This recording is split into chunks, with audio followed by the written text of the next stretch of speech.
Priya.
I will now call this meeting to order.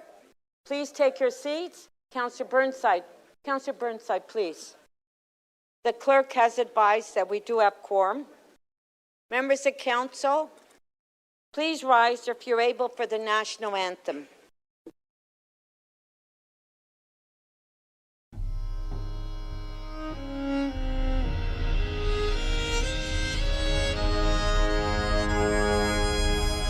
Oh, Canada, our home and native land, true patriot love, and all of us command. Quand on procès porter l'épée, il sait porter la croix. Dans l'histoire est une épopée des plus brillants exploits. Au Canada,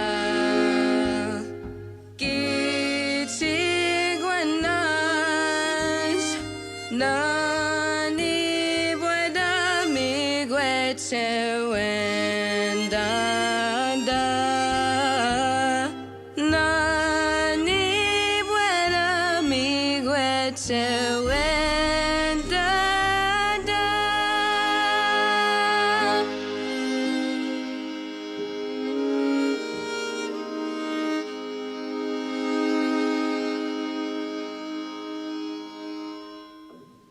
Thank you. Please remain standing and join me in observing a moment of silence in memory of Vivian Perks.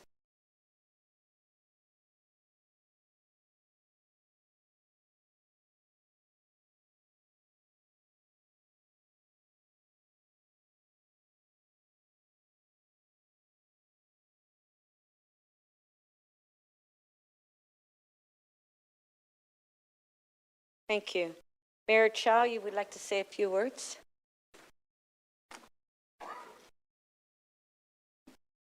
Thank you, Madam Speaker. Rise to share my condolence on the passing of Viv Perks, the dear mother of our colleague, Councillor Gord Perks. Viv is remembered for her devotion to her family and her long-standing commitment to her community. She raised 5 children in Toronto, and later in life, she returned to school and became a certified management accountant. She worked as a bookkeeper, supporting clients in modernizing and automating their accounts. Viv served as a director of the North Toronto Memorial Arena for several decades and was formally recognized as a life member of the Board of Management. Viv will be remembered for improving the lives of those around her with her warmth and kindness. I know we all send the Perks family our deepest condolences, and later on, we will formally excuse Councillor Perks' absence from this meeting as he grieves this tremendous loss. Thank you, Madam Speaker. Thank you. I would like to take a moment on behalf of Council to acknowledge the Indigenous peoples of all the lands that we are on today. We do this to reaffirm our commitment and responsibility in improving relationships between nations and to deepening our own understanding of Indigenous peoples and their cultures. It is a moment to reflect on the importance of this land, which we each call home. We acknowledge the land we are meeting on is the traditional territory of many nations, including the Mississaugas of the Credit, the Anishinaabe, the Chippewa, and the Haudenosaunee, and the Wendat people, and is now home to many diverse First Nations, Inuit, and Métis peoples. We also acknowledge that Toronto is covered by Treaty 13 with the Mississaugas of the Credit and the Williams Treaty signed with multiple Mississaugas and Chippewa bands. For the benefit of those who are connected to the internet, the City Clerk has posted all of the agenda materials for today's meeting at Toronto.ca/council. This meeting is being held as a hybrid meeting and is being streamed live on YouTube. I'd like to welcome the public who are with us today and who are watching the meeting online. Today's special meeting of council is for the following purposes: to consider the mayor's proposed budget and to consider new business from city officials. Members of Council, this is a special meeting. Under Council's procedures, no new business items such as motions without notice may be introduced. This rule cannot be waived. The Mayor's proposed budget was presented on February 1st, 2026 with Mayoral Decision 1-2026 and published with the Council agenda on February the 5th. It is currently before Council and does not require a vote to introduce it. May I have a motion to introduce the new business from city officials? Moved by Councillor Morley. Thank you, Madam Speaker. Good morning, everyone. Happy to move that new business from city officials listed on the agenda of council be prepared for consideration. Thank you. Thank you. All those in favor, please raise your hands. Opposed, if any, carried. Are there any declarations of interest at this time? Please indicate the item number and the nature of the interest, and remember that you must also file a written declaration of your interest with the city clerk. I will now call for petitions. Are there any petitions at this time? Members, I will now review the order paper. Once the order paper has been approved by council, any change will need a 2/3 vote. The city clerk has posted today's order paper online with agenda item RM 38.6 review of the order paper. Members, the mayor has designated item MPB 38.1 on 2026 operating and capital budget as their key matter, and this will be our first item of business today. We have scheduled to meet until 6 p.m. tonight. We will take a scheduled recess between 12:30 and 2, and council will reconvene tomorrow at 9:30 if necessary. Members, council is meeting to consider the mayor's proposed budget and to propose amendments to the budget. Council will vote on any proposed amendments. Council will not be voting on the mayor's proposed budget. Members, we have 3 items before us which we will consider in agenda order. After we consider the mayor's proposed budget, we will consider item CC 38.1 on budget implementation, including property tax rates, user fees, and related matters.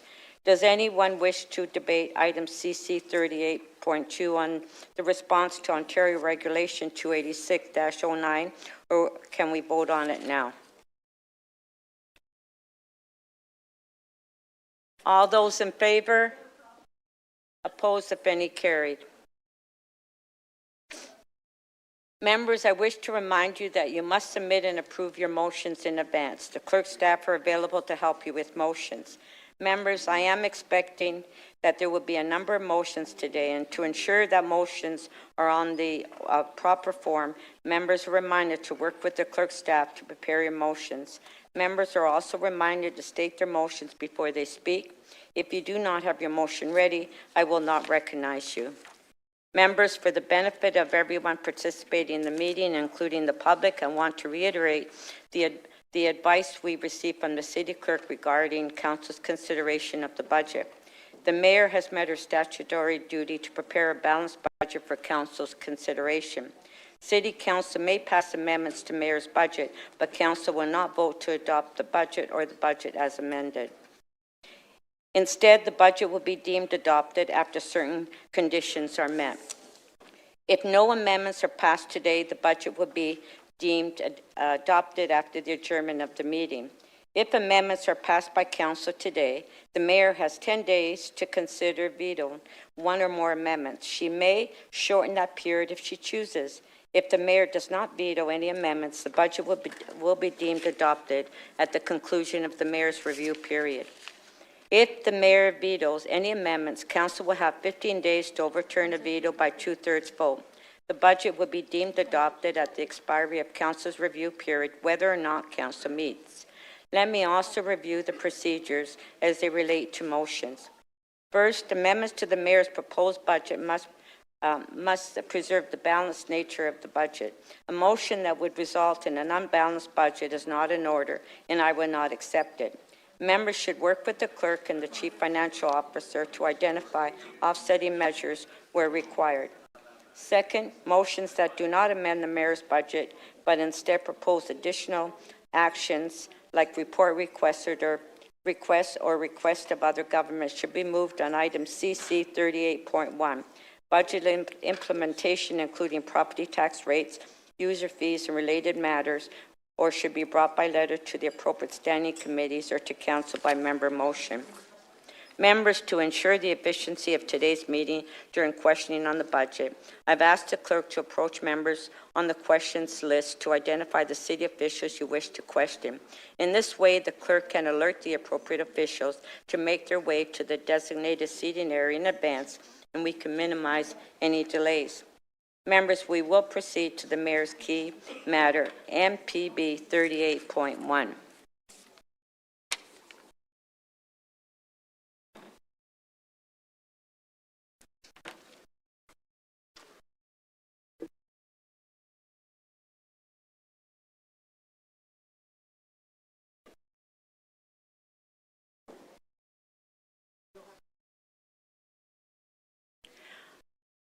Okay, so members, if you have questions, you have to identify who you are questioning, which department, so they can come forward and have enough time to answer those questions. And I also want to remind members that any questions has to be related to the budget that we have before us. Okay, are there any questions?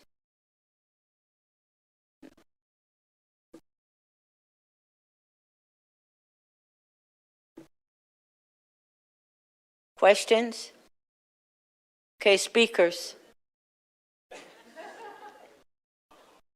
Oh, questions? Okay, Councillor Holliday, before we Before you start, can I ask that the TTC be available for questions, and you give me a second to get my paper and pen ready? Okay, so if TTC can come forward. And if I could just have a bit of quiet in the chamber. Yeah, well, just wait until the staff come forward Thank you. before I turn on your time. Thank you.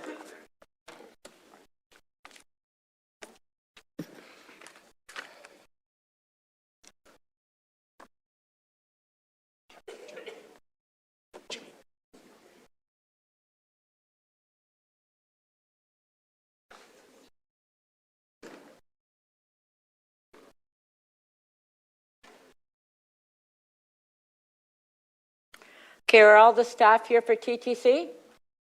Yes? Okay, so Councillor Holliday, questions? Do I understand from the operating note that there's a $35 million one-time reserve fund draw from the TTC stabilization fund? Through the chair, yes, that's correct.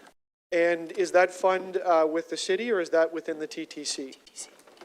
That's within the TTC. Can you give me the value of the lost revenue associated with your new fare capping policy? $3 million. That's the net revenue. What's the gross revenue? 3.1. Thank you. What is the net revenue, foregone revenue as a result of the children under 12 ride for free policy?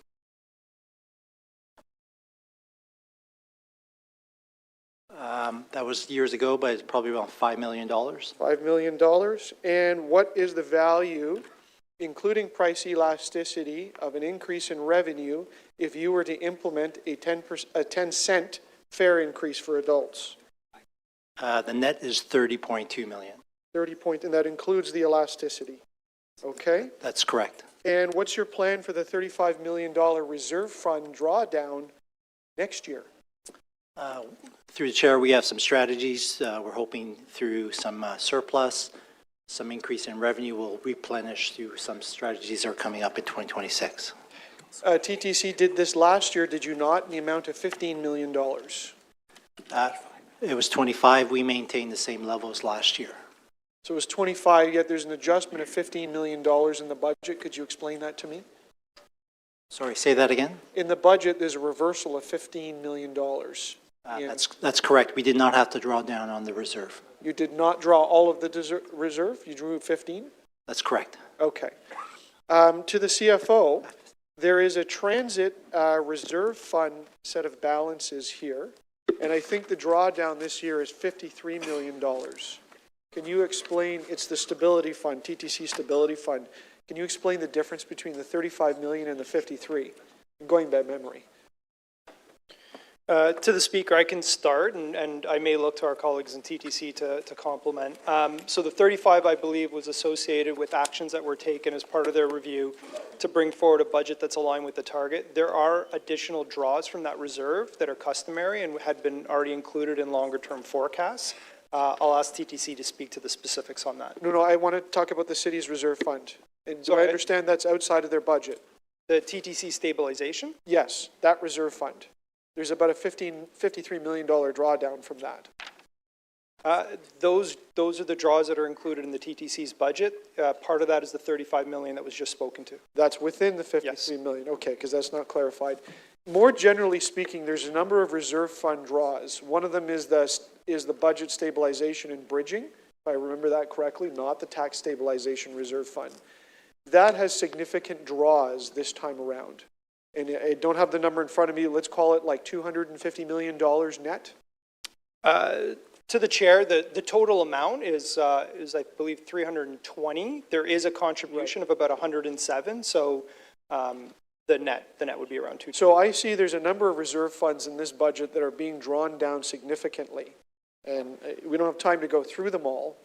But what is the total value of reserve fund draws, which have been included into this budget that I would put to you are not customary? We don't do them every year, because if you look at the reserve fund balances sheets from last year, most of these reserve funds maintain fairly healthy balances, and a lot of them are tracking down to zero. What's the total impact, and where did that idea come from?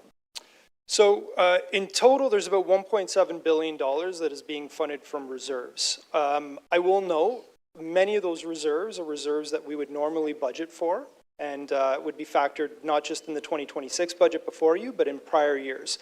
The difference between this year and the last year is about $400 million. That difference is actually not attributed to any actions towards balancing the budget. Right. Two major drivers. One is funds that we've been setting aside for the last few years, things like FIFA, the election reserve, drawing those down. The other change, and the majority of the change, is actually associated with an accounting treatment of funding being received from the provincial government related to shelter expenses, where those funds were received, placed in a reserve, and are now being drawn from the reserve. Absent that, we're at $1.3 billion, which is similar to the amount that we took last year. It does include draws as part of a bridging strategy that we introduced in 2024. Right. The idea in 2024 is we had a $1.8 billion opening pressure. We would continue to drive and find efficiencies, offsets, reductions, and complement that with one-time or limited-time actions as we continue to bring that opening pressure down. What you see in front of you this year is similar to prior years. Thank you. Councillor Pasternak, can you tell me who you're questioning? What staff? Mostly the CFO and city manager and police services. Okay, so if we can have police services to come forward to that table, and Councillor Pasternak, once the staff get down here, turn your time on.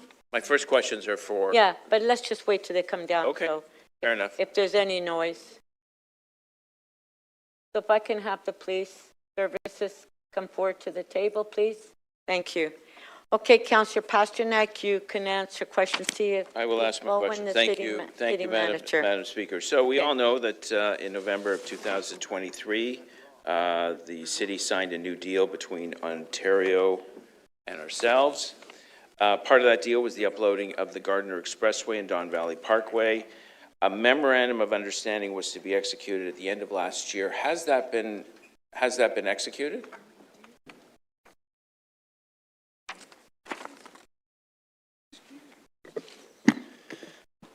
So to the Speaker, the work that's ongoing included our commitment to finish what is called due diligence process. That process has been completed, so that might have been the sort of work that was technically done. The final uploading of this will take some time. We are still working through the operational issues related to the upload, and while that occurs, the province of Ontario is paying the costs associated with the capital works along that road, as well as some of the operating costs on a yearly basis. Well, that was my second question. Under this agreement, the province was to take on those expenditures, and they obviously have.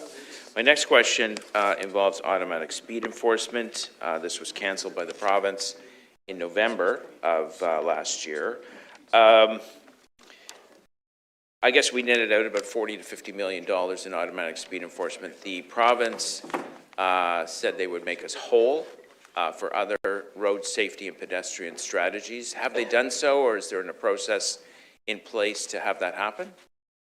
To the Speaker, so we do have an agreement with the province in terms of offsetting revenue that we otherwise would have collected from automatic speed enforcement that would have been contributed towards road safety plan, police, traffic enforcement unit, as well as the city's crossing guard program. So in 2026, we are expecting full funding associated with that coming from the province. My second part of that is media reports said that the city had up to 1,000 employees working on automatic speed enforcement.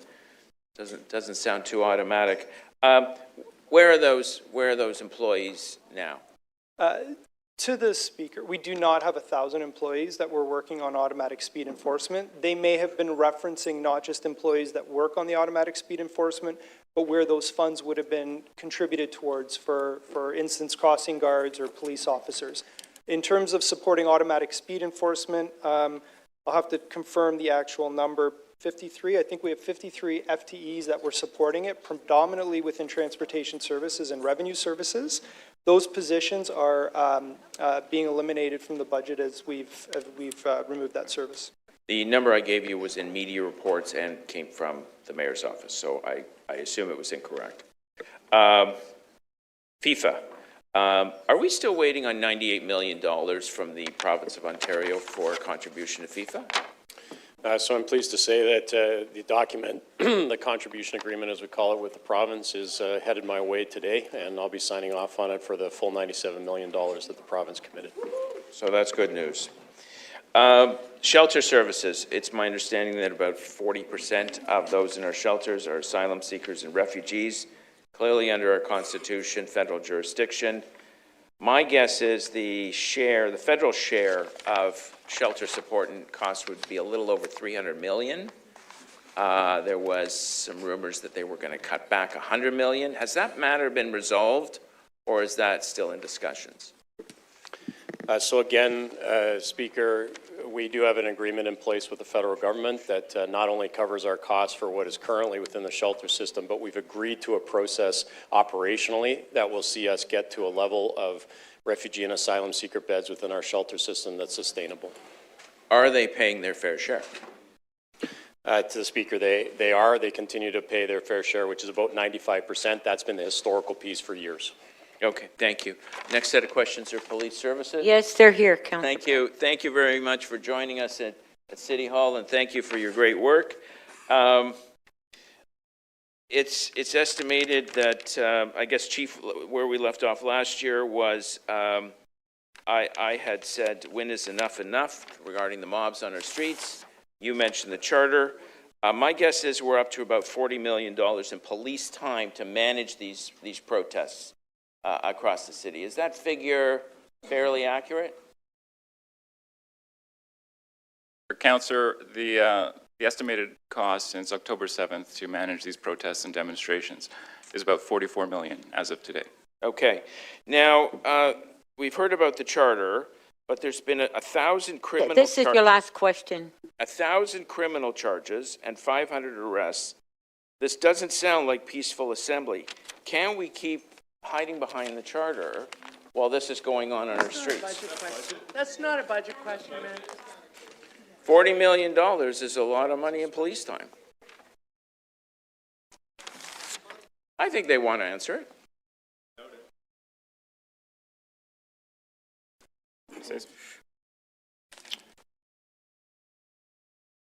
Would you like an answer, Councillor?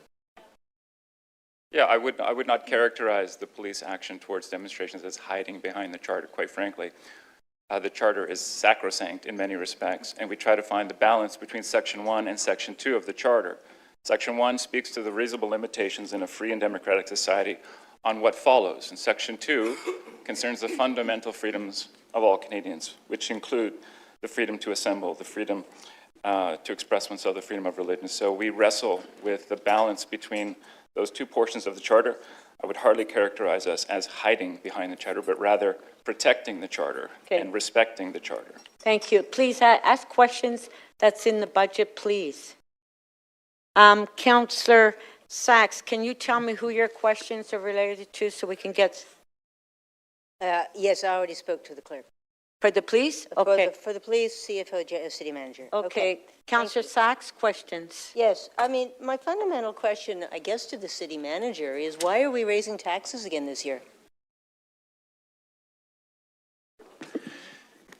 So, Speaker, the overall tax rate includes the costs that are associated with us operating our budget, as well as the 1.5% for the city building fund. So actually, the predominant tax increase is a continued commitment of this council to the capital program of the city. So of the 2.2%, 1.5 of that continues to be the capital. On the operating side, so that is all the agencies, boards, commissions, corporations, as well as city divisions, on our operating piece, it's only a 0.7% increase. That is the best we could do in finding a way to operate our services, which was the charge that we were provided by the mayor in creating the budget, as well as doing some targeted interventions to increase service.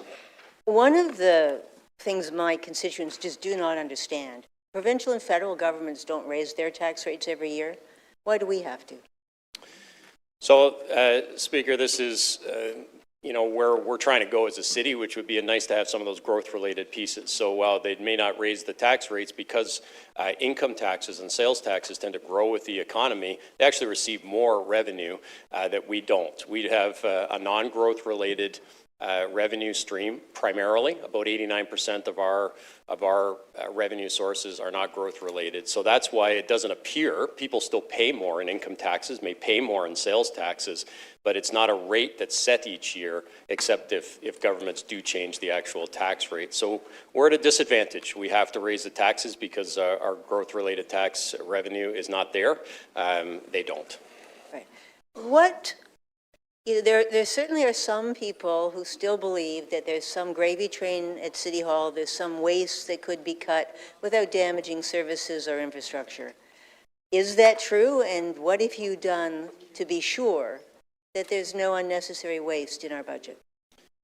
So to the first question, there are not hundreds of millions of dollars of quote-unquote waste that is within our budget. What we are committed to, and you see it each and every year, is that we do find more efficient ways to deliver our service, and we do line-by-line reviews on a regular basis. This year, that amounted to about $135 million in savings that were directly related to the work of our staff to run a more efficient operation. So can we each year do that work? Yes, and we're committed to, and you've seen it year after year that we do it. Is there some way to balance, say, $1 billion gap by doing that? The answer to that is no. We would have to make service adjustments. Okay, question for the, one more question for you, sir. In light of the recent police corruption scandal, should we be making any changes to the police budget? So the police budget, as put forward, is no different than other budgets. It's what they require in order to do their operations. So whether council wishes to make some changes for other purposes, that would be within the purview of this process. But in terms of the operations of the police service, no, there's no need for a change. Okay, question to the police. The $44 million that you told is being spent on protests, what has that been taken away from? How has it affected other services? Thank you for the question. So in year, it's about a $15 million spend. $5 million of that is what we would characterize as premium pay, and that is a pressure, an ongoing pressure within the budget as we face this new normal cost pressure for providing these services. The other $10 million would be regular pay, and that is something that is additional shifts and also drawing down in some instances from some of our divisions operationally. So it does put a pressure operationally on the service each time. Well, that's my question. How have other functions of the service been affected by this cumulative $44 million drain?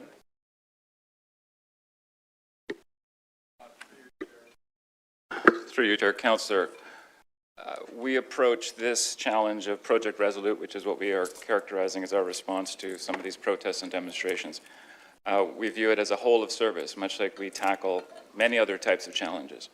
This has been ongoing, it's true, and it has produced some challenges, of course. We move our resources around, but not at the expense of public safety, not at the expense of adequate and effective policing for the city.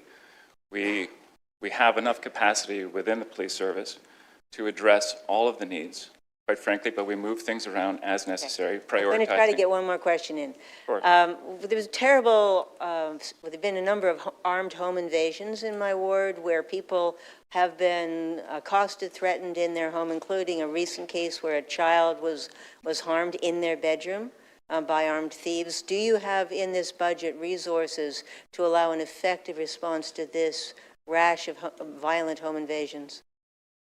That was your last question. Thank you for the question through you, Chair. We do have dedicated resources at our hold-up squad that changed their mandate recently when we saw this escalation. So we are working very collaboratively with our frontline and our specialized units to address these. This is both through directed targeted patrols, but also with our specialized units collaborating with both internally and externally with partners across the province to ensure that we are addressing and finding those who are responsible for this and holding them accountable. So we will continue to prioritize that mandate. We have seen an increase as terrible as these crimes are. With those dedicated resources, we've seen a decrease from 2024 from 60 offenses year to date down to 22 now, and we will continue to prioritize that work and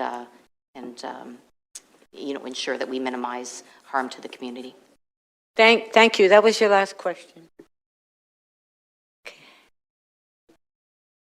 And Councillor Bravo. Thank you, Speaker. Through you to the CFO. Could you explain the difference between how you arrived at the 788 million reduction in offsets, 108 million more than last year, essentially savings that have allowed for this package to come forward, and how is it different than the core services review that was done in the past in terms of what it found, or how do they connect? To the chair, so in terms of the 788 million in reductions in offsets, there's a whole series of actions that we undertook this year to balance the budget. Within that amount, the reductions themselves, so those are true reductions from the budget year over year, was 135 million. Just for context, that would be equivalent to roughly a 2.7% property tax increase. If we look into that number a little bit further, it's broken out between efficiencies, and that is work that we would do to identify how do we continue to provide that same level of service but do it at a reduced expense. That amounted to about $57 million this year, and there's a series of actions that I'm happy to get into if you'd like that we took. We also undertook a line-by-line review, and there was $78 million that was found by going through each city, division, and agency across each cost category and looking at the amount that was budgeted compared to what historically they had been spent and projections. Beyond the reductions, there are offsets. Those are generally cost avoidance or actions that we've taken to prioritize expenses that have been factored into our outlook. That amount was $653 million. Program reviews, which is the work that our divisions and our staff and finance do across all the other divisions, is looking at prioritizing what's in the budget, reviewing those cost assumptions, bringing initiatives forward like the hiring slowdown, and driving savings there, and that was $264 million. There were also revenue adjustments of $286 million that was identifying increases you might see in revenues associated with inflationary increases to user fees or agreements that are in place with federal and provincial governments.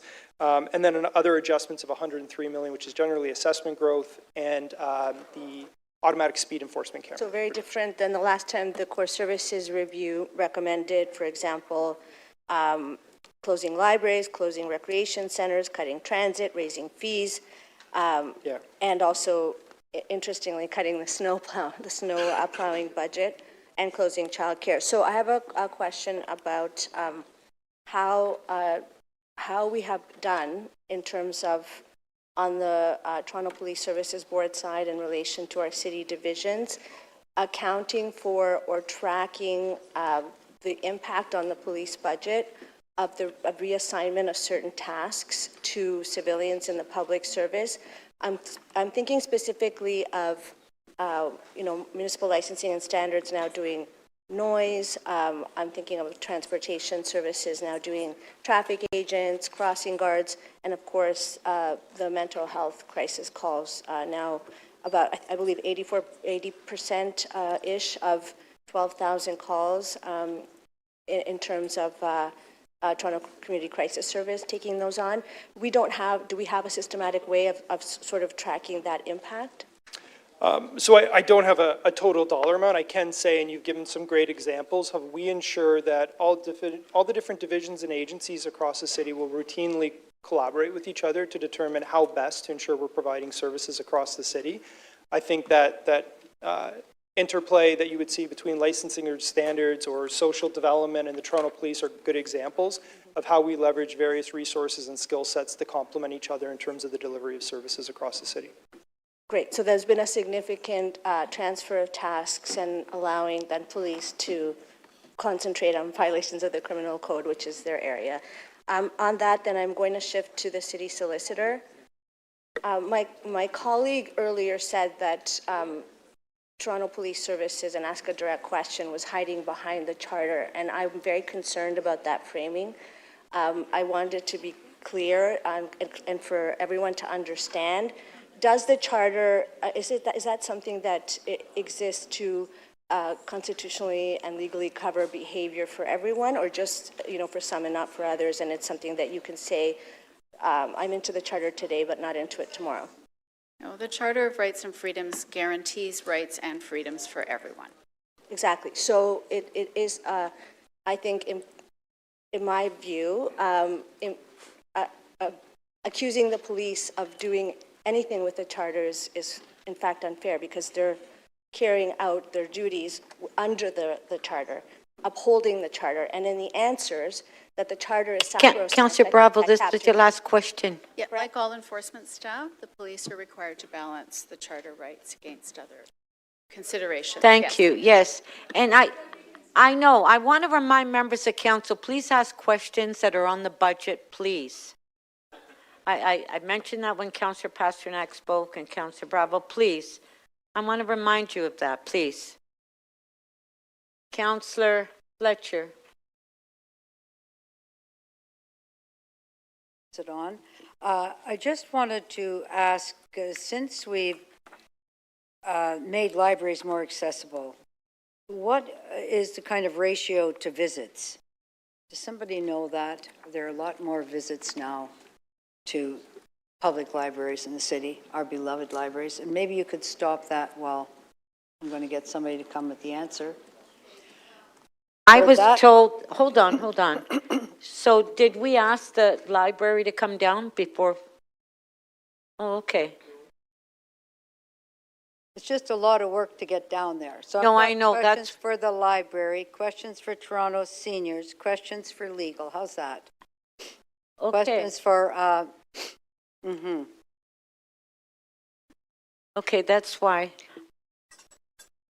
Then I have one question about,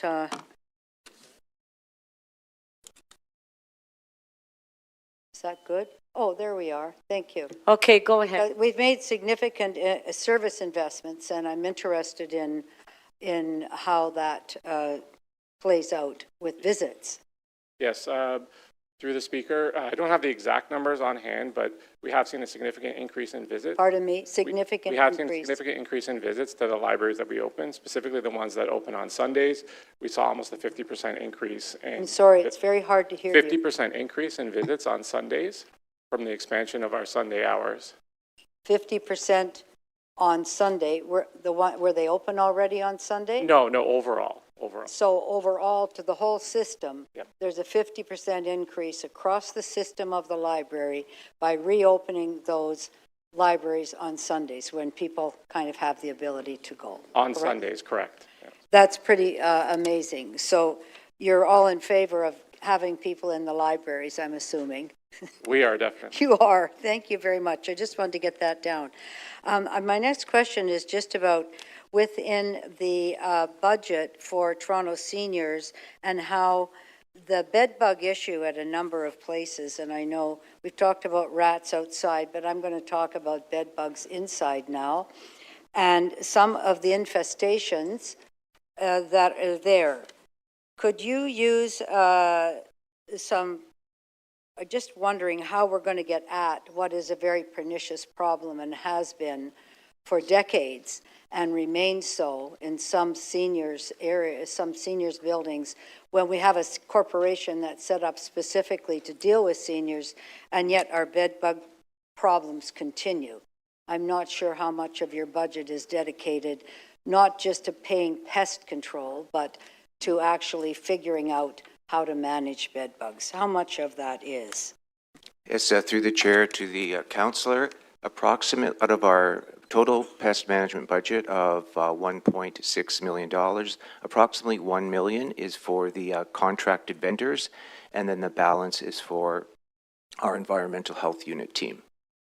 And that health unit team, they have a plan, or they're looking at best practice, or what do they do? Yes, through the chair to the councillor, for 2026, and as our work ending in 2025, we did put forward a pest management plan, a more focused pest management plan to our Quality Tenant Engagement Board, and there are outcomes that we want to be focused on to achieve. One of those would be an overall lowering the number of treatments. Okay. We also want to focus on the decreasing the number of multiple treatments, Yeah. and then, Yeah. oh, okay. I do have that. I've got that briefing note for myself. Just because I don't want to run out of time, I saw that in front of Woods Manor, you're no longer allowing the neighbors to serve some food. Is that because of funds, that you need some funds in order to be able to support that activity at Woods Manor? Or, because if you do, I'll have to arrange for you to get some funds for that. Through to the chair, to the councillor, we are still working with the company, the organization, to look at how we maintain that service provision to the tenants. It is not ideal from a trespassing into the building where it's currently located, so we are working with them to find an alternate So you location. might need some funds in order for somebody to be there and assist them vis-a-vis the building for the once a week that they're there, because it looks like you've told them they can't do that anymore. Maybe I'm wrong. Have you told them they can't do that anymore? Through the chair, to council, yes, we have said that we. So you might need a little money for somebody to spend some time making sure everybody's safe while they feed the community. Thank you for that. I'll see what I can do. The other one is for legal, because we have a lot of shelter. We have some lawsuits, some fairly major lawsuits. What's the cost now to city legal of defending our shelter system against these, I forget what you'd call those kinds of lawsuits, pernickety, perspicuity, whatever, the nuisance lawsuits. How much have you spent so far? Frivolous. Thank you very much, my friend. For any lawsuit, we can invest significant staff time regardless of the strength of the arguments being made Yes, by I'm just asking the how much. applicant or the plaintiff. I can't quantify it, Oh. but we can invest significant staff time regardless of the strength of the arguments being made. Councillor Fletcher, that was your last question. To get people back and forth. Okay, ask your last question, I need please. to know if in the lawsuits you are asking for costs, for our costs and costs for everybody, and how aggressively are you doing that? So we can, Whenever it is warranted, we do request costs, and we pursue that aggressively. Councillor. Well, if the case we're speaking of is at a very early stage, so costs would not have been requested at this time. That is done at the end.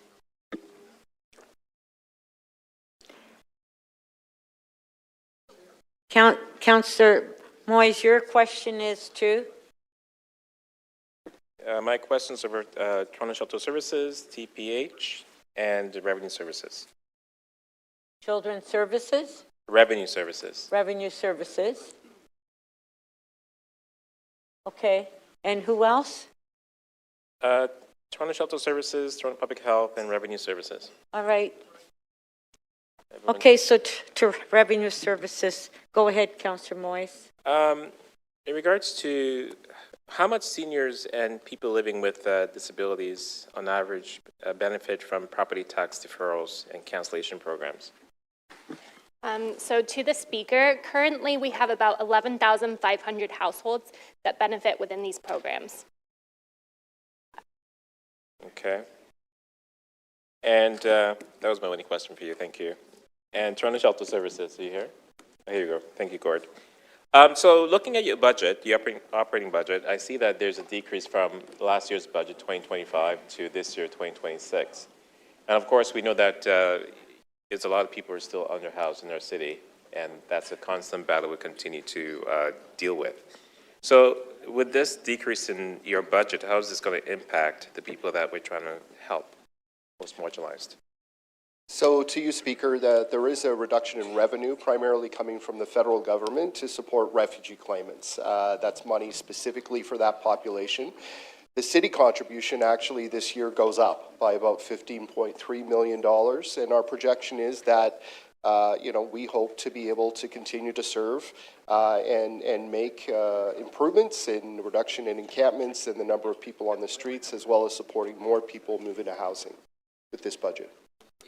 I remember that you mentioned there's 31 people who are in the encampment team across the city. Is that correct? 31? To you, Speaker, there's, I think, 33 positions that are aligned to our encampment office. So with the added pressure that was put on them last year, in that you had to have people move into indoor spaces away from parks, from schools and all those things, would it not make sense that you increase the encampment team to serve the entire city? I mean, do you feel that 33 people can do a good enough job for what we're asking here at the council table? So to you, Speaker, the encampment team is one aspect of our outreach. We have our Streets to Homes team that numbers over 120 positions. We work in partnership with Public Health and the core team, social development and the community crisis teams. We currently believe we've got enough staff on the ground across the city with our community partners to continue positive momentum on this file. Okay. Do you anticipate that in 2026 we'll have enough shelter spaces for people who are underhoused in our parks and elsewhere? So I know, for example, right now, a lot of people are indoors because of the weather. We've had some really cold snaps this past year, and I'm assuming this coming summer will be very hot. Have we mitigated for that in this year's budget? So to you, Speaker, we believe we have the funds in this budget to continue progress in supporting people move off the streets and into shelter. You're right, we've housed sheltered about 1,000 extra people over these cold past few weeks. The goal really, though, is to get people into housing with supports they need to be successful, so we don't see them return to the street. Okay, thank you. And my last question is for Toronto Public Health. So as a result of the additional investment in the student nutrition program, how many more schools and students will benefit from these programs?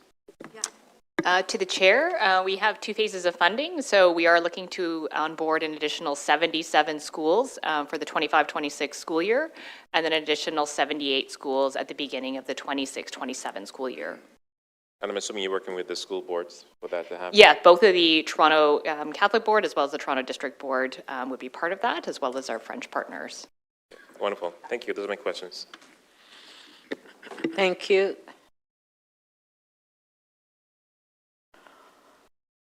Okay. Councillor Carroll. Thanks, Madam Speaker. I'll ask my questions of the police first. Police and, well, actually, you're coming down, so I'll go to the CFO first. Mr. CFO, there's been a lot of talk about the city's reserve since the budget was launched. What kind of an operation are we? Are we basically a reserve accounting operation? Is that how we work? To the Speaker, I'm not sure I fully understand the question, but I'm going to say no, we are not a reserve accounting operation. Well, what I'm getting at is if we look at your briefing note on the reserves are going into, money is going into reserves all the time. Most of the reserves have mandates or designated purposes, and we pull them out when it's time to serve that purpose. And so the question is, in the operating reserve, a lot of talk about the comprehensive amount, the $1.7 billion, But in fact, only about, it's only about 450 million, I think, is the overall draw on operating over and above our contributions. Is that true? Yeah, and, yes, and I think there's a few key points on reserves that are important. The first is our total contribution to reserves this year is actually 3.1 billion across our operating budget contributions. So we're always contributing. To the city building fund, our rate contributions. What we've seen over the past few years is our total reserve balance has actually continued to grow. And if you look simply at the city building fund, that reserve is going to continue to grow by design until 2035, at which point we will then begin drawing more than the annual contributions to be able to service the debt. It's also one of the reasons why you see the total increase in the amount of reserves we're drawing from in our operating budget, because of our strategy associated with the city building fund, where those funds are collected, placed in the reserve, drawn from the reserve to be able to service the principal and interest on the debt we issue for those transit and housing projects. Exactly, rather than blow it all at once. And say we get a windfall. The mayor negotiated a new deal that included operating monies. Do you just spend them as fast as you can and hope for the best, or did some of those monies go into a reserve and be spent year by year? So there's generally two types of agreements we will have with the federal provincial government. Some that are reimbursement, so we'll incur the expense, we'll file a claim, and we'll be reimbursed. In other instances, and one that is reflected in this year's budget, is we are provided with those funds up front. Those funds are then placed in a reserve. We then draw them from the reserve to support the operation. So a significant portion of that increase that you see in the total reserve draw this year is attributed to funds that were received for shelter purposes that were placed in a reserve and are now being drawn for their appropriate use. For their appropriate use. Thank you. That brings me to another appropriate use. We don't talk about it very much, but it relates to the police budget and indeed every other budget this year, because we did collective bargaining right across the organization. And we even reserve for that, don't we? We know the minute we've negotiated in negotiating year, we got to start reserving so that the taxpayer isn't having to deal with that collective bargaining year all in one fell swoop property tax increase. You've been reserving for that all along, haven't you? Yes, so in terms of collective agreements, we will set provisions aside based on where the market trends are indicating the agreements might land. Those funds are set aside. As you can imagine, in some cases, those negotiations span multiple years, in which case we will put the provision aside in the current year budget, as well as preserve the funds that we had set aside in the prior years, with the agreements being retroactive to the start date. Exactly. And then if I could go to the police service, if I add up the cost of your collective bargaining agreement and the cost of the hiring plan, I come to the total increase. So where did you, how did you deal with other increases? There are other things in budgets that go up, but I don't see anything other than those two things, hiring plan and collective bargaining agreement. How did you deal with your other cost pressures? Thank you for the question. So you're correct. The cost of our existing complement and the multi-year hiring plan, including the collective bargaining agreement and ongoing rising costs of benefits, et cetera, does consume the entire 7.0% budget increase that this budget seeks. In addition to that, we were able to self-fund some investments in civilian hiring and some new initiatives, and also cover off inflationary pressures. 90% of the police budget is labor, so inflationary pressures outside of the collective bargaining agreement are a little less than maybe some other operations. However, it exists. We were able to self-fund that through efficiencies and bring in the overall 7%. And I've got time for just one other question. I think this is for Chief Demkew, Madam Speaker, and that is within that increase, within that hiring plan, we're going to head into year 3 here. And we have been putting more officers on the ground. We have been seeing crime rates dropping. We have been seeing response times drop. What's new about this year? Do we now move into being able to add supervision that is badly needed, as we know if we're reading the newspaper? Yes, through you, excuse me, through you, Chair. Yes, this budget, as part of the multi-year hiring plan, is going to focus on supervision where we need it the most, given the additional work that is happening, the younger service, and obviously what's been in the news recently. Thank you. Councillor Bradford, your questions are? To what department? I'm going to start with the Deputy City Manager of Community and Emergency Services, and then I'm going to go over to the CFO. Okay, thank you. So to our Okay, DCM. Councillor Bradford, you can start now. Go ahead. Thank you. I've been speaking with staff in Parks and Rec about advancing capital dollars into this year to start design work on the main square community center in my ward. This is the city's only community center that sits on leased land with a lease agreement that's expiring. Are you aware of this motion and do you support it? Through the chair, I am aware. Staff have briefed me, and I understand this can be accommodated and we can support it. Thank you. Over to our CFO. I have some questions related to the use of the reserve funds in this year's budget. Very straightforward.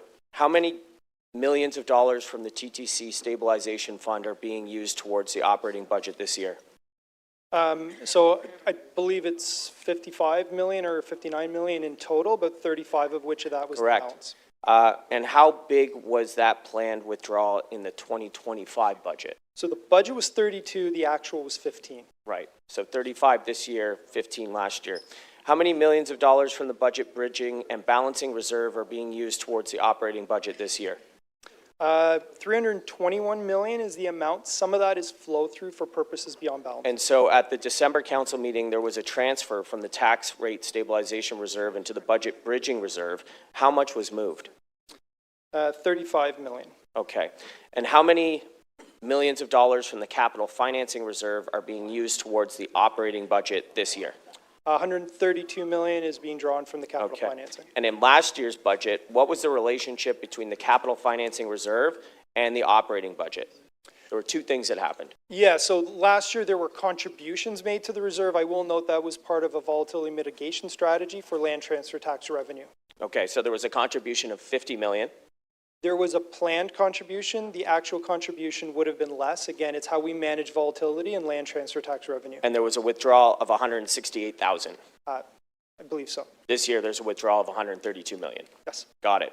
How many millions of dollars from the working capital reserve are being used towards the operating budget this year? It's 59. We are closing out that reserve as part of this And year's budget. how many dollars were drawn from the working capital reserve in last year's budget? That reserve has been inactive for many, many years. So the answer is $0. Correct. So by my calculations, add all those together, and it's a total of $547 million. Does that sound correct to you? It sounds correct. Okay. If these reserve funds were not being spent in this year's budget, would the budget be balanced?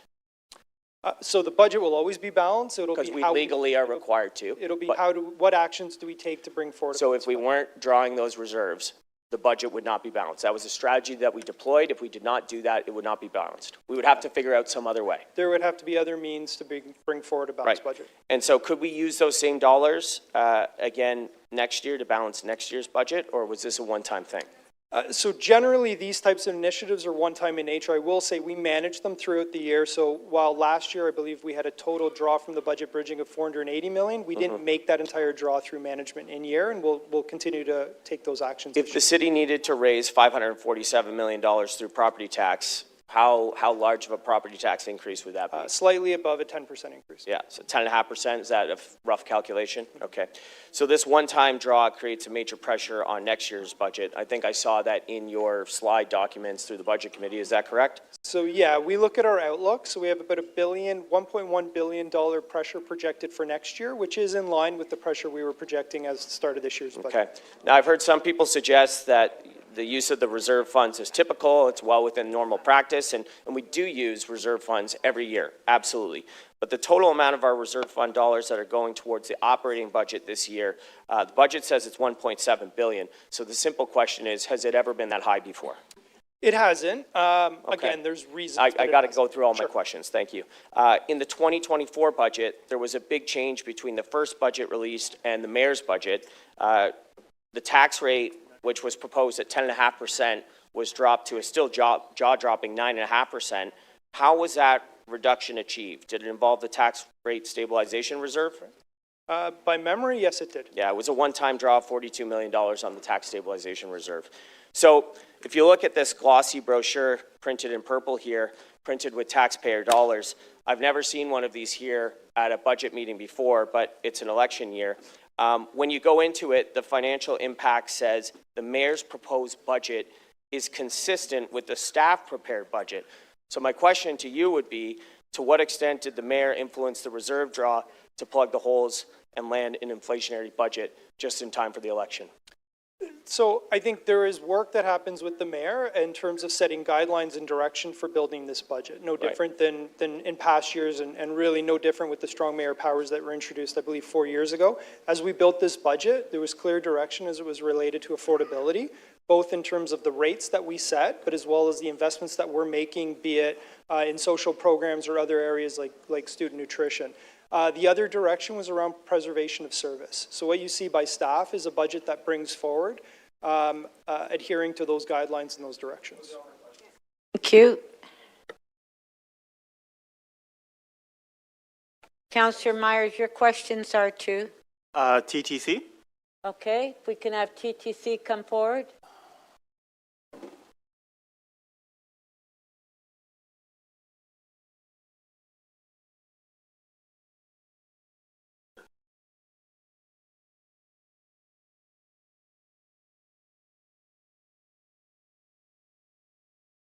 Okay, go ahead.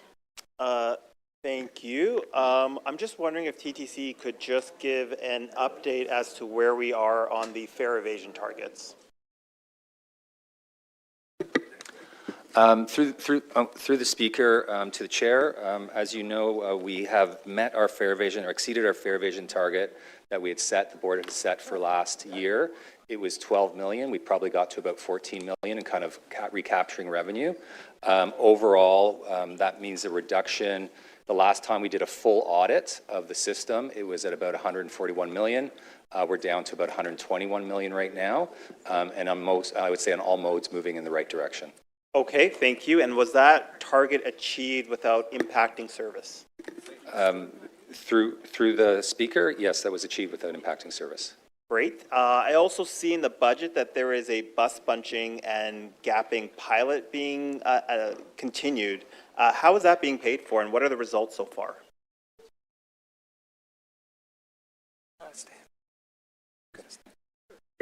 Thank you for the question. The bunching and gapping pilot has produced a 5% return on OTP. And the way What's OTP for those of us not in the know? Sorry, on-time performance. Yep. Which is proven dividends, and we're driving that through efficiencies internally, so it's self-sustaining. Great, thank you. And then I also see that there's a note that we are continuing with the station pilot. How is that being paid for, and what were the results of the initial stage of the pilot in terms of the 6 stations that were identified? Thank you for the question. The funding for the 6 was within the budget. The customer feedback on the cleanliness of the stations rose from 67% to 80+%, proving the worthiness of that pilot. In this coming year, we're driving not the 6, but we're looking at 3 more stations, which again will be driven by efficiencies internally to drive that forward. Thank you. And what was the delta between the budgeted ridership and the actual ridership for 2025? And what in terms of the dollar value? And can TTC explain what's being done to make up that difference for 2026?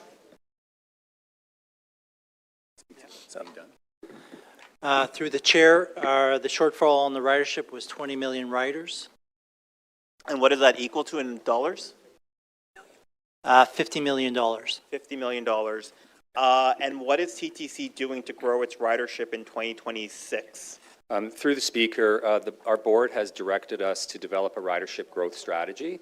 And so we have been developing that in conjunction with the board members. And so that will come to our strategic planning committee in a couple of months with a series of recommendations on tactics we might use to grow ridership, better understand where we're seeing the gaps and softness in ridership. It's the ridership trends have shifted, we would argue, permanently post-pandemic, and then how we would tailor both communications and our services to get riders back onto the system. Thank you. And is the ridership growth strategy going to have a specific target in terms of success? Through the speaker, we will have a series of targets. I think one other thing we want to introduce is a much longer term outlook. And so it's not just a year to year, but we begin to look at what tactics and strategies can get us that long-term return to ridership numbers versus some of the more immediate measures. Thank you. Final question. At the TTC budget meeting, I moved a motion looking to change the relationship between TTC and the city in terms of how funding works. Historically, what happens is the city just writes TTC a check, TTC runs a service. And we're trying to move away from that model in that we're actually giving money to the TTC, but with specific targets and goals that we want to reach in return for that money. Can you just describe a bit how that process is going to work? Through the speaker, a good point that the subsidy goes to the TTC with not a lot of parameters around it, and so the thinking in the early work would be around tying some performance measures and setting priorities on what service levels are important to the shareholder and what they want to see. And so with the motion that was moved at our board through our budget, there would be a conversation that begins on forming an MOU around that, and so those discussions have just begun with the city manager's office and the TTC. Thank you. And just to clarify, in order for TTC to meet some of those on-time performance targets or frequency targets, some work will have to be done by the city as well. It's not all on the TTC, like capital coordination, potentially removing left-hand turn signals, transit signal priority. Can you just elaborate a bit on that? Sure. Through the speaker, critical to our on-street performance is a partnership with the city who regulates the roads to make sure that our vehicles can move and that some of those decisions around prioritizing transit are made so that we can actually meet both the on-time performance targets, but more importantly, I think our customers' expectations on how fast transit moves through the city. Great. Thank you so much. Thank you.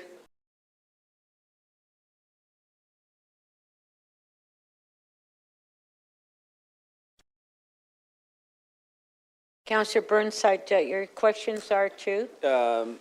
Ashley Curtis, Mr. Conforti, TTC. So TTC then, okay. No, in that order, please. Ashley Curtis is number one. Oh, okay. Mr. Conforti is number two. Okay, TTC so if we is can number give three. an opportunity for staff to come down. Thank you.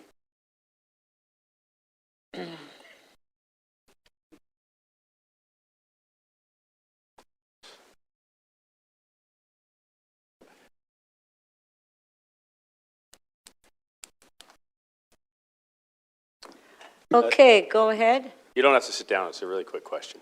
What would snow removal, not snow clearing, that we have that contract now, but what would snow removal add to the city budget annually?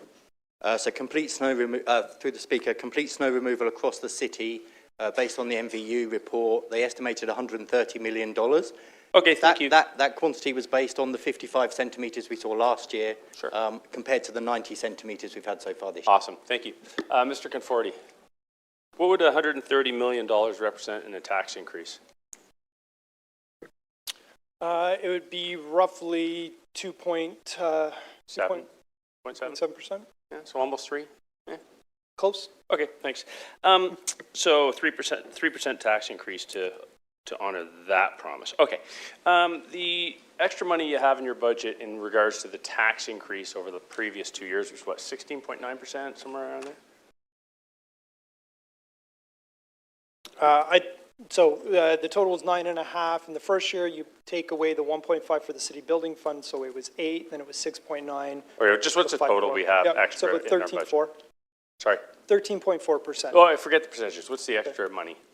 I don't have the dollar value. It'd be basically 13.4, probably times about 48. So 13.4 times 5 times 50. Let's say 650 million. What's the new deal? How much does the new deal add? About $400 million. No. So the new deal was different components. So there was an element for shelters, which was about 600 million over 3 years. There was an element for transit. That was transit and policing, which is 300 million over 3. Then there was the cost associated with lines 5. Okay, so I don't want to be rude, but you know, it's very tight. Go ahead. And I know you learned from but the it's best. substantially What's the more. total? Yes. About 4? Yeah, I don't need a Well, breakdown. and if you add the capital from the Gardner, you're talking north of probably closer to 3 billion. How much? If you add the 2 billion associated with the Gardner and the DVP, we're probably close to $3.1 billion.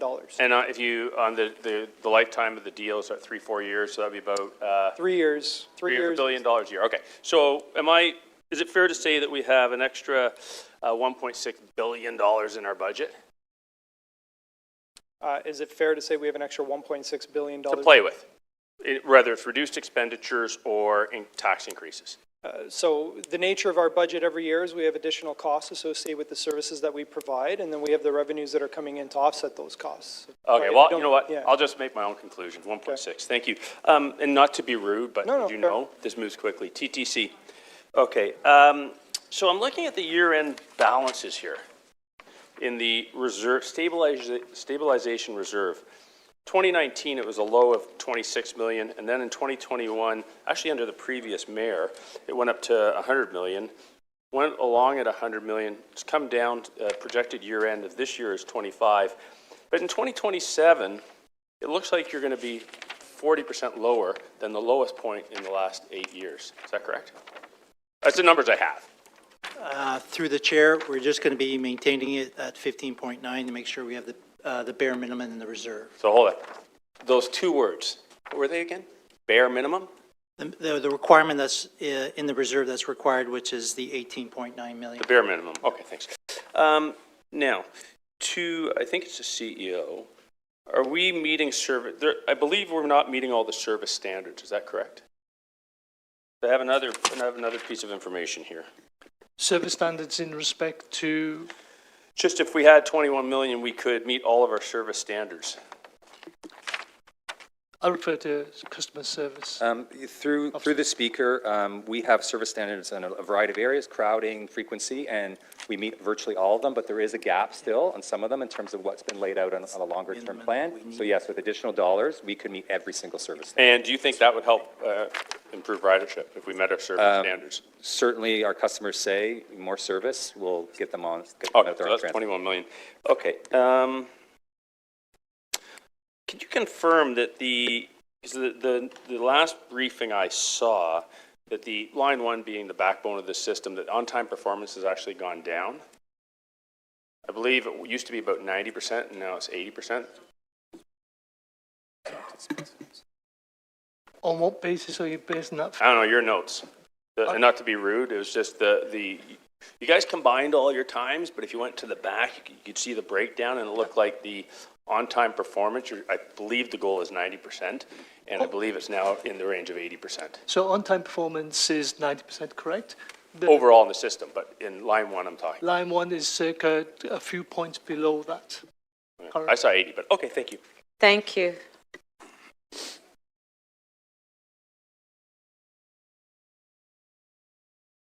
Councillor Thompson, your questions are to? I think finance and the city manager at the moment, and I also have for police. I had already told staff. Did you want the police to come down too? Yes, I will have the question for the chief. Okay, but so I if we will can have, deal with finance and yeah, I know, city but I manager just first. want an opportunity for them to come down. Sure. Yeah. Okay. All right. Go ahead, Councillor Thompson. Thank you very much. Through you, Madam Speaker. Mr. Conforti and City Manager, efficiency and core service review, they're two separate things. Would that be correct? To the speaker, yes, that's correct. Right. And so with respect to every year, when you go through a budget process, you look at, I would say, the core service, and then you look at efficiency? So through every budget, there's a series of reviews that we take. Right. I don't know that there's any one particular. There is a series of actions. Efficiencies are more associated with preservation of service. Right. And delivering the service at a reduced cost. A core service review would be looking at the services actually provided. Gotcha. So when you look at the core service review, were there services that you thought we could do without, thereby looking at savings and reduction with respect to the 2026 budget? I think it's important to be clear, there's not been a core service review at the city since about 2011. So each year we look at how our services can be run the most efficiently and effectively way. We do not report back on which services we feel the city should continue with or discontinue. That would take direction.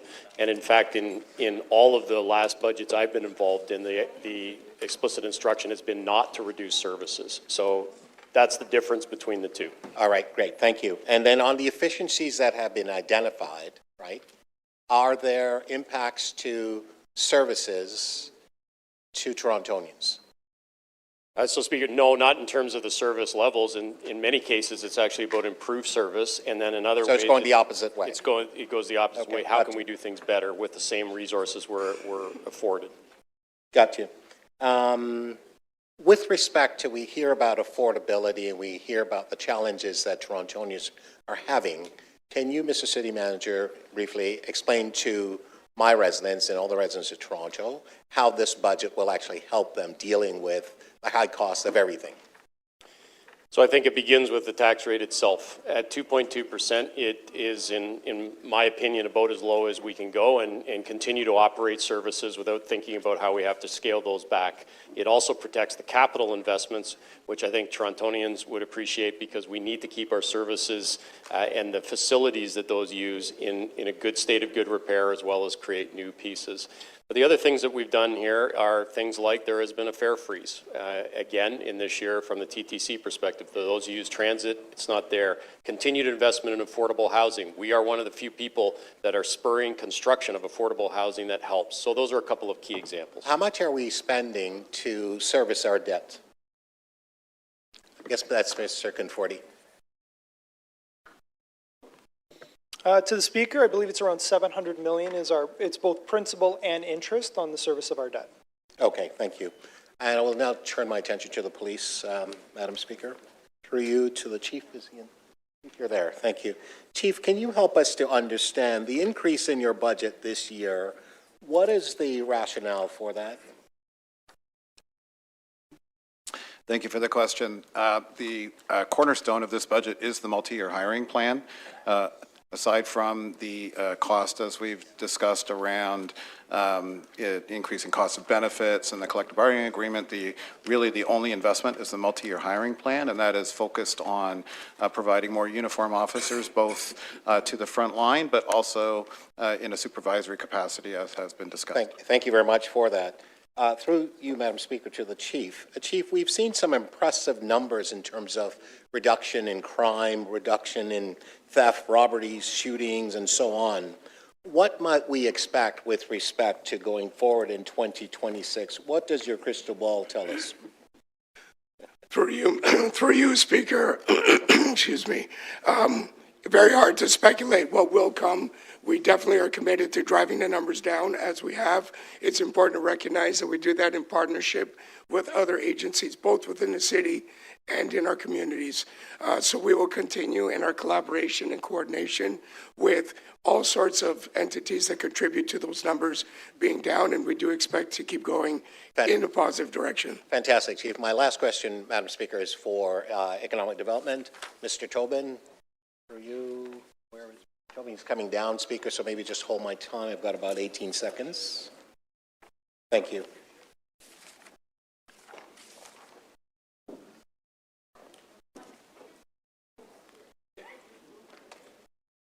There's not much room there.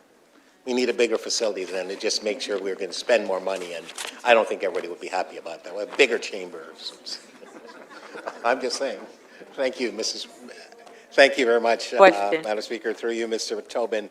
Mr. Tobin, can you tell us how we are addressing the issue around arts and cultural funding, the potential impact that arts and culture has on a growing city, a city that's vibrant? To the Speaker, the cultural industries and the arts broadly are a key part of Toronto's diversified economy. This council has made repeated commitments that are reflected in Budget 26 to support that sector. There's $2 million increase in the Toronto Arts Council budget here, as well as a $379,000 increase to the LASSO program, both of which are steps towards the doubling of those budgets over time. Fantastic. Thank you, Madam Speaker. Thank you.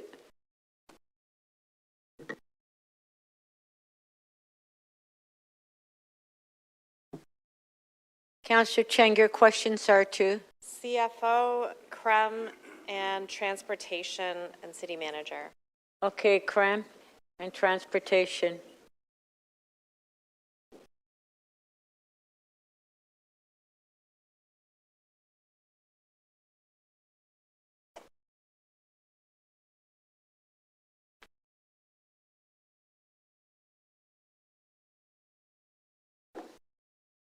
Just, Great. okay. Thank you. Go ahead. Thank you, Madam Speaker. Through the chair to our CFO, does our property tax income increase with inflation? It does not. The majority of city revenues are static in nature. They only increase when we drive an increase through a rate change. So does the cost of operating the city increase with inflation? It certainly does. And when people ask for a 0% increase, what does that mean? It means that two key pressures that drive the city's annual budget. One is inflationary pressures associated with our expenses. The second is the impact of growth. So the city itself has grown by 35% over the last 10 years. It means cuts, right? To be able to offset those pressures means we have to find reductions elsewhere. Currently, projects for Parks and Recreation totaling $576.7 million envisioned to be delivered before 2035 are unfunded. We also see reserve cliffs in children's services and water. Is the amount of projects that are delayed or unfunded expected to grow due to changes in provincial policies around development charges? Yes, so one of the challenges we're facing is as it relates to development charge revenue. So there's really two key impacts that are happening. One is the market trends itself, which are looking at a reduced level of DC revenue that is being collected. The second is the impact of Bill 17, which on average would be about a 4-year deferral of when we would receive funds. So when you combine those two elements, essentially it means we would have very little revenue coming into the city from DCs, likely over the next 6 or 7 years, which necessitates further deferrals and possibly even outright cancellation of various growth-related projects. So not only are projects at risk, new projects that are needed to support our growing city are almost impossible to put on a 10-year capital plan because we simply do not have the revenue sources to make it possible. It's very challenging to be able to fund growth-related projects, and where investments are made in growth-related, council makes those decisions understanding that that has an impact on funds available to repair and maintain existing assets, many of which are approaching or nearing the end of their useful life. Okay, I'm going to come back to you, but first I'm going to go to our friend Mr. Pat Matozo through the chair. Mel Lastman Square is slated for a much-needed refresh to support existing density and proposed addition of 100,000 people to North York Centre. It's currently below the line. Is there a prioritization planned as we move forward with the North York Centre secondary plan in order to support the growth that is proposed? To you, Madam Speaker, to Councillor Cheng, thank you for the question. Councillor, as you know, we're currently doing a feasibility study, updating the building condition plan, as well as looking at future uses. So once that's study done, we'll revisit the budget. It is currently below the line, but in future years, we'll work it through the capital prioritization framework, and that's how it gets prioritized in future capital plans. So below the line doesn't mean it's canceled? No, it's not. It identifies that it's an unfunded project, and once the business case is ready and put forward, that's when it goes through the capital prioritization framework, and then if the will of council to approve it, then it moves above the line. Thank you. Okay, now to transportation. This budget gets us 48% of our major roads and 76% of our local roads in good to fair condition. And this is something we hear a lot of complaints about. If we wanted to pitch Toronto road condition as a major job-creating infrastructure investment to the federal government to get us to excellent road conditions across the city, what is the ballpark of that amount? Thank you, Councillor. Through the Speaker, the ballpark of that amount would be, as set out in our State of Good Repair backlog, which is $7.7 billion. To get to excellent road conditions across the city? That's correct. Thank you. Back to the CFO. What are our key requests in the New Deal 2.0 that will help us circumvent a significant jump in property taxes next year? Are there revenue tools that we are asking for that grow with our economy and population? Is that on the table for discussion? So, Speaker, yes, those would be one route to go. And in terms of the major areas, it continues to be the impacts of transit, the impact to our emergency services, the impact to housing, which is the continuum of housing, including homelessness, all of things that are fairly unique to Toronto in either their size and scope or the fact that it's unique and we're the only city that has some of those challenges. And how about the infrastructure required to support growth? Because we see the cliffs in some of the reserves. We know that there's projects unfunded. COVID. Our city continues to grow, and we don't have the tools to support that growth. Okay, that was your last question. Speaker, the answer is yes, we continue to raise that, particularly in the areas that are fairly unique to Toronto, because those are huge drivers. If you think about the transit state of good repair backlog, our housing state of good repair backlog, if we were to have less need to tackle that on our own, we would have more availability to tackle some of the, what I'll call more core city services, recreation centers and other things. So it's much like the Gardner upload, where we were able to use that resource to fund projects within the city funding that required it. We need more of that to happen. Thank you. Councillor Sachs, do you want to introduce the students that are here today? I absolutely would. So we have here the very patient students from Palmerston Junior School and their teacher, Camelia Marks, who are here to see democracy in action. Yeah, absolutely. Thank you so much for coming, all of you.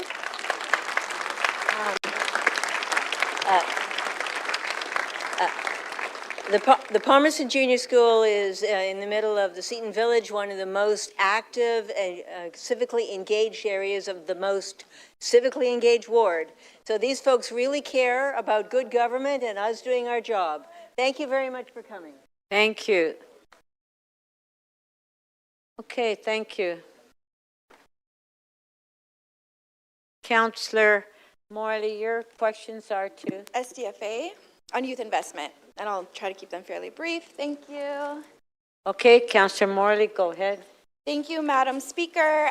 Just a few quick questions on youth investment in the budget before us. As a youth champion, I think it's really important, and we've got young people here today to highlight why this matters. We know a safer city includes investments, upstream investments. Can you highlight for us, good morning, Mohammed, on what we're seeing in the 2026 budget in terms of youth investment? So through the chair, in the 2026 budget, there are youth investments in terms of support and youth skills development as part of our FIFA engagement. There are also youth investments through our community services partnerships. We have approximately $20 million in community service partnerships that includes youth-directed services. There's also youth investment in terms of the youth violence efforts that are underway. Great. How are conversations progressing with other orders of government? We know through the budget process and through our work we've been navigating, there are a couple of programs sunsetting. Can you highlight any progress in terms of discussions related to those programs? So through the speaker, conversations are ongoing. We have been actively, over the past 2 years, been engaged in the federal government and provincial government. Back in 2024, the mayor hosted an intergovernmental conversation with both orders of government to discuss the need to continue youth investments in their budgets. In addition, we invited the Minister of Public Safety to take a tour of our program services and sites, and we provide regular updates to our federal government partners about the impacts of these services, and will continue to do so. Great.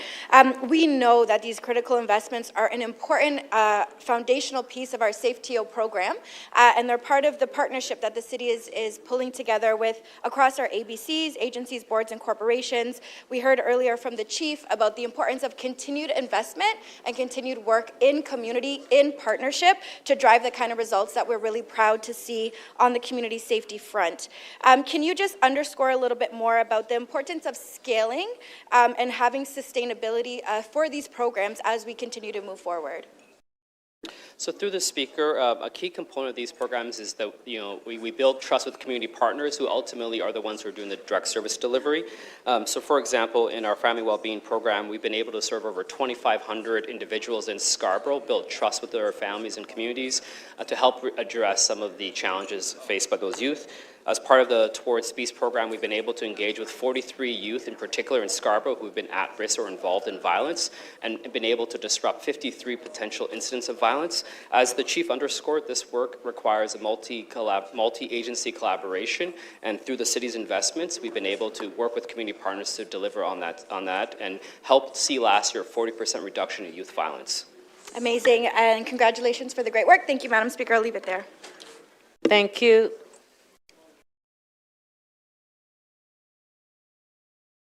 Councillor Cole, your questions are to who? Yeah, the Chief Financial Officer, Mr. Conforti. Okay, go ahead. As one of the development hotspots in Canada, where we've got about 200 condo developments going on, The developers that come to my office, they always cry the blues. And they say the city has all these development charges, reserves, whatever they call it, that they're sitting on. So why don't they use those dollars that they have in reserve for development rather than asking us poor developers for money? We have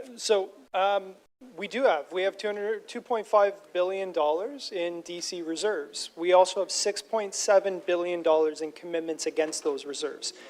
Anytime I'm asked about the reserves, I'm always clear to say you have to look at how those reserves were created over a period of time. Prior to 2017, we were collecting about $230 million in DC revenue annually, and we were spending about the same. There were heightened level of development activity that happened, I believe, from 2017 to 2021 timeframe or so, where the amount of DCs we collected outpaced the speed at which we could deliver growth-related projects. And that is where you saw the growth of those reserves. In fact, the reserves topped about $3.1 billion. What you've seen over the last few years is the amount that we're spending, which was closer to $600 to $700 million, far outpaced the amount of DCs we've collected. In fact, we only are projecting to collect $135 million this year, and our projections over the next 10 years are we do not have enough funds both in the reserves or what we expect to collect to be able to service the $6.7 billion in obligations that exist in today's capital plan. And are we required by provincial law, or is it our own bookkeeping that requires these reserves to be kept? So there are strong provincial regulations associated with development charge reserves. They are only collected for certain purposes and can only be spent against eligible growth-related projects, and being that on the capital budget side. So that is how we leverage those funds. It is against projects that are identified and approved as part of our development charge background study. We draw those funds for those purposes and spend them against those eligible projects. Okay, thank you. Another question is, of all the taxes that Toronto residents pay, that is HST, provincial income tax, federal income tax, all these taxes they pay, what percentage of the taxes that Torontonians pay are paid to a municipality like Toronto? 9 cents on every dollar. So for every dollar in taxes a Toronto resident pays, 9 cents goes to the city, 91 cents goes to the big fat feds and the big fat provincial guys. Yes, so, and if we think about the sources of taxation revenue, the majority of taxation revenue is collected through income tax or sales tax. Those are the amounts that are directly received by the federal and provincial government versus property taxes, which is the primary taxation for municipalities. Now, some people tell me, well, you had a big windfall when Taylor Swift came to town. You had a big windfall when the Blue Jays were in the World Series. What did the city do with all that money that came in from Taylor Swift and the Blue Jays? So I can speak specifically to Taylor Swift. It's estimated that it had $282 million economic benefit for the region. It's estimated that there was $40 million in additional taxes paid to all of government. The City of Toronto, in terms of incremental revenue received, was less than $500,000 of that. How much? Less than $500,000. So how much came in? It's estimated that it was $40 million. So out of those 40 million, what did the big fat feds get and the big fat Queen's Park get? So it would be 39.5. And we got a measly how much? About 500,000, predominantly through the municipal accommodation tax. Does anyone know that? Do we ever tell the Toronto residents that most of their money goes to the big fat feds and the big fat Queen's Park? Could I ask a question on the budget? It's on the budget. It's money that we pay as taxpayers Well, we're not in talking Toronto. about the big fat feds or the big fat... Well, they are the big fat feds. Okay. Okay, sorry, Madam Speaker. We do make let an him answer. effort. Let him answer. We do make an effort of explaining municipal finance, which is very different than federal and provincial. An example that we gave when we had the budget launch, we noted the Taylor Swift example, but two other key examples that we gave is even the amount of income tax paid for the average Toronto household over a 9-year period, and if we compared the amount of property taxes paid over that 9-year period with annual property tax rate increases, The amount of income tax for homeowners in Toronto grew by $9,000.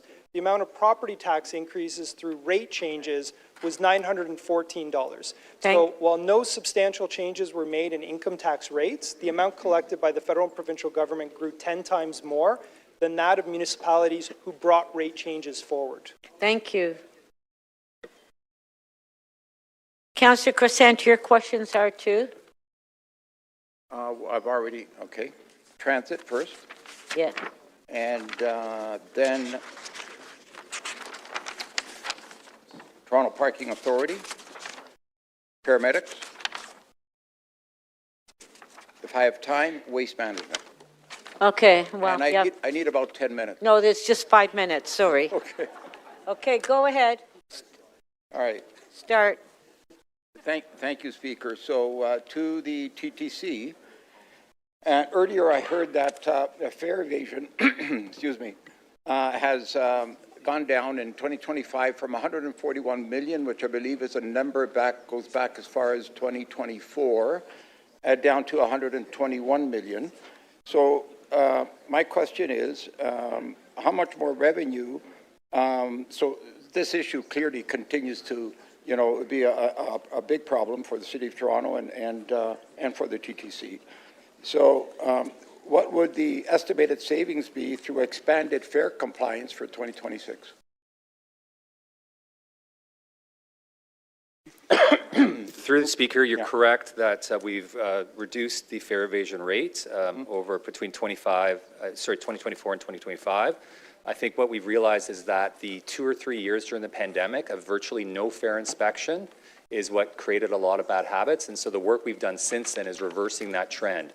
And so what we've done is we've implemented different tactics on bus, streetcar, and at stations and at station gates to begin to reverse that trend. And so last year we set a target of 12 million, or our board did, and we exceeded that. And we're working on a similar target for 2026. And part of that will be realized through new tactics, especially on bus, where there's the greatest levels of fare evasion, and expecting people as they come off of buses. And so increasing that and increasing the deployment and some of the other tactics of fare inspectors. So the target in 2026 will be identical to the 2025 target? No, the target will not be identical to that. We realized that with what we did, especially at stations, by closing the free entry gates, that captured a lot of our $14 million from 2025. So we're working on that 2026 target. It actually, in fact, may be less because of the gains we've already made and how we need to hold the line on those gains, especially by closing down free entry gates, introducing plainclothes inspections on streetcars, and making sure that people are being inspected getting off buses. Okay, so it's fair to say that fare evasion continues to evade us. It's a big problem. Through the Speaker, I would say that we're finally getting a handle on fare evasion, and for the first time in probably 7 or 8 years, moving it now in the right direction. Thank you. So next question is could you explain the difference between, well, first of all, what is the cost of a monthly pass right now? Through the chair, $158. $158? Correct. And so fare capping kicks in at what number? Sorry, say that again? Fare capping? Yes. Kicks 47. At 47. So roughly, how much does it cost to achieve 47 taps? $155. So roughly the same price as a monthly pass. That's correct. So then really what is the difference? A monthly pass, because after the monthly pass allows you unlimited rides already. You don't have to pay up front, so the cash outlay is not in the beginning. So you use as you go. So there's a benefit, you don't have to pay up front. All right, so the benefit is you're not dishing out the money up front. However, otherwise it costs the same, because with a pass, you have unlimited rides. That's correct in Right. year one, Okay. yes. By the time you reach 47 taps, you're paying the same price as a pass. Okay, thank you. Correct. On the transit expansion, so I'm looking at the list here. There's 4 expansion projects on the list. I don't see the extension of the Finch West LRT on this list. Does that mean no one's discussing it with the province at this point? Through the Speaker, this is a decision that has to be taken up with the provincial government. They are the ones that are responsible for extensions of their existing transit lines. Okay, thank you. Thanks. Those are my questions. And Toronto Parking Authority?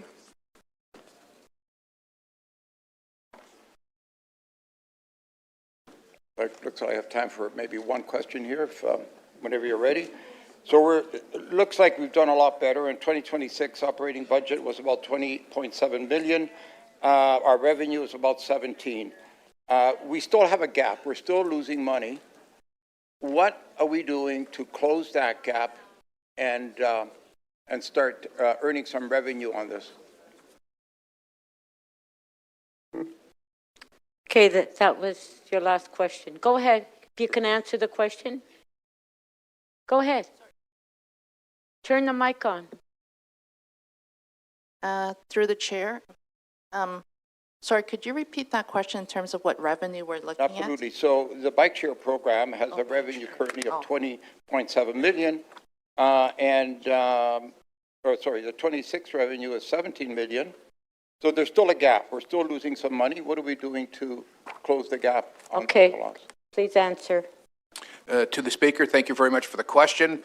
Yes, the bike share program currently is subsidized by the parking profitability driven by TPA.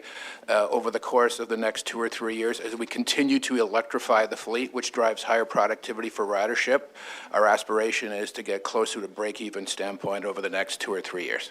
Thank you.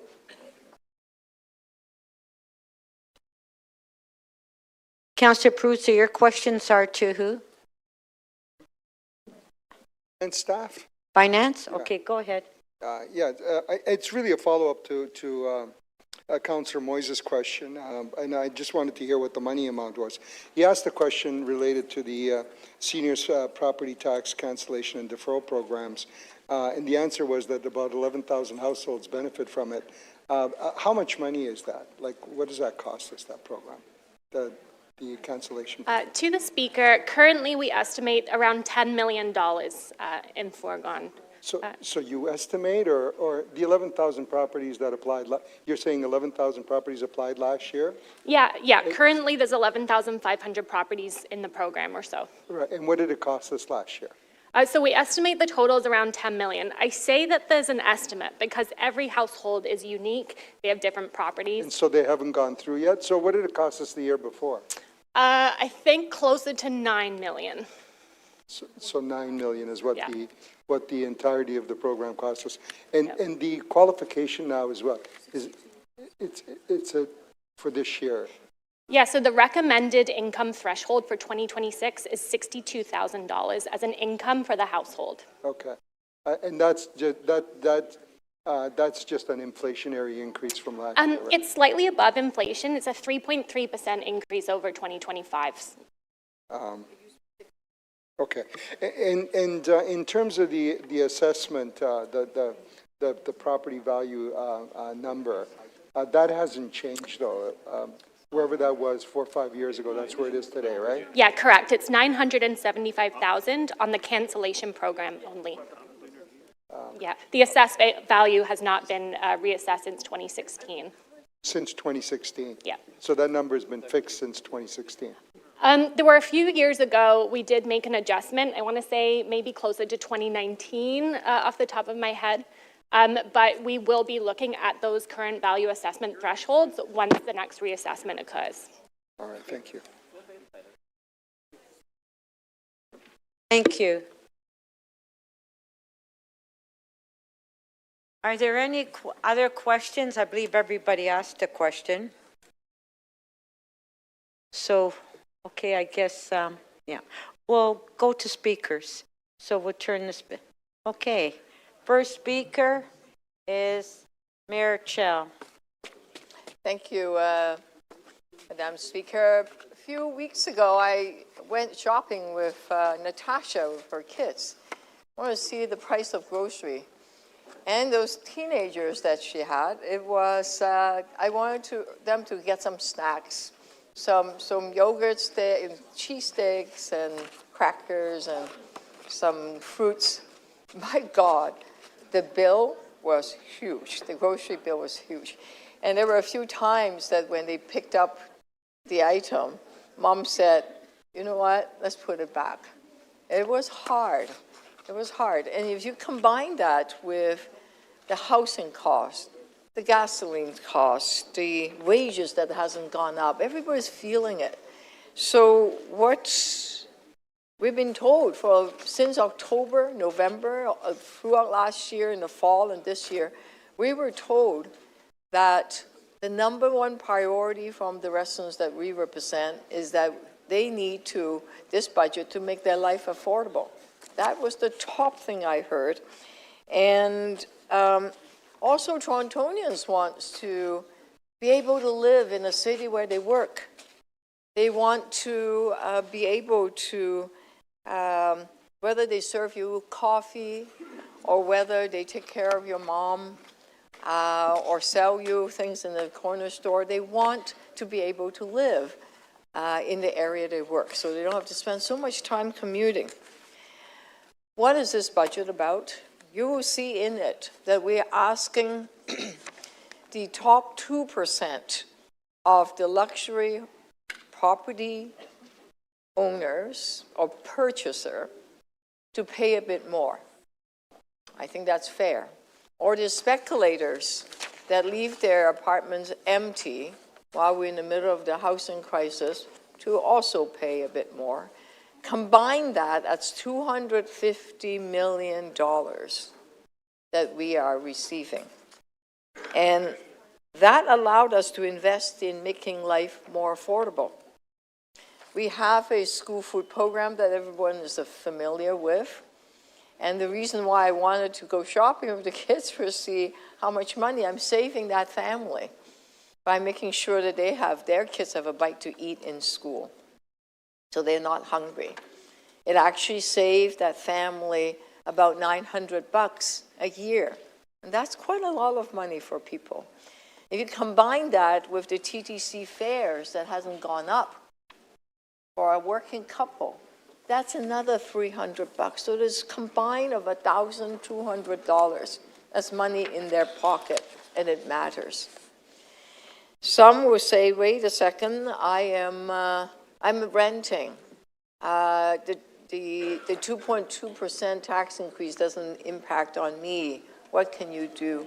Let me tell you that there are some that they're working full-time, several shift, steady income, live in their homes for the last 14, 15 years, but because they have to do a dental work, a root canal, or something of that nature, something extraordinary happened, they find themselves falling behind, and they can't pay their rent for 2 months, and they face eviction. The City of Toronto has a rent bank that we stepped in to make sure they're not evicted. This budget increased that amount almost, and since I've been a mayor, we almost doubled the amount to rent bank to protect those that have lived in their community for a long time so they don't get evicted. Together, it's about 9,000 people that we managed to keep housed. And of course, you and I know that we've been building affordable housing, and that too is very, very important to keep the rent down across the city. I was down at the library yesterday in the middle of the day, and it was packed with people. And opening library hours, a lot more every Sunday, that means a whole lot to a lot of people. And we know from judging by the number that you open it, they will come. And they are coming to our libraries. And it's free, of course. I noticed that the police got quite a lot of questions today. You and I know that the 911 wait times, it was about a minute plus. It's now not just the international standard of 15 seconds. Last I heard it was down at 3 seconds. It's dropped so much. Why? We added more people, call takers. And when you call for help, you want the help to come immediately. Well, firefighters, police officers, paramedics, healthcare workers are all being hired. I can basically keep going. I notice my time is up, but I do want you to know, to conclude, that this budget is all about supporting the small businesses, supporting the young couple where they can imagine to live in a city they love, supporting seniors so they could live in the same neighborhood for 14 years or 40 years throughout their lives because they are homemaker services. And it's also about mom not having to worry about the kids being hungry in school. So let's together build us a city that's more affordable, caring, and safe. Thank you. We do have a question for you, Councillor Holiday. Thank you. Madam Mayor, would you agree that this budget at least seems to draw on reserves more than we had in the past? This budget is because of prudent fiscal management. We've saved money over the last few years. We've saved money for FIVA because we have to draw on it this year. It's a lot of money. We've saved money for last year, and we are drawing it right now for salary increases coming from the collective agreement. We have, through the New Deal, because the New Deal is for 3 years, we have put all of that into a reserve funds, and this is the 3rd year of the 3-year deal, and that's why just shelter alone, it's $200 million draw for this year, and it came from the shelter budget, and it came because of the New Deal. So because of good fiscal management, we have put aside all of that funds, and TDC alone, for example, I heard you were asking a lot about the TDC reserve funds, so allowed me to say something about that reserve funds. I've actually went through the 62 pages of all the reserve funds, and I combed through that there is a development charge on transit, that's $395 million. I did too. Of reserve funds. Right here. And there is $181 million on the LRT reserve funds. There's a gas tax reserve fund, $86.9 million. New Deal is $145.5 million, a total of $809 million of reserve funds just for public transit. Yes. So what will we do in the future, though, once they're all drawn down? Oh, we haven't drawn any of this down. $809 million is there. Many of them will be. Many of them will be. And so if these balances deplete, it gets us through this year, but what happens in the future? How do we face the public knowing that our expenses will continue to go up and we won't have reserve funds to offset those costs? What's the long-term vision on this? Well, it's a very good question. The gas tax that we receive from the federal and the provincial government will continue to come because there's a legal agreement. Unless the federal government decide to take out the $2 billion of the gas tax money they give across Canada. In fact, I was in Ottawa asking them to double that gas tax so that across Canada it'll be $4 billion instead of $2 billion. So the gas tax reserve fund will continue to grow.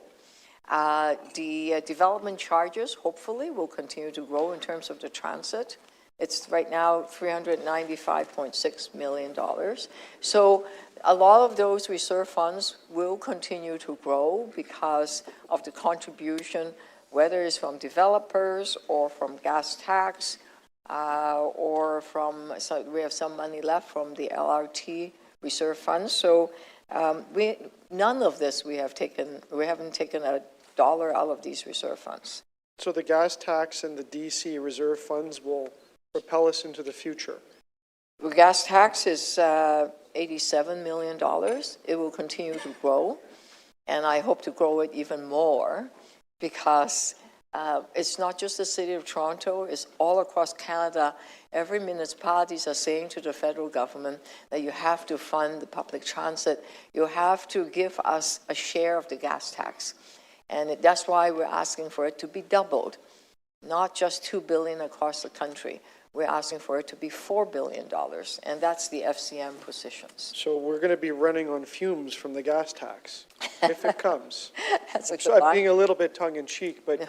So we're hoping that comes, but we don't. No, this will continue to come. If they don't increase it, it's okay. It will not disappear because there's a legal agreement both from the provincial government and the federal government. Those are not disappearing. I'm hoping we have more. That's all. Thank you, Mayor. Thank you. Councillor Bradford, questions. Thanks, Madam Speaker, through you. And congratulations, Madam Mayor, on the budget. I know that's a lot of work, and here we are, and today's the day it goes through. So thanks for doing that work. The property tax increase that you had in your two previous budgets were the highest and third highest on record in the City of Toronto. 9.5% tax increase, followed by a 6.9% tax increase. So I give you credit, you kept your promise to Torontonians that you were ready to tax. I also think that Torontonians are relieved that this year's budget is coming in at the rate of inflation. I think that's a relief for a lot of us and folks out there struggling to make ends meet. Will you commit that if you were re-elected, you would deliver next year's budget also at the rate of inflation? Councillor Bradford, you do know, since you're very knowledgeable about the budget and especially the reserve funds, because I think a lot of your questions about the reserve funds, that the City of Toronto this year is contributing $3 billion into reserve funds, both in the operating and capital budget, and that in total, the City of Toronto, just those of you that are worried about, reserve funds, in total, let me tell you how much we have in reserve. We have $10 billion. We have because of good fiscal management, that is why we are in a good place. And this is the time when everybody is saying that you need to make life more affordable. This is the time that we have to help folks out a bit. So whether it's through the property taxes or through the small business tax or residential or seniors or homeowners, we need to give them a hand. I agree. Affordability is very important, and I think Absolutely. it will be next year as well. So I'm going to just try that question one more time for you because you didn't answer it. The question was, would you commit that if you were re-elected, you would deliver next year's budget at the rate of inflation? Councillor Bradford, let me talk about, rather than just next year, let me talk about last year. Last year, you went and took out, he want your motion to take out $30 million from a reserve fund. Yes. Thank goodness you only got two more votes for it. And 2024, please allow the mayor to answer, please. You took out you supported taking $42 million from the reserve funds. It's a combined total of $72.6 million reserve funds that you want, one time only, that you want to take out in the last 2 years. So which side are you on? You want to protect reserve funds or you want to follow what you've done last year and the year before where you took out, $72.6 million reserve fund? Madam Speaker, if I may. What is it that you want to do? Mayor, Councillor Burnside has Councillor Bradford has a question. I have the vote record here. Madam Speaker, if I may. Mayor, please allow Councillor Bradford to ask a question. Yeah, that was intended to reduce the industrial property tax rate in light of Trump's tariffs targeting the steel and aluminum sector. I know you voted against that, and I know a bunch of businesses have had to leave the City of Toronto since then. That was the correct use of the reserve funds, not for your re-election prospects in the fall.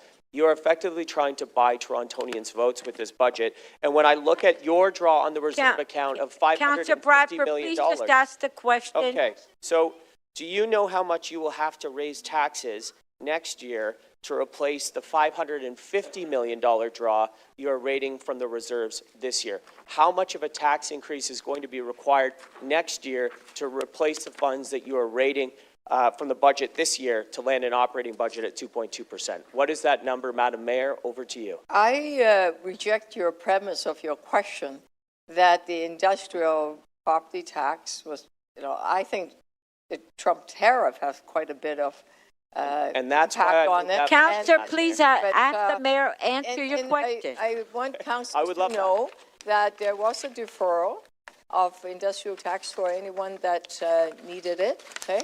and it was there to make sure that we protect the industrial sector.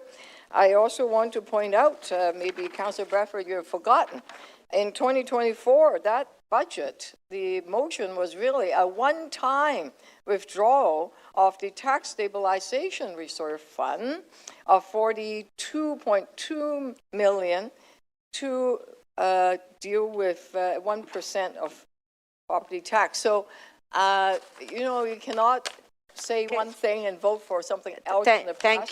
Thank you. Councillor Burnside, question. Yeah, thank you, Madam Speaker. Through you, we heard that the cost of adding snow removal to the contract is... Sorry, I'm going to interrupt you for a minute. Sorry. Councillor Pasternak. Yeah, sorry, I have a class and I promised that I would introduce them before the next question. Councillor Pasternak, would you like to introduce your class? Yes, thank you very much, Madam Speaker. Yeah. I was on my way to remind you, but you certainly did remember. Yeah. As we celebrate Black History Month, we continue a tradition in York Centre and here at City Hall. And in keeping with that tradition, it's an honor and pleasure to welcome to Council Chamber students and staff from the Afrocentric Alternative School in Downsview, one of our city's most remarkable schools.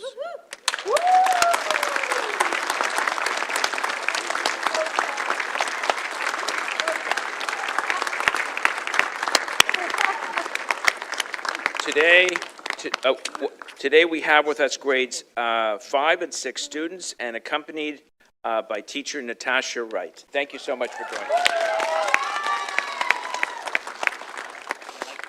Welcome. Okay, sorry, Councillor Councillor Burnside, I'll go back to you, sorry. Bradford, Pasternak, don't say hey you. It's all the same, it's all the same. Councillor Burnside. Thanks for that. Don't look the same. Go ahead, your time is rolling. Of course it is. I just have one question. We heard that snow removal could cost $130 million, which would be an up to 3% tax increase. Is that something you would be still committed to doing after the next election? Or in the next budget? Yeah. It's just straightforward. The total winter maintenance budget this year is $161 million. Okay. And having said that we need to make life affordable, I asked the staff to do what they can, okay, within this budget. They took some from the capital budget. They purchased some snow melters, new plows or sidewalks. They went and purchased some new equipment. They've also asked the staff, these are the staff that work across everywhere, not just in snow removal or snow maintenance. And over 300 of them volunteered.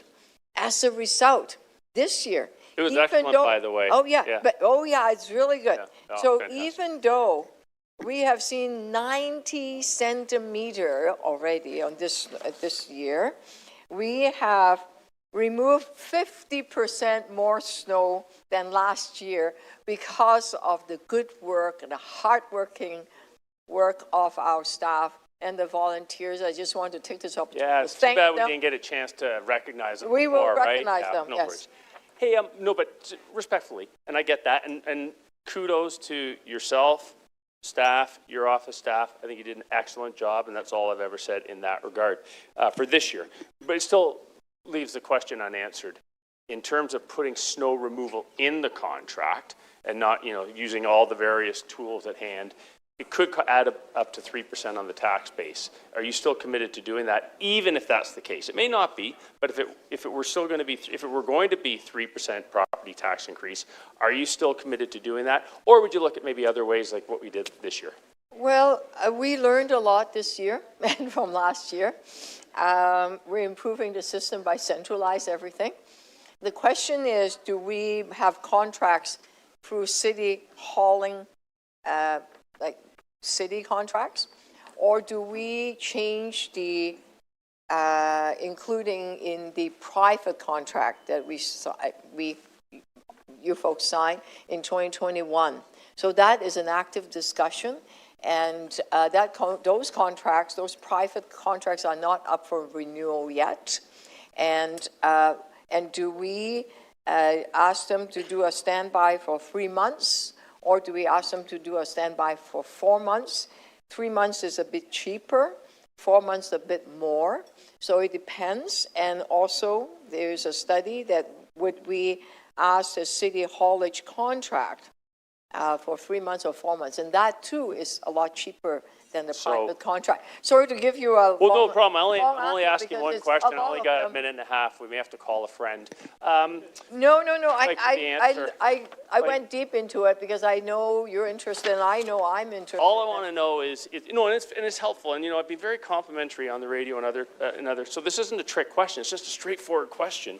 Yeah. Is it something you would consider if it increased taxes by 3%, or would you look at other things like 3 month, 4 month, 2 month, whatever that is? That's all I want to know.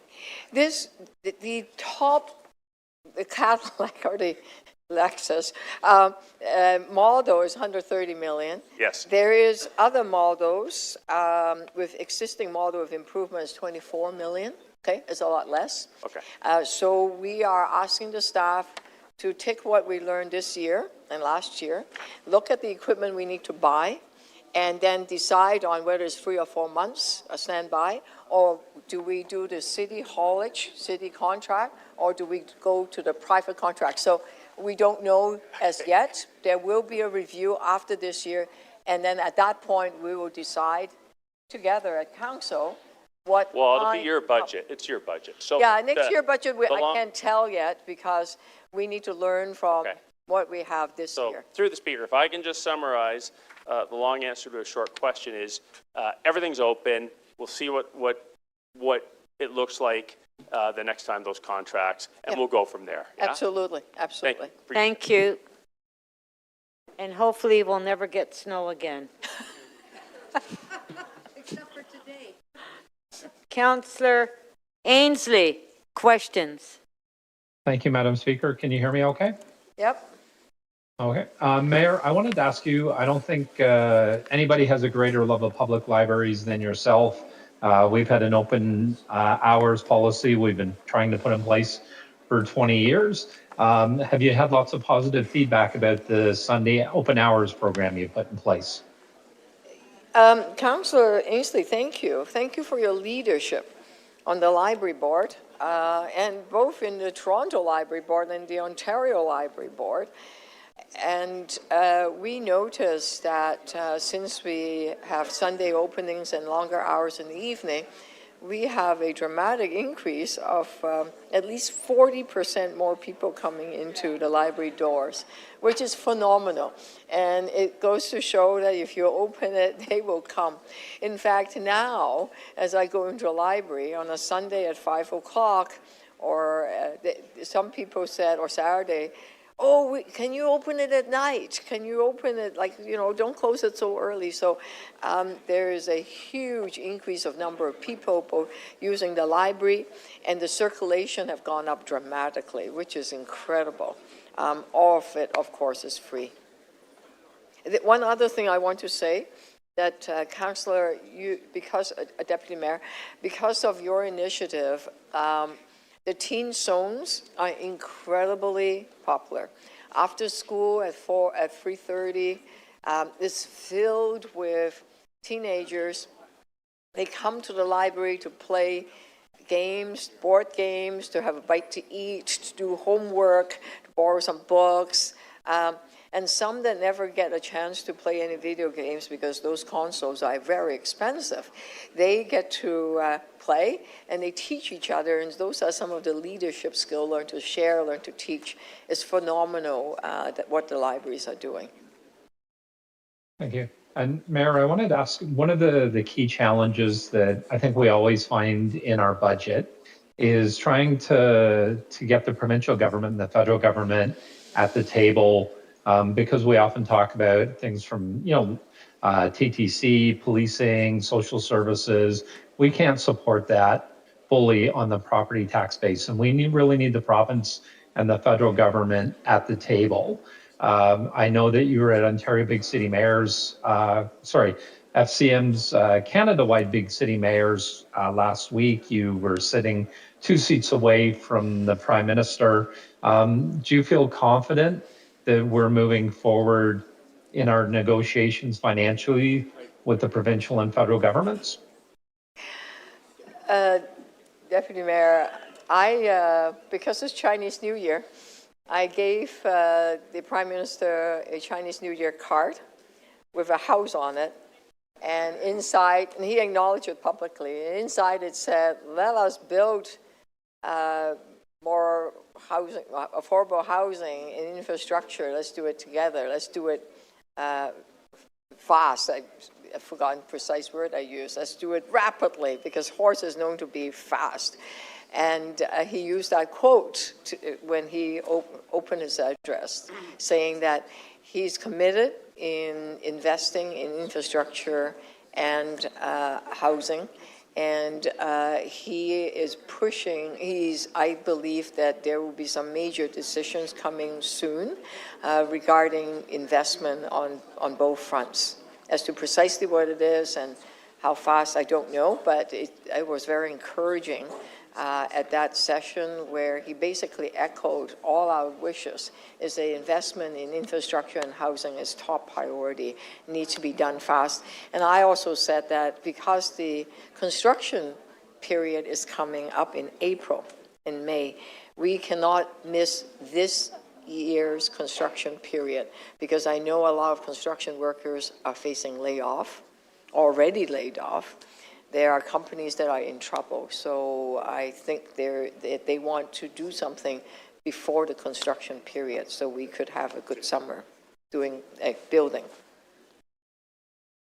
Okay. And thank you for Mayor. your and congratulations your attendance on your budget. Yeah, thank you, Madam Speaker. Thank you for your work on FCM and AMO, by the way. Thank you. Thank you. Councillor Cheng, questions? Thank you. Through the chair, the city does some heavy lifting in this budget, including the student nutrition program to be offered at every school in the city, making TTC more affordable with a fare freeze and fare capping, investing in eviction prevention, acquisition of affordable housing. Some in this chamber feel these investments should not be covered by the city. And add to that the $1.56 billion we are spending in delivering responsibilities by other levels of government, many of which are downloads to us. What is the kind of city that you're trying to build with this budget, and how do we get higher orders of government to join us in funding this vision?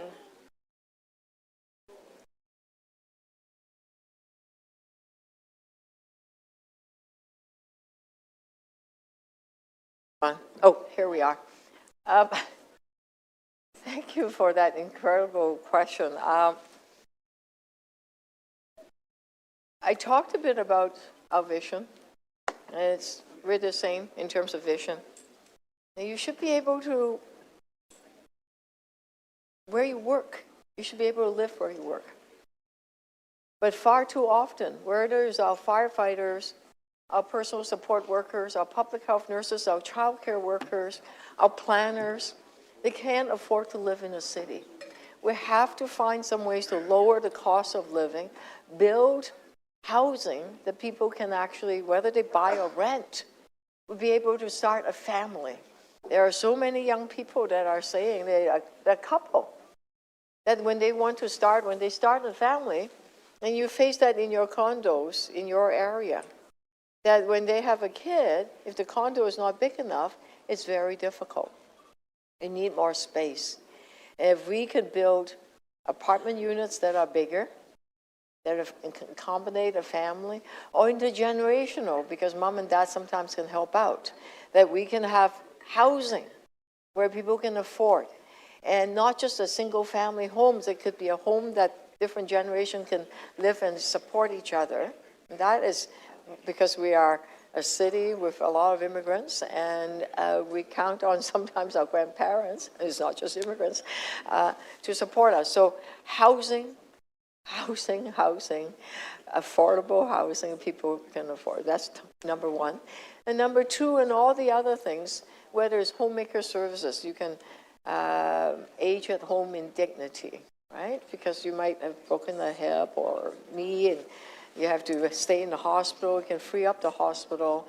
And sometimes the sandwich generation, the mom has to take care of the kids and their parents. That's tough.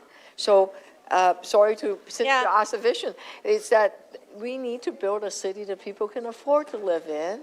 And we need to make sure that the senior level, while the federal and provincial level of government, listen to Deputy Mayor Mike Cole, what he said, that Taylor Swift bought in millions, 40 million I heard, and that we got, I think, what, $400,000 or something.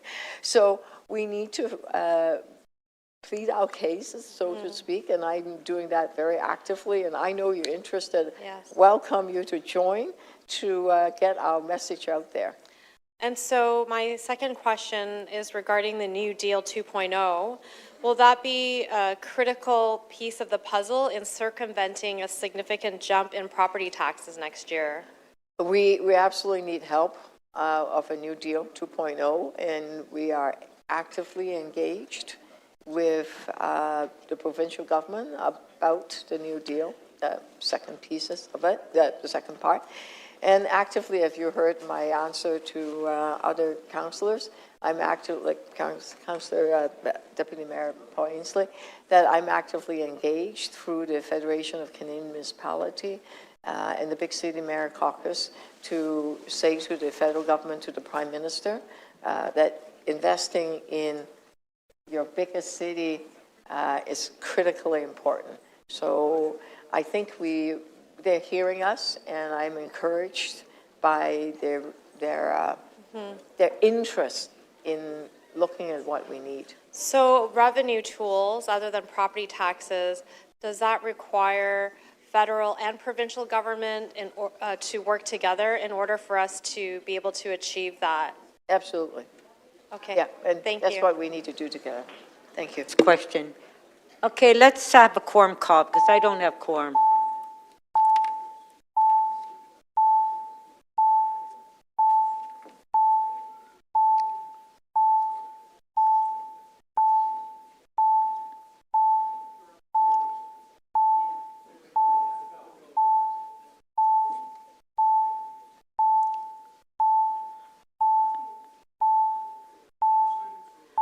I would please like to ask members of council to stay in their seats.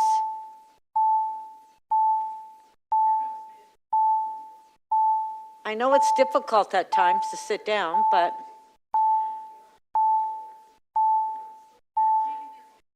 well, I don't know. I mean, like, yeah.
Councillor Myers, can you indicate your presence in the chamber, please?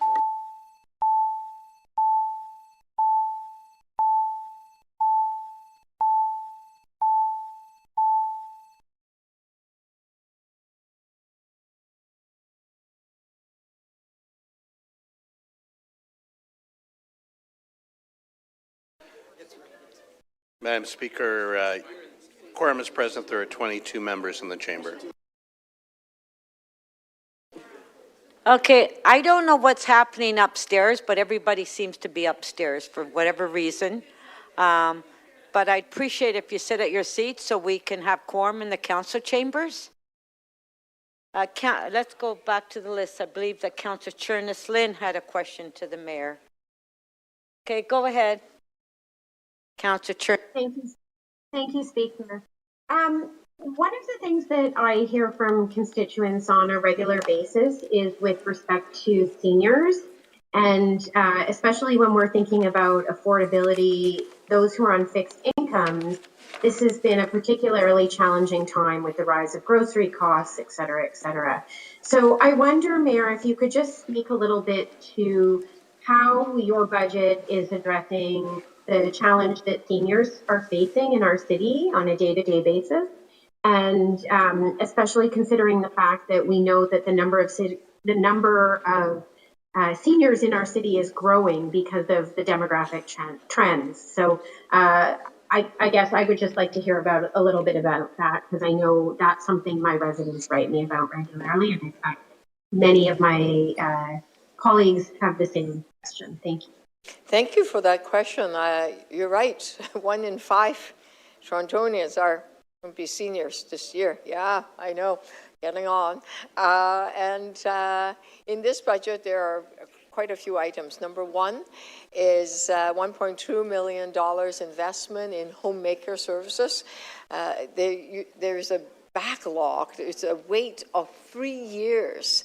So, for example, you have a knee replacement or surgery, and you're not able to do your own housework or clean. You're stuck in the hospital. The hospital's going to let you come out. Then if you don't have someone helping you, you're in trouble. So if you're in a wheelchair, for example. So the homemaker services, we're eliminating the 1.2 million, eliminate the entire wait list. So you no longer have to wait for 3 years. The service will be there. There are some seniors that, because they don't necessarily know how to manage their pensions and their rent, not necessarily paying it on time, or they're subject to scams. So there's a financial voluntary trusteeship, so that you can get that for free, of course, and that trustee coming from, say, Wood Green Community Center, a local community center, would be able to help you pay the rent on time, make sure your guaranteed income supplement application gets in, help you fill the income taxes, and all of those things are also very important. The third one is the deep cleaning, because sometimes seniors end up hoarding, they keep a lot of things, and it piles up so much that sometimes is not safe and leads to occasionally the landlord, saying that you have to move. So we prevent a lot of eviction, and by doing deep cleaning. Also in this budget on the capital side, in the George Street, and Councillor Moyes will be able to give you details, we're building a long-term care home. In fact, there's two long-term care homes. We are building several seniors buildings, affordable housing for seniors. We are also both supportive and shelters for seniors, and also regular homes. So there's a continuum of care, from being able to have ordinary housing to a bit more supportive housing, or if you are homeless, shelters, and then to long-term care. All of that is in the George Street model of a hub, and that there's I think $54 million involved in or thereabouts in that budget to provide the service the seniors need. And we can do more, but that's just the beginning. Okay, thank you. I think when we think of vulnerable Torontonians, we don't always think about seniors. But I like that this budget is thinking about some other pieces. Councillors, I urge you to look through. There is other programs. There's adult programs. There are funds in there. There's actually sprinkled through the City of Toronto grants to senior groups that organize activities for seniors, like Meals on Wheels. All of that is in this budget. I don't have enough time to fully describe it, but there are tremendous number of activities for seniors. We need to do more, no doubt about that. Yeah, I noticed the air conditioners too. Thank you. Thank you. Thank you. Councillor Thompson, questions? Thank you very much, Madam Speaker. Through you to the Mayor. Mayor, you have a responsibility to all Torontonians. Would that be fair to say? Sorry, You have a responsibility to all absolutely. Right. We all do. Right, but as the Chief Magistrate, you're the top of the class, right? May I say that? So when you look at the needs and the conversation you have with Torontonians, you're responding during a budgetary period to try to address the challenges and the opportunities for all Torontonians. Absolutely. Right. And so in cases where you have a situation, let's assume your numbers on a budget period is, let's say it's 10% or 8% or 5%, in this case it's 2%, it's based on the outlook, it's based on the need in terms of responding to the challenges. Would that be correct? Absolutely. Right. And so in addressing those challenges, one would say, oh my God, they're wasting money, they're spending money foolishly, and it's like an open sieve. How do you respond to those? Because I've heard those comments, and I wondered if I can just ask you to respond. Yeah, thank you, Councillor Thompson. As you might remember, I came in July of 2023. Immediately, in August, I was presented with a fact. There's a $1.8 billion budget hole. And in August of that year, I immediately called a special council meeting. Some of you had to interrupt your holidays and came back here. That's where we said we need to face our fiscal crisis square on. We made some tough decisions, like asking people that can, the 2% of property buyers to pay a bit more, okay, if their home is $20 million that they're buying, or if you leave your home empty. I also immediately went and spoke to Premier Ford. I said, we need your help. That's where the New Deal came in. And yes, it was tough that year. That budget was tough. And we had to do what we had to do in order to stabilize our situation. But because of what we did in that first year and then subsequent second year, our credit rating for the first time in 23 years went up to AA+. Right. Which means that we save money. And the savings as a result of improved credit rating allows us to further invest in opportunities for all Torontonians. Absolutely. You're seeing the result of the tough work that we did together for those 2 years. This year, we're able to do 2.2%. It's because what we've done in the past. Then we can also invest in all the things that we talked about. Kids, seniors, small businesses. We can do all that because we did some tough work in the last few years. And that's what Torontonians need to take going forward in terms of the challenges that you've risen to the challenge, responding to the needs in terms of addressing the objectives and goals of the city. Absolutely. I think this is the time we all come together, all the councillors and the residents of Toronto, to say Toronto is worth investing in, and collectively we'll say to the provincial and federal government to say, we did all this hard work. Right. And we are trying to make life affordable. We're building a city that's more affordable. Right. You too can join us. Let's Right. do it together. Right. So we're addressing the issues around crime in terms of all the indices going down. Yep. We're addressing the issues about youth and investing in youth and Yes. being forward-thinking in terms of that relationship. Yes. Yes. We are looking at the core services that are provided to Torontonians, ensuring that they're available and ensuring that they're affordable as part of this budget. Yes, absolutely. Councillor, I was in the Scarborough Civic Center where we had an open house inviting people to come in to look at city services. A group of young people came, And they're not the kind that would normally go to a civic center in a city service. They were so proud of their work. This is the Scarborough Toward Peace. Right. Oh my gosh, they were so amazing. And they said, former GAM members, I'm now coming back to help out, to be role model for young people. I'm just excited about No, that. I really appreciate it. My final question to you, but the cultural sector, we're investing in that. Maybe Big time, thank you. Yes, 10 million over 5 years, 2 million more each year, because arts and culture help us define who we are. It attracts so many tourists. You notice this year, and Destination Toronto has the highest number of tourists coming in. It's a success story.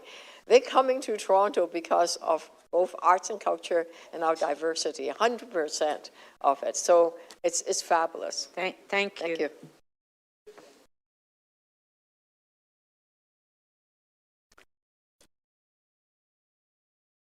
Councillor Carroll to speak. Thank you, Madam Speaker. I have a number of motions to move.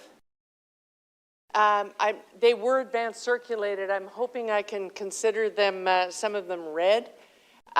There is a long omnibus motion with a number of clauses, I think 14 altogether.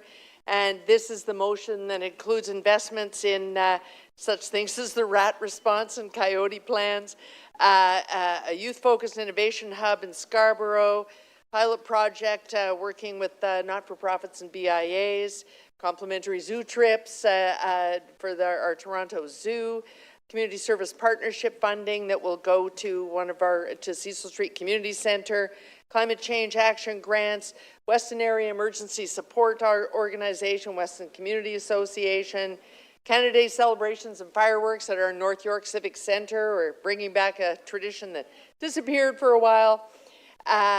Placemaking banners in one of our areas, My Malvern Community Initiative.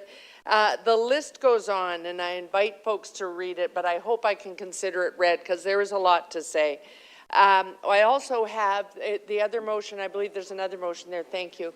Oh, has it already been posted? Oh, thank you. So, councillors, I'm good. While you're reviewing those motions, what I want to say, we also have the offset motion. We're all worried about the youth programs that are federally funded that would otherwise expire right around the time of the next federal budget.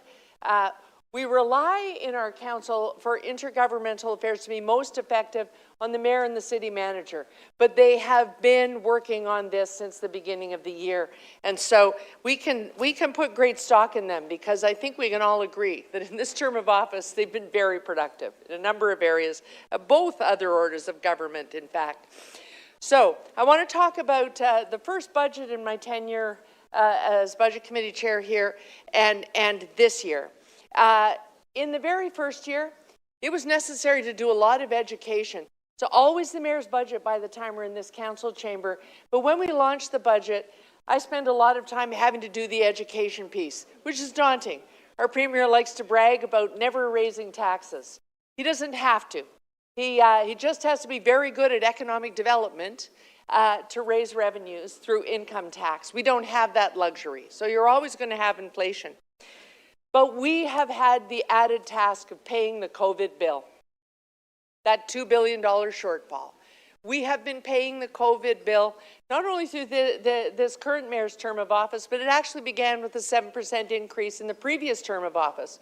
And that too was about paying that shortfall left by COVID. We would have loved for the entire tab of COVID to be picked up by the other orders of government, but they kind of lost interest in helping us with it halfway through the pandemic. And so we found our own financial ways of dealing with that. But I promised people in my tenure, which began with Mayor Chow's term of office, that this should be an arc. What we want to see is, yes, we have to pay that bill, and that means an investment for every Torontonian, but we need to get back to stabilization. And that's what this year is. And we need to continue to work very hard every year to be able to do that. We also were careful with our reserves, very careful with our reserves. It's collective bargaining year this year. You see high gross budgets in all of the the budgets, because we've been saving all along to be able to layer that collective bargaining agreement impact onto the budget to keep the net under control and to be able to offer the property tax increase we're raising. That's especially true in Toronto Police Services, one of the largest of the unions and one of the ones under the most pressure because it had quite a low contract, the one before. And we really need to get to the point where we can wrap those things up all in 1 year. But we also said to both the bargaining unit and the management, that's a lot to absorb. You must absorb everything else. And they have. There's nothing there, nothing, but the hiring plan and the collective bargaining agreement. And that's true in a lot of the divisions. It's why each division's increase was individually set based on the impact that those external factors were having on their budgets. And so I hope you will keep it in mind, not plunder these budgets. They're arrived at for a reason. They're arrived at to promote sustainability going forward. And that is something that people expect of us. I want to make one last point, and I hope you'll indulge me, Madam Speaker. We really have to look forward and really begin to understand our finances. We make our residents very, very vulnerable in feeling safe in this community. So if you can wrap up, please. Yes, Yeah. if you'll indulge me for, it's not just safety in the context of policing, but safety in the fact that there is going to be continuous improvement in this city. And that means helping them understand how we fund things like first response and safety in the city and how we are hampered by our tax structure. Councillor Kira. Yes, and I'm just about finished, but as budget chair, I hope you'll indulge me for 20 more seconds. Yeah. We have a job as educators to help people to understand the pressures we face and what the real change would be that would make this a sustainable organization going forward. And all of us need to answer those questions thoughtfully in our communities. Thank you, Madam Speaker. Thank you. Councillor Holiday to speak. Thank you, Speaker. I have three motions. I may ask the clerk to display them, but I'll paraphrase quickly. The three motions each reduce the reserve fund draw, and hence the budget of the TTC, and each of the three amounts are related to their fare reduction programs. One has to do with the capping program, one has to do with the value of the program for free rides under 12, and the last is the equivalent amount to a 10% fare increase to adults. We got this book today. It was sitting on our desks. It's a purple book. It says, Delivering an Affordable and Caring and Safe City from the Mayor. And, you know, it's basically a plain language explainer of the mayor's budget. So it's a good read, and, you know, you learn things like 2.2% property tax increase below the rate of inflation. That sounds good. And it talks about all nice things that are happening. There's free air conditioners for seniors and families. I mean, here's one, Making Toronto More Fair, and it talks about a 2% hike to the wealthiest of 2% property, the wealthiest 2% property buyers, so that everyone else can pay less. And, you know, I looked at this budget plainly, and so 2.2% tax increase, and then all these things that we did as a city throughout the year and here. And but how is this possible? How could, you know, salaries and wages go up, be increases to things, inflation goes up, yet we're charging less? And I don't know if you ever had a puzzle book, right? And you go to the end and you look for the solution to the puzzle, but it's not in here. And I was kind of hoping it was, but I think I know what the answer is. And so here's really what I wanted to say today was, it's the mayor's call. If the mayor wants to draw down reserve funds, it's her budget. She can do that. But there's an implication in doing so. And I think what we should be is just transparent with people, like give the answer to the puzzle. And I think if you look into the reserve funds, you'll see that we got reserve funds for all kinds of stuff, you know, like DCs for fleet. That's a great example. We squirrel away money every year because we know that we have to replace vehicles over time. And that makes, you know, the really big sticker price when we have to buy the vehicles a little easier to deal with in the budget because we've been putting money away. And you can see DCs for stuff all over the city, like really, really plain descriptions.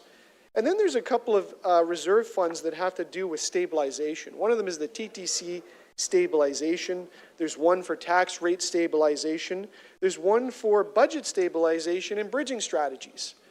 And they're not as explained as clearly. But I think if you compare the 2025 projections to 2026 projections in this budget, you'll see that these things are being drawn down, some of them in the hundreds of millions of dollars. And so essentially what that is the city is going to its bank accounts and is drawing out of its savings in order to manage the budget. The budget for the year didn't shrink. It wasn't compressed in any way, it grew. And yet the money that we go to and ask of taxpayers is below the rate of inflation. And it's because it's a one-time draw, which is not sustainable, Madam Speaker. And that's what people need to understand, is that the sticker price of this budget may be lower this year, but it's not going to be in the future. And I asked the mayor, how is it possible? How could you do this? How did you pull this off? And the answer back was, we're going to get gas tax, perhaps. Actually, Madam Speaker, this is my official request of the clerk. I want a red light on the dashboard here in front of me, because I want that red light to show that the gas tank is empty or running on fumes. That's the fuel warning light. That we're drawing down in these reserves in order to make the budget appear the way that it does here. That's the mayor's call. But I think what we should do is be transparent with people.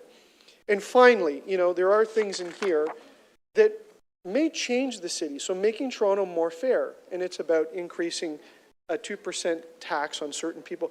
All that is taking money from people that earned it and redistributing it to others. And, that is the call of this council and the government. But I'm not sure that it generally changes the services that we apply to citizens. So one may ask, how much of this budget is dedicated to those type of activities? And do we raise the prices for some in order to redistribute that money to others? And should we be doing that in a budget, I think is a deep philosophical question that should be asked during the upcoming election. Thank you, Madam Speaker, for allowing me to talk about this, but I do wish the solution and the hint was printed on the last page. Thank you. Thank you. Councillor Morley to speak. Thanks, Madam Speaker. I'm actually rising on behalf of my colleague, Deputy Mayor Malik, who's under the weather today. I have a couple of motions to put on the floor on her behalf. I'll just wait for clerks to throw those up. So the first motion is that City Council increase the 2026 to 2035 capital budget for economic development and culture by $450,000 in 26 for the Amsterdam Bridge Rehabilitation Project, fully funded from Section 37 community benefits obtained from the development at 335, 355 King Street West and 119 Blue Jays Way. Source account listed to be provided through Toronto Portland's company for the delivery of the project. So again, that's budget related, but with a source. And the second motion is with respect to an increase to the 2026 capital budget and 2027 to 35 capital plan for parks and recreation by 2.125 million gross and zero net for the Victoria Memorial Square Revitalization Project, fully funded from Section 42 Parkland Dedication Reserve Fund listed with cash flows of $1.2 million in 27 and $0.925 million in 28. So I just wanted to, again, move those on behalf of our colleague, Deputy Mayor Malik, in her absence, and also just speak really quickly to the budget itself. This is my second or third year as a member of the Budget Committee under a couple of different mayors, very different processes, but of course all under strong mayor powers. And it's really been an eye-opening process to learn about the city's structural challenges related to our budget. And it's something that I continue to speak to when asked in the media about, how do we sustain a low tax rate? Well, we don't have a sustainable situation, and it is critically important that the intergovernmental conversations that I know are underway continue to advance with the support and advocacy of Torontonians who want to continue to see excellent service by a world-class city in a better way. We heard about the percentages of taxes that go to different levels of government. We do the heaviest lift, I would argue, with the littlest amount. And so I do think that the educational aspect that our budget chair and Budget Chief Carroll had mentioned of our roles as leaders, as influencers in our society, are really critical to the success, long-term success and sustainability of our city and certainly our budget situation. So with great thanks and acknowledgement to not only the Torontonians, the hundreds of Torontonians and thousands through town halls and consultations that took the time to join us, to share their feedback and to share their vision of what they want to see the City of Toronto reflect in our budget. I'm really proud of the budget that has been put before us, and I do believe that many of those important priorities that we share, important values that we have as Torontonians and as Canadians are very much reflected in this budget, delivering an affordable, caring, and safe city. So I want to say thank you especially to the Mayor for her leadership, along with all senior leaders in the city and our CFO and team, to having gotten us here today. We look forward to delivering this for Torontonians. Thank you so much. That's it. Thank you. Recess to 2 o'clock. Councillor Cole, you have an announcement. Go ahead. Okay. As you all know, Toronto has been named the city with the best Zeppole in the world. So we've got these amazing Zeppole bakeries across the city. We have the Calabria Bakery with Councillor Thompson. We have St. Ramos and Deputy Mayor Morley's. We have Rustic with Councillor Nunziata. We have Messina with Councillor Nunziata. We have Amico Bakery. We have Cataldi's. All these incredible small family-owned businesses. So we're asking you to go to your local Italian bakery and buy and eat Zeppole. Celebrate this incredible Toronto achievement, the Zeppole. Thank you.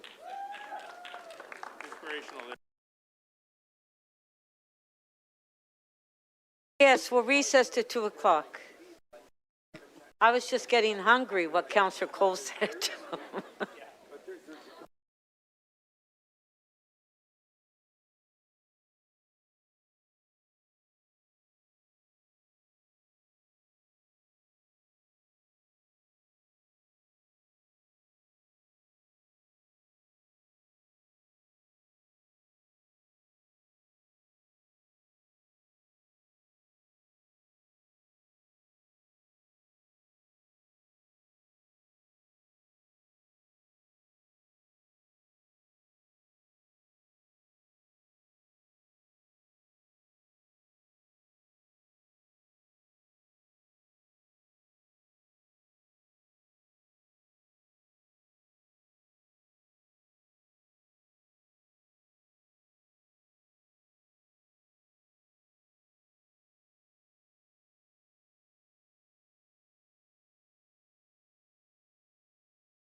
and I work with staff on this. This is to give us a little more time on the shelter at 1220 Wilson Avenue to do more consultations. Many of the people in the area do not speak English. Italian speakers, we have to spend more time because they just do not understand what's going on. And we also have to revisit our community partners. So I'm asking for deferral. The motion has been distributed. I don't see it on the screen, but that's the only motion I'm moving on this part. I have other motions on the second part. I'd like to thank Budget Chief Shelley Carroll, the Mayor, Budget Committee, City staff, all who worked on this budget. And it is no easy task. I sat on Budget Committee for 4 years. I did a 4-year sentence there, and I was happy to leave it. But you learn more on Budget Committee than probably on any other committee. So now into the nitty-gritty. Whether you get advice from your banker, financial advisor, friend, stockbroker, they will all tell you the same thing. Keep an emergency fund on hand because you never know when you will need it, and you can never know what can happen. Don't go into your savings, don't go into your emergency fund, and don't go into your reserves. But under this budget, unfortunately, we've not taken that advice. Since I've been on council, the city has gone through numerous crises. The extreme weather events in 2023, in July, there was massive flooding and property damage, and later that year came the ice storm. The combined costs of those two extreme weather events was about $172 million. And because we had healthy reserves, we were able to get out of that crisis fairly easily. And then there was the pandemic, which at the low end probably cost the city a little under $2 billion. We also had deep reserves then, and this city did much better than other cities because of those healthy reserves. We are being asked by all levels, other levels of government, to do more with less. 80% of Canadians live in cities, but we were given less than 10% of the taxes collected in this country. 40% of the population in our shelters are asylum seekers and refugees, and clearly this is federal jurisdiction. We are the leading producer of housing in this country, yet we were cut by $10 million from the Housing Accelerator Fund based on a petty dispute over 6 plexes. The economic cornerstone of this budget, on its face, concerns mostly material things, but the people of Toronto are seeking much more. In 2024, there were 443 hate crime occurrences reported to Toronto Police Services. There was a 19% increase over the 372 occurrences reported in 23, and an 80% increase over reported occurrences in 2022. The most frequently targeted groups were Jewish, LGBTQ, Black and Muslim communities. Assaults against LGBTQ rose by 42% in 2024. We have seen mobs in our cities harassing Christmas shoppers at the Eaton Centre, trying to interfere with commuters on the Bloor Danforth line just trying to get home. They have stormed Union Station, and they have blocked the Gardiner and the CN rail lines. We have seen the attacks on synagogues, the threats against Jewish daycares and schools.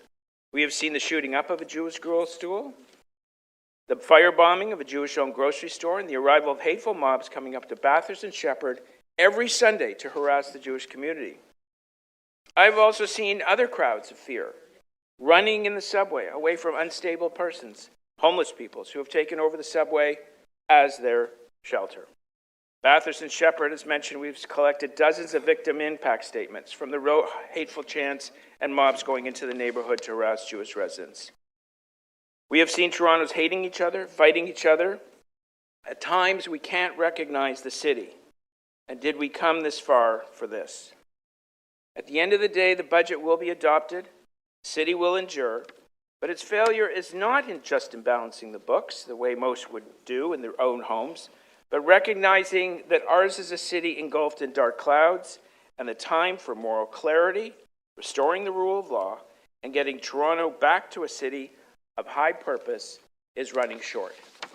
I just have 2 seconds in my questions to police services, I was trying to ask a question. The words did not come out right about the charter and the charges. I wanted to apologize to police services for any misunderstanding of my question. I have high regard for them and high respect for their work.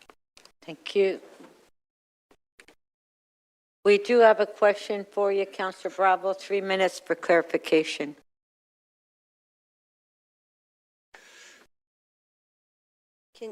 Can you restart my time, please, Speaker? Thank you.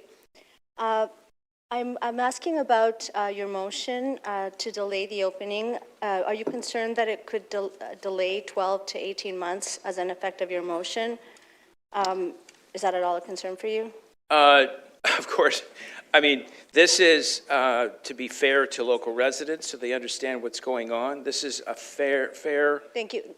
I appreciate that, but I have so many more questions, and I just wanted to ask you, I know that you're aware that a construction manager has been selected through a competitive bid, and it's likely the validity of that bid would expire if we have to redo the procurement process.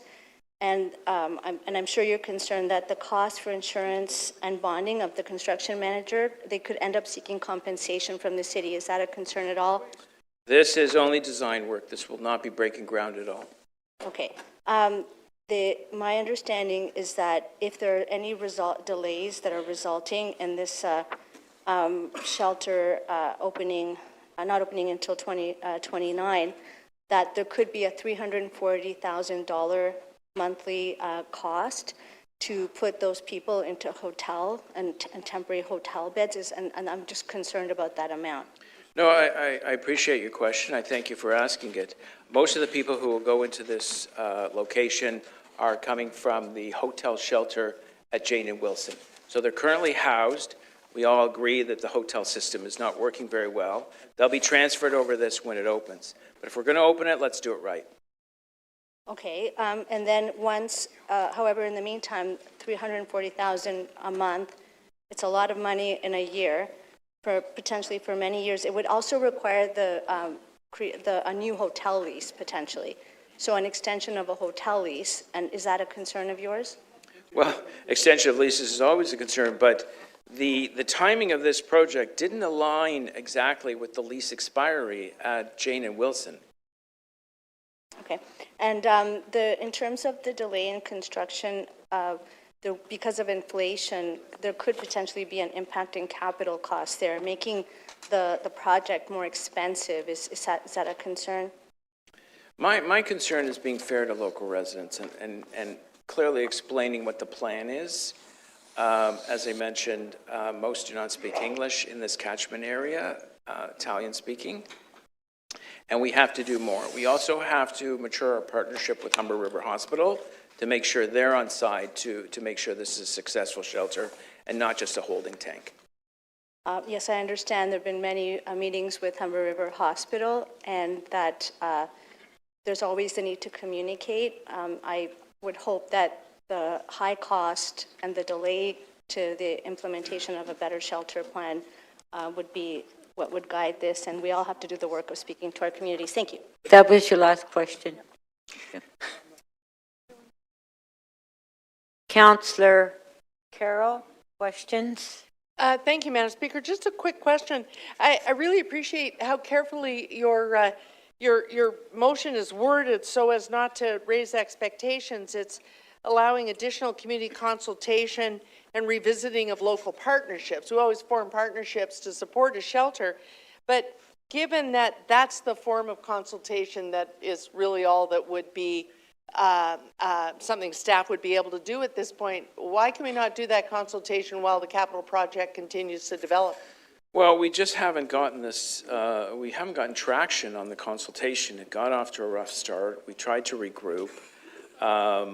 More work is needed, and we're all elected officials here. We have to be fair to our local populations to make sure they understand what's going on, and we have to make sure this is successful, and Humber River has to be an integrated partner.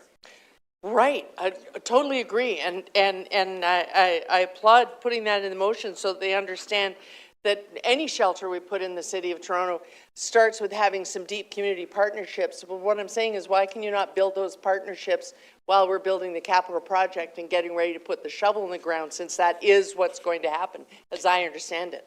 Well, I don't even think this will, this reallocation and delay or deferment of cash flows, I don't even think this will affect the project any. Then why does it need to be changed in terms of the budget capital year? Well, so we can respect the opinions of the local residents, so we take their opinions seriously, that we can have another town hall and pop up. Maybe there's more information to add, that we can give them the assurances that we need. And we can certainly make a better project when we work with community, but are we not raising an expectation by beginning to play with the capital budget years? Are we not now intimating that the program is something quite different than what it is, which is that shelter has a site that is ideal, and they work and they inform the community, and now we consult on the partnerships as we begin to develop the project? That would be a laudable amount of consultation work to be doing. But are we clear that that's what we're doing? Because if we are, why do we need to change the budget's capital year plan? we need a little bit of breathing space to do it properly. I don't agree with the location. We shouldn't be putting a shelter beside a daycare. Ah, okay. And a. Thanks. Those are my questions, Madam Speaker. Thank you. There we go.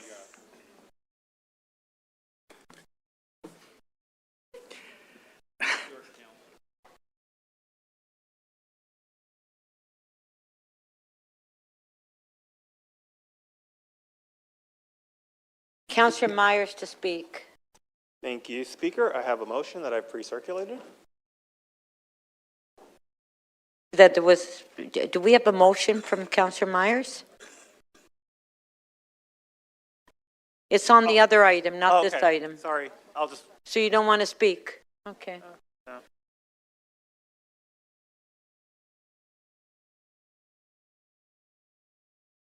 Councillor Cole. Councillor Cole?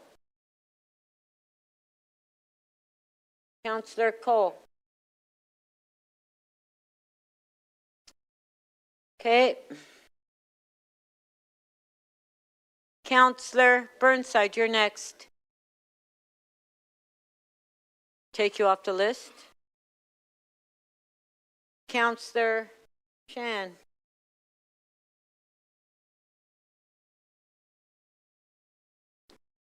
Thank you, Madam Speaker. I also want to thank our Budget Chief, Councillor Carroll, as well as the Mayor for all the work in bringing this budget forward. I also want to take this time to thank all the residents who came out to make the deputations through some of the coldest times that we've had in the past few years. So thanks for their input, thanks for their suggestions, and a lot of them had to share a lot of their personal stories. That takes a lot of sacrifice and courage to come and do that. So I also want to thank the organizations that have worked together in the City Budget Coalition, that 18 organizations that work together, and they were here outside today as well, reinforcing the need for us to have a budget that is compassionate and takes care of the needs of the city.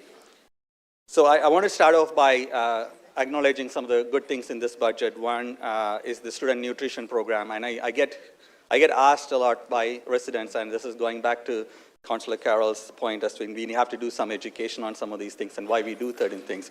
Why is the city's jurisdiction? In the press release, the City Budget Coalition gave out, they said Toronto is the 13th wealthiest city in the world. I don't know the source, but it's probably true that we are one of the wealthiest cities in the world. And for one of the wealthiest cities in the world, we cannot be the child poverty capital in the city. So I think it's important for us to continue to invest into student nutrition program. I'm glad to see we are staying the course. As a former trustee and a school board chair, it is important for the city to show leadership, and hopefully in the long run, other levels of government will see the need and come forward. As a councillor that represents quite a far distance from here, transit is a big priority, and I'm glad that transit is being made affordable by fare freeze as well as fare capping it is critical that we continue to make transit affordable for those who need to use that, especially those who are in Scarborough, and to see capital investment that includes Echelon East LRT as well as accelerating the Scarborough busway are great moves, because I think those things are critical infrastructure that needs to be in place. And I think hopefully the public inquiry that Councillor Matlow is asking for happens so that we can learn from the crosstown and not repeat that for Echelon East LRT. But I think Echelon East LRT is something that we need to move forward quickly on. I do want to say that Councillor Carroll's amendment that adds a few things is critical for it to move, because there's a number of things that Scarborough will benefit from. Scarborough Civic Center that could be more utilized is slated to have a youth-focused innovation hub with that. A pilot project that I've been pushing for to have the food scene in Scarborough to be supported. You know, every time we hear people say Scarborough has the best food, but we haven't invested really into showcasing that. We have a Winterlicious program that has, I think, 240 restaurants, and only 3 of them are from Scarborough. Imagine the disparity in some of our programs, current programs, and why they do not cater to the needs of Scarborough. So I'm glad that is on the amendment. And to see some more investment to the zoo, so children who actually live in the area can actually go to the zoo for free. There are many, many children who live very close, some even walking distance from the zoo, but are not able to go because of the socioeconomics in those areas. So this particular move to have increased access for an educational opportunity is critical. So in short, while we have the child care center investment and so on, I do think this budget goes in the right direction, but the inequities that Scarborough faces needs a lot more work. It needs a lot more focused attention. It needs a lot more rethinking of how we do some of the services here centrally. So it is a paradigm shift we need, but I think this budget does take care of many of the things that are pressing for residents in Scarborough, the families, youth, seniors, and our small businesses in Scarborough. So I'm happy to support moving forward with this budget and looking forward to supporting Councillor Carroll's a set of amendments that put additional resources into Scarborough. Thank you. Thank you. Councillor Candavel to speak. Set to table, are they ready? I know there's some last minutes. Is it good? No. Are you sorry. ready? I have to come back. They're not ready. Okay, then that's the last of the speakers.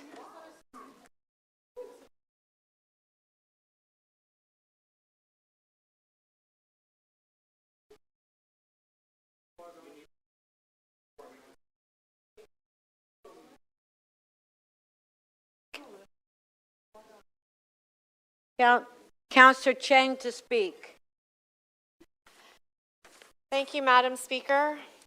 Once upon a time, Toronto was known as Toronto the Good, a name given to us in the 1800s by Mayor William Howland.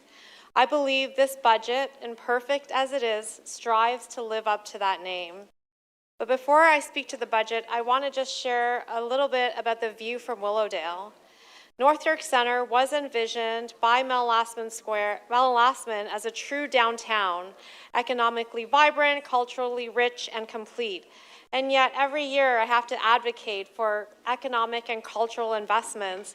And now we have the North York Centre secondary plan coming to council, and we're preparing to welcome 100,000 new residents, yet we still don't have a funded new community center and no economic or cultural development plan. At the same time, office spaces that support jobs are now being threatened by demolition. This is how a downtown becomes a vertical suburb, and it is a trajectory I will continue to fight. At the same time, residents are worried about what comes next. This budget relies heavily on reserves and one-time measures. With inflation still above 2%, many fear that we are simply postponing a bill. These concerns point to a larger truth. Cities across Canada are operating within a fiscal framework that no longer matches reality. Toronto spends $1.565 billion every year delivering responsibilities that belong to other orders of government: health services, children's services, social services, and housing. We do this because when systems fail, People fall through the cracks and land on our streets. It is difficult to sustain this without the right revenue tools. A world-class city cannot be funded like a small town. Toronto generates nearly 20% of Canada's GDP. We host global events and respond to global pressures that drive up costs not experienced by smaller municipalities.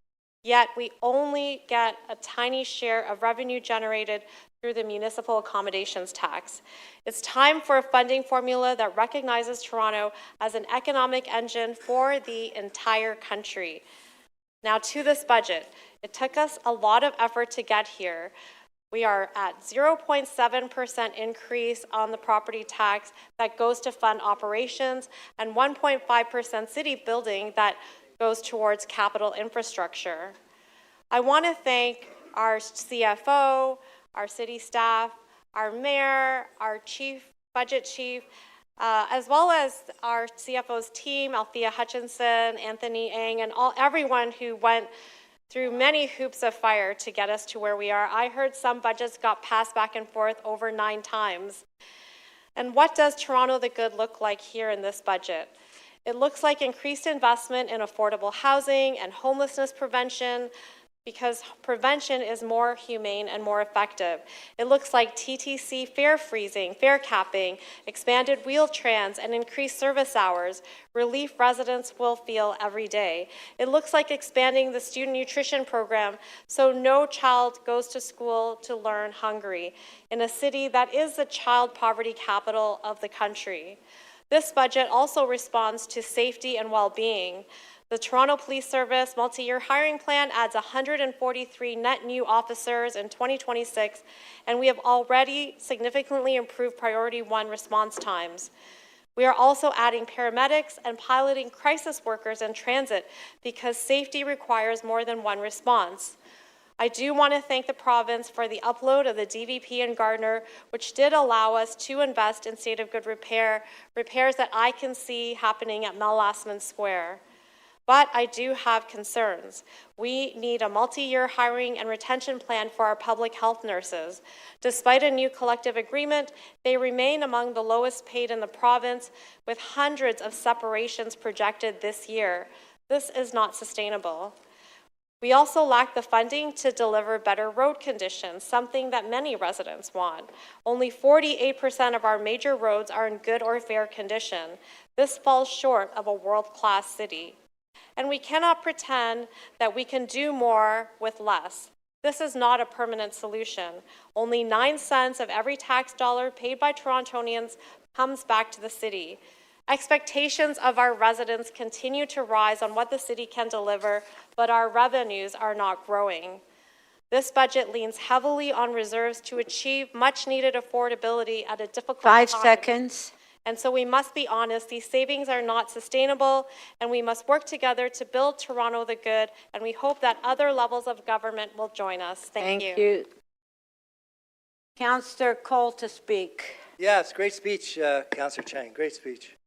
I just want to, first of all, thank everybody on the Budget Committee that spent, I don't know how many months, like Deputy Mayor Morley and all of you that were on there. I mean, that, and Councillor Chang, I think you were on too.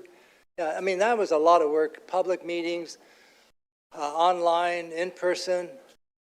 And a special thanks also to Councillor Carroll. She's not here, she's out baking more cookies. But, oh, there you are, okay. Okay, I was just gonna compliment you, but anyways, not on your cookies. I didn't say that. Anyways, I just want to thank Councillor Carroll because it's amazing that she can do so much. She's on the Police Services Board. She's got her own constituency work, and she deals with this budget. And it's what, 16 billion, Councillor, is it? How many?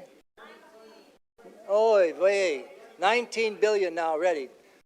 So it's almost $20 billion. She deals with this every day of her life, besides all her other work. So we're fortunate, and she can explain this complex budget. and knows every part of it and listens to people, the community, and listens. So I just want to compliment Councillor Carroll, not only for her cookies, but for the great work she's done on the budget. Amazing budget. Because as you know, we faced incredible pressures with new wage agreements, with new demands for more policing, for snow clearing, transportation services. So it hasn't been easy. And I also want to compliment the mayor and her staff because they're involved in this process day in, day out. And so this budget didn't come about of nowhere. And also Steve Conforti and Paul Johnson, our manager, I mean, they were at this all year round too. And I know I talked to Steve earlier this year and he said, this is maybe the toughest budget I've had to deal with in all his years here. So this was not easy. So you see the 2.2%. To me, that's an incredible accomplishment of the hard, intelligent work done by staff, done by the public who had input and suggestions, the councillors. So it really culminated in something that is manageable. And as you know, they do not have this kind of budget process at the province or at the federal government. There's no budget debate. There's no public meetings. They deal with billions of dollars. There's no input from the public. Billions. I mean, they say Ford is now spending $800 million on ads on TV during the sports. $800 million being spent. No questions asked. $800 million for ads about how great Ontario is. Ontario's great. And so I want to just say, we're the only level of government where you get your tax bill delivered to you. The other guys don't do that. You get it off your payroll, so-called income tax. You don't see it. We're the only ones that say, here's what you pay. They never call their MPPs or MPs about their taxes. But they'd call us because we sent them the bill. And I just want to say one thing about there's some people are saying, okay, the police budget, why did you increase it? And I say, where the heck have you been? The police work has meant that there's a significant decrease in criminal activity in the city of Toronto. Significant decrease, one of the biggest I've seen. That has happened because we've invested in the police. So someone says, well, don't invest more in the police. Well, go tell that to the people in the neighborhoods. Ask them what they think about taking away police officers. And we're asking the police to do even more. I mean, we're on the phone to my divisions. I got 13, 53, 32. Every day I'm on the phone. I was on the phone last night with Sergeant Robitaille there at the 13 Division because I saw them with a car jammed on Oakwood Avenue. Anyways, talk to them every day. So you're going to tell me not to talk to the cops? I'm going to keep talking to the cops. 5 seconds. I need policemen. Thank you. Okay, thank you. Okay.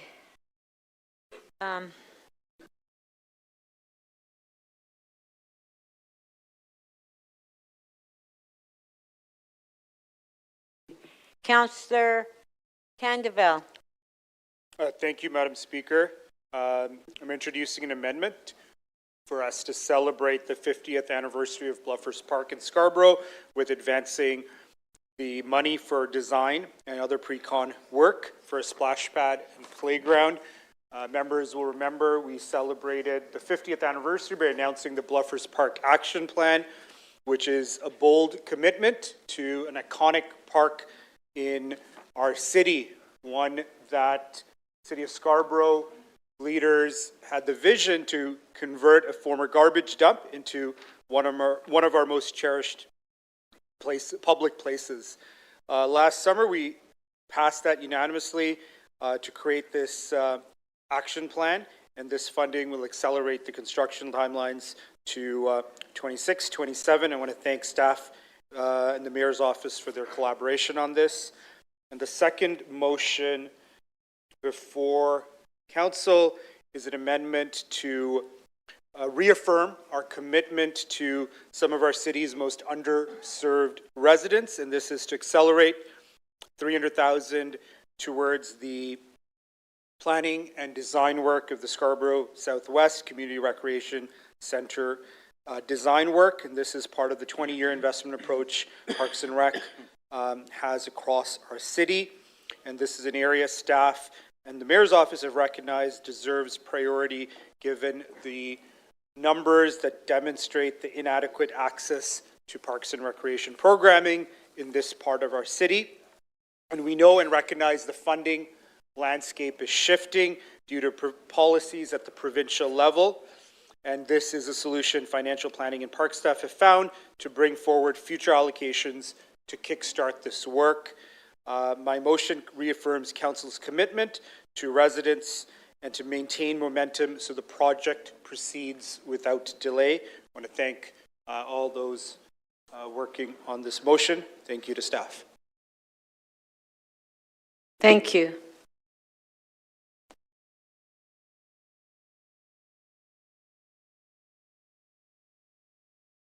Councillor Perruzza. Thank you, Speaker. I'm not going to speak very long on this, but I just want to simply say this. You know, budget exercise is an important thing, and having lived through a number of these, I don't get so hung up on stuff and on the terms, right? You know, reserves, stabilization, reserve fund, and all these other wonderful terms that people invent to make it sound far more complicated than it is. What it really is this. You look at it and you say, how much are we going to spend this year? And you try to add that up, right? And how much are we going to take in? And you kind of like try to add that all up. And we can't run a deficit, so you try to make it all balance out because you need to kind of make it balance out. And in the middle of that, you got a whole bunch of guesses along the way, right? You know, what's your credit rating going to be like? How's that going to impact energy costs, inflation, new contracts, projects? Some you'll do, some you won't do. Some you anticipate, others, you know, you'll punt, you know, way down the road and all the rest of it. So it kind of, you do all of this wonderful math, but here's what this document does. And here's the statement you're making today here and why I support it.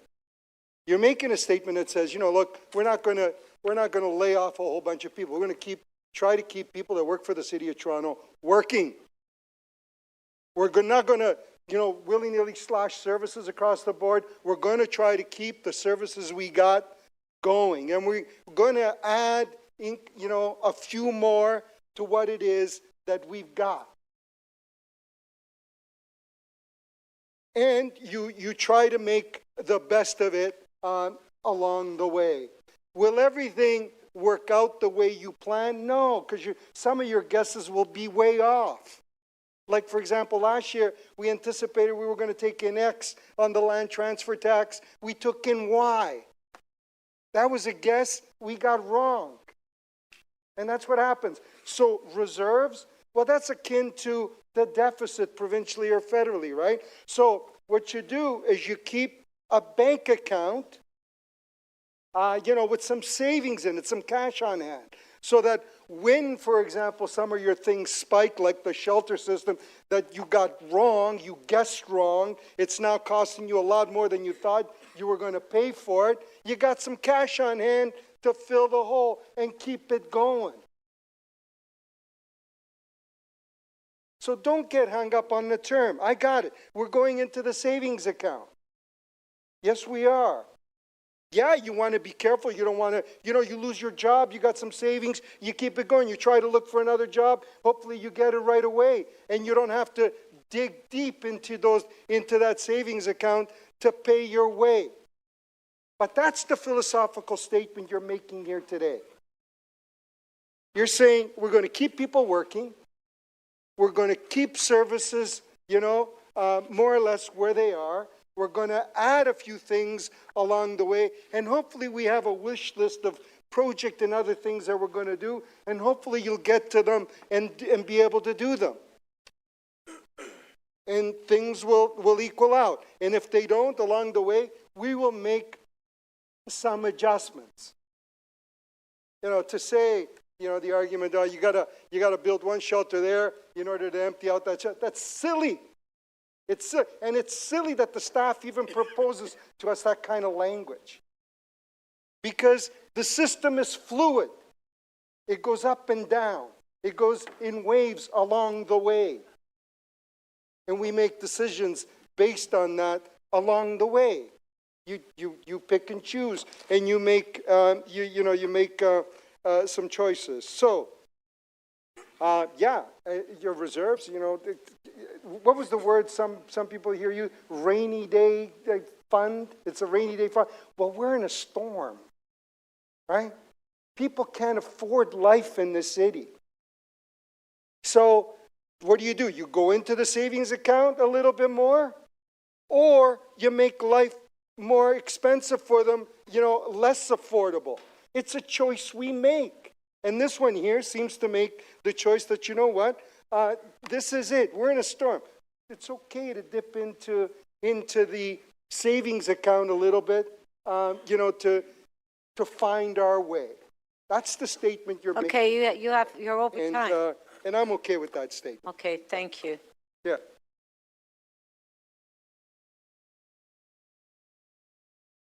Councillor Bradford to speak. Sure. Thanks, Madam Speaker. I have a motion here, advanced circulated and supported by staff. This is to move capital dollars into this year's start the design and consultation work for Main Square. I've been working hard on this file for years, and I think we have a responsibility to East End residents to develop a plan to replace Main Square Community Center since it's on leased land and the clock is ticking. Now, if I may, I'd like to turn my thoughts to Mayor Chow's budget overall. I think it's very important that we are crystal clear with people about what's happening here today. Cities keep a reserve fund or a rainy day fund, whatever you want to call it, for a reason. To plan for emergencies, major snow events, to support major projects, or to manage one-time pressures. That's normal, that's responsible. You look at this year's budget, we are using the Major Special Event Reserve Fund to help cover the FIFA World Cup hosting costs. Whether we wanted World Cup or not, it's coming, and council paid into it for this purpose. That is a defined one-time event. What is not normal is what we're seeing in this budget. Mayor Chow is using one-time reserve fund draws to paper over ongoing operating costs. The same operating costs that she has ballooned since taking office, and that's the problem. The extent and scale of Mayor Chow's rate on the reserves account is what is truly unprecedented here. It's not that we've never used reserves. It's to the extent and what we are using them for.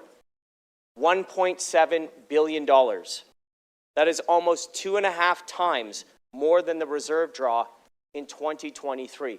I asked the CFO, we have never drawn down on the reserve accounts more than we are this year, the year of the election. It's not prudent budgeting. It is kicking the financial can down the road to the other side of the election in the fall. You heard it from the CFO. This operating budget relies on roughly $547 million in reserve drawdowns just to balance the books. So again, when you are using one-time reserve account spends to cover your ongoing operating costs, that is not sustainable.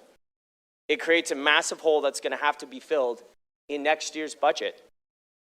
And, you know, to put that in real terms for residents, that hole is equivalent to a 10.5% property tax increase in 2027 if each point is still raising $49 million a year. That's the hole that this budget creates. So while the mayor is celebrating an inflationary tax increase during the election year, what she's really doing is deferring the pain for Torontonians and setting all of us up for sticker shock next year. This is not about ideology. Reserves are not a renewable resource. You can only spend them one time, and then they have to be replaced. And when you use them to fund ongoing operating programs now, in the future, you are either going to have to raise taxes or cut services. Those are the options that we are going to be presented with. And that's why, for me, I call this budget financial malpractice. I think Torontonians deserve honesty from their elected officials. They deserve to know that this budget is mortgaging the city's future to make an election year budget look better on paper today. And to my mind, that's not acceptable. Altogether, Mayor Chow has increased taxes 20% compounded over the past 3 years, and Toronto families are really starting to feel the squeeze. Responsible leadership is telling people the truth, even when it's uncomfortable, and planning beyond the next election cycle is imperative as we move this budget forward today. This budget fails that test. So I want to be clear. Mayor Chow is raiding the reserve funds to balance this year's budget. This budget is balanced because the mayor is using $500 million of taxpayers' money from the reserve accounts in one-time spending. This is like using your RSP to pay for your groceries. It's irresponsible. Now, you all heard me ask the question multiple times. The mayor will not commit to an inflationary tax increase next year because she can't. She set Torontonians up for a 10.5% tax increase next year, and we're all going to be stuck paying the bill for re-election prospects in the fall. Thank you, Madam Speaker. Thank you. We do have a question for you. Councillor Fletcher, 3 minutes clarification. Yeah, I just wanted to check on the motion that you made about Main Square, Councillor. Just tell me again, because it's, oh, here it is here. How much is it in 2026 and 2027? Just all together. It's $100K in 2026 and $250K in 2027. And this is for the 2027-2035 capital plan. It's moved forward from 2034. So that's where this comes from. Right. Now, Main Square, of course, was a deal with a developer that had a sunset clause in it that I don't think anybody knew about, right? Yeah. What was interesting about this was Main Square Community Center was built on leased land, a 30-year land lease that expired, which the city was not even aware of. It expired and got the call, the city did, to move off the land. And close it. Yeah, to close it, which is a problem. Obviously, the city 30 years ago should have never built a community center on leased land. Well, sometimes we have that in developments where housing is only available for a certain amount of time, and then everybody's surprised when you know that from being in the planning department. Yes. But back in 1998, before our great amalgamation, there was a spend of over $4 million set for Main Square. It seems like nobody understood that there was a sunset clause when that came forward. Yeah, Do you agree with that? That was kind of poor planning by somebody, not you or me, we weren't there, but we think we might know who, but I'm not going to say it. But that was pretty goofy at that point. And then if that had gotten shoveled in, that would have been $4 million that we would have lost, right? Yeah, and I would agree with that. I would also agree that when the city did its parks, forestry, recreation, facilities master plan study, and I'm trying to remember looking at staff, maybe that was done in 2019 or 2020 or something, they missed the fact that this lease was expiring. And, and so that was pretty wild too. That was a surprise. Yeah. And so, but at the end of the day, in order to replace a community center that you've told us was built on leased land, a city community center, a pool, lots going on, that had a sunset clause of 30 years, that you would like to replace that eventually, the Main Square Community Center, whatever name you might call it. Is that the direction you're going in? Yeah, we need to start that work. Start that work. And we need to start it now. The capital plan has it fully funded down the road, but you need to start that work now because the truth of the matter is the city signed an extension of that lease. It has a termination clause that is not super long. Probably shouldn't get into all of that stuff, but we need to move on this. And frankly, we should have already moved on it. Okay, that was your last question. Thank you.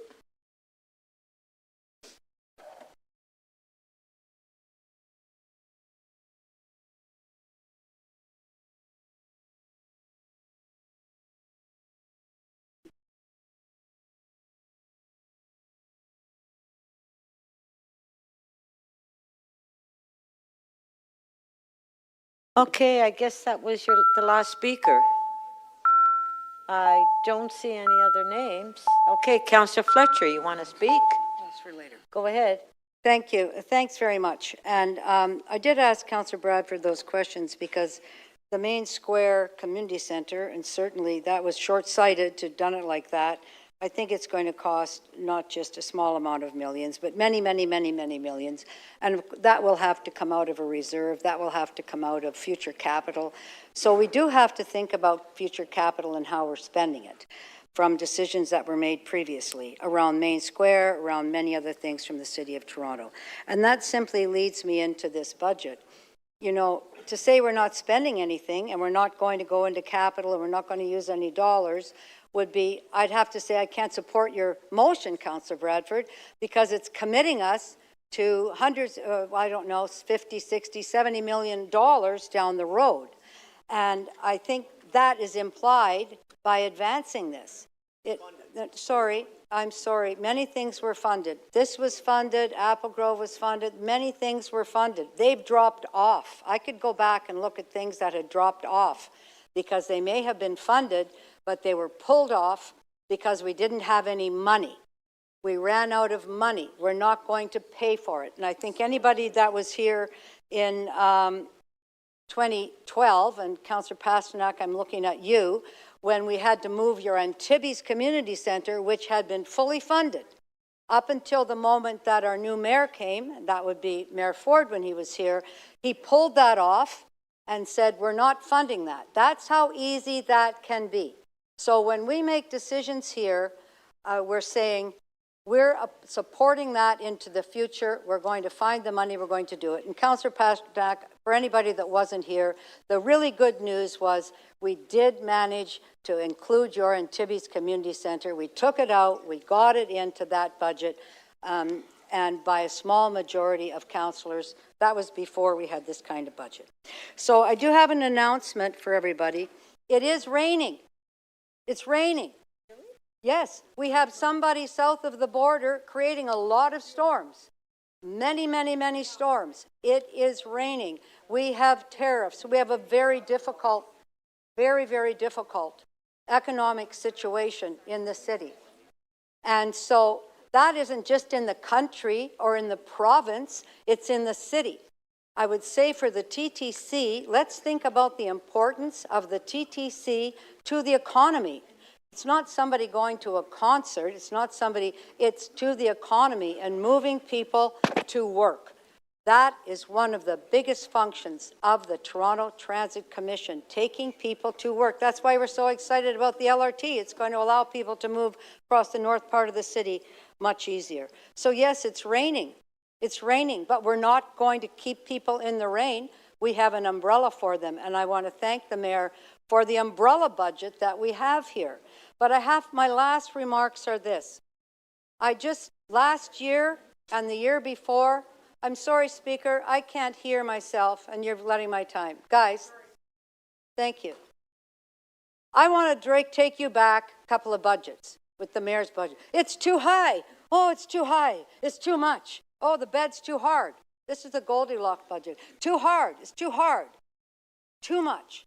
9, 5, can't do that. Oh, Mayor, you're so bad. You're so bad. You got such a big budget here. It's terrible. Last year, Mayor, it's too high. What are you doing? You're killing the city. This year, Mayor, it's too low. Mayor, it's too low. How can you do this? It's too low, Mayor. We need to do other things. You're doing this and that, Mayor. That's what I see. I don't know. I certainly like to find the right bed to sleep in, but you have to decide. Is it too high? Is it too low? Make up your minds, colleagues. Make up your minds from it's too much, it's not enough, or are we on the right track? I would submit we're on the right track here, and I'd ask my colleagues for their hysteria last year and their hysteria this year. Settle down. Let's get through this together with an affordable, caring, and safe budget for our city. Thank you. Now, if If members of council that haven't spoken and they want to speak, please put your name up because I'm going to close it off very shortly. So far I have Councillor Bravo was the last speaker. Councillor Bravo. No, Crisanti is there. Okay. Go ahead, Councillor Bravo. Okay, just want to restart my time, please.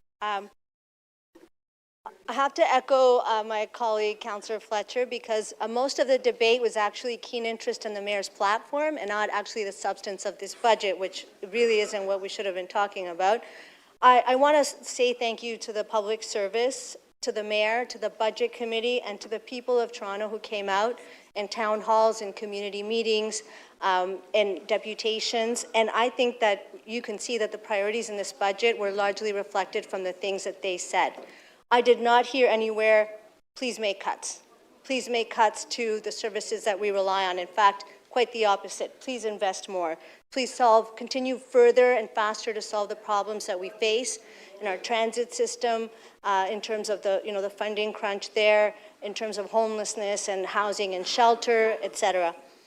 Yes, we face massive structural constraints. In unprecedented times, we have in this city and in this country a tariff war, a hostile neighbor, an unstable world, and of course the structural constraints of the not receiving the sustained, predictable funding that we rely on from the federal government and the provincial government.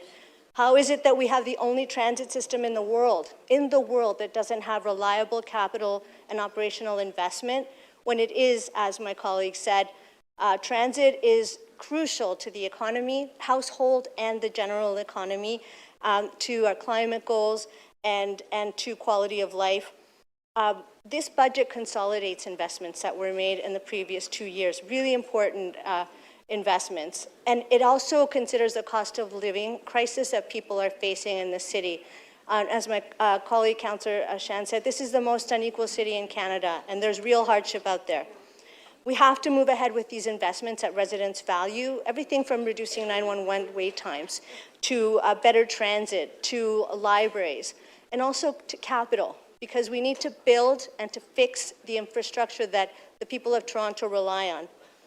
I want to thank Councillor Carroll for her motions about additional investments identified by the Budget Committee and councillors here in this room reflecting what we heard in our communities. And I think importantly that we absolutely must call on the federal government to reinstate the more than $6 million that they've cut from really important peacemaking, crime prevention, and community safety work that's concentrated in Scarborough.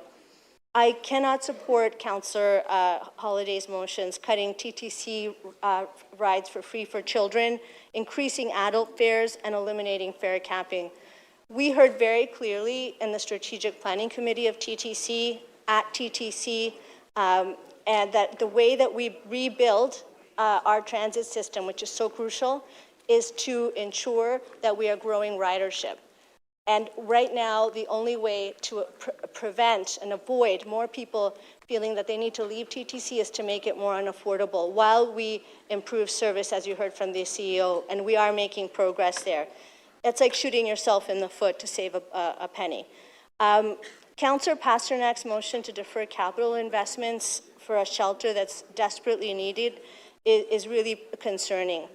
Delaying this project, delaying any shelter project at this time would prevent the provision of better services in shelters that are going to be safer, meeting people's needs, spread out across the city where their homelessness is growing.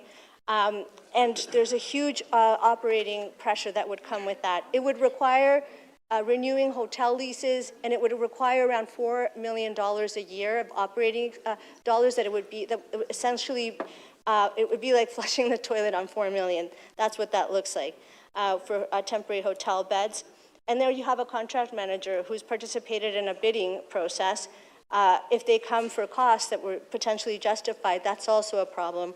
And of course, finally, increased construction costs later. Every time we defer a project to study, to consider, we are paying more later. And in this case, we all have an obligation as councillors in the City of Toronto to talk to our communities, because Every shelter, every service, all of the work that's being invested to prevent homelessness through Rent Bank and EPIC, all the affordable housing investments that we're making, they don't end or begin in one ward or one neighborhood. They're an investment in the quality of life of this entire city. Because as my colleague, Councillor Pasternak, said, homelessness is present everywhere, including on our transit system and in our libraries.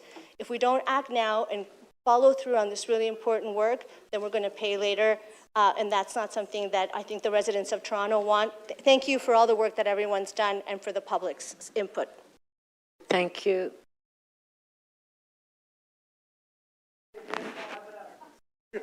I'm reining it in.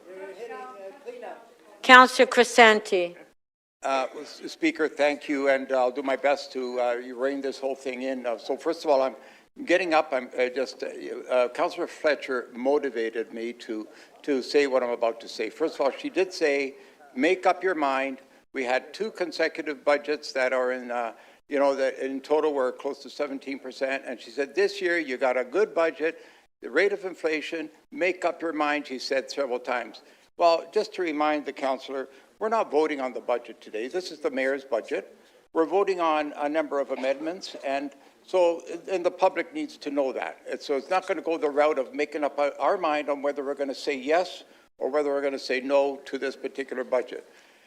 But before I just carry on, I want to thank staff too, because I've had a lot of discussions with staff, with the city manager and the CFO and many other staff members, and they're pulled in so many different directions when it comes any budget season. So I really, I want to thank them for having the patience and getting through this together with us. And yes, we do have a budget for the first time in this administration that is at the rate of inflation, thereabouts. And but what my constituents are asking me, and just a couple of points that are important, what people are saying, and we all hear different things. Here's what I'm hearing. So one of them is, on the heels of two consecutive massive tax hikes, they don't see the value for their money. So we have 2 consecutive tax hikes that are massive, including this one that's 19% tax increases in 3 years. 19%. So for all those people that are trying to age in place, they're paying 19% more today than they were 3 years ago on their property taxes. And my constituents who want to stay in their own homes are challenged. They're challenged to stay in their own homes because they can't afford to. Now, the other thing they're saying is, Councillor, what is this? This is out of character. Is this by any chance the calm before the storm? So when I ask them, what do you mean by that? Well, what's going to happen? At some point, we're going to have to pay the bill. So is somebody in the back room at City Hall preparing a bill for the next 27, 28 coming up next year and the following year? And that potentially is going to be the case. Now, if we could have some assurance and comfort that we're going to be able to count on tax increases that are fiscally responsible, that think of the taxpayer first, not us. The taxpayers, they're the ones footing the bill. And when I hear things from a number of people that were struggling to achieve this particular budget, we're really working hard. You know what I think of? The families that are telling me they're struggling to meet their budgets, but yet they got to sacrifice. But with an almost $20 billion budget, there's nothing we can do. How does that make sense? Thank you. Okay, I believe that was the last speaker. All right, so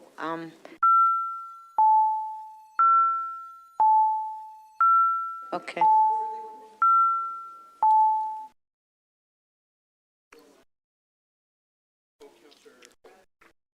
Oh, yes. Councillor Coe, you would like to get up and declare a conflict? Yes. Madam Chair, I would like to declare a direct or indirect pecuniary interest in the agenda item noted above in accordance with Section 5 of the Municipal Conflict of Interest Act.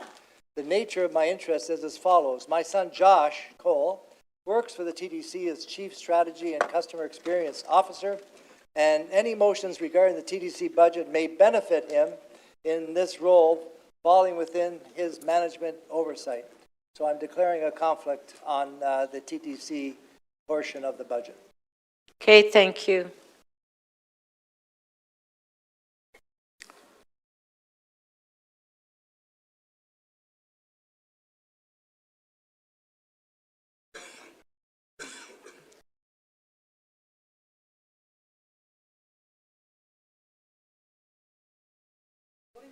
Yeah, we're ready to vote. So we'll put the motions on the screen. Motion by Councillor Carroll 1A. Recorded.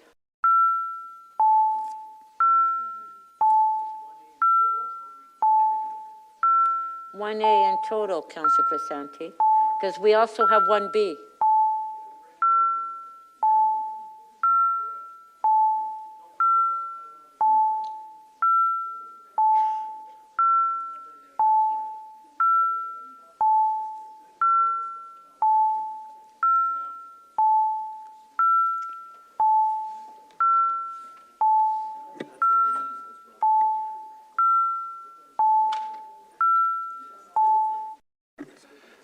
Motion 1A carries. The vote is 23-2. Okay, next motion.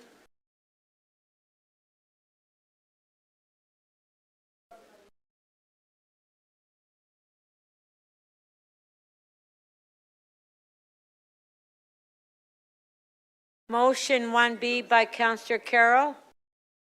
On favor? Opposed, if any, carried.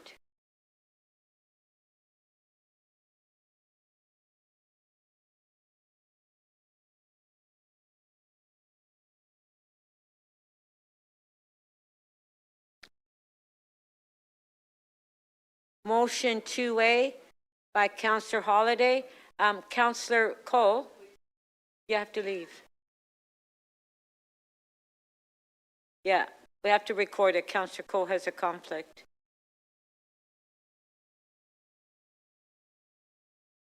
Recorded vote. Yeah.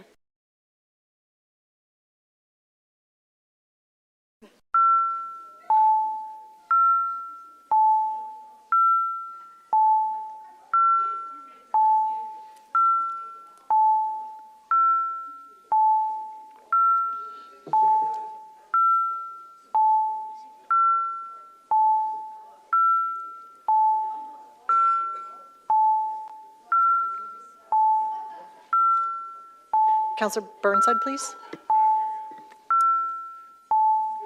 Councillor Perruzza, please.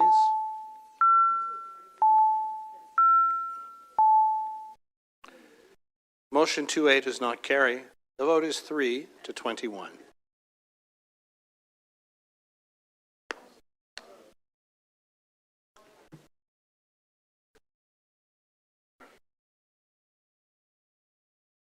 Okay.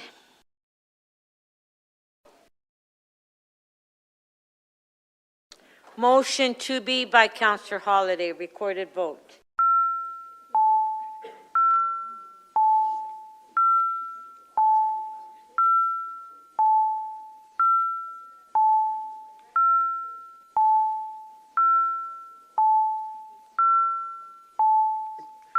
Councillor Cheng, please. Thank you. Councillor Crisanti, please.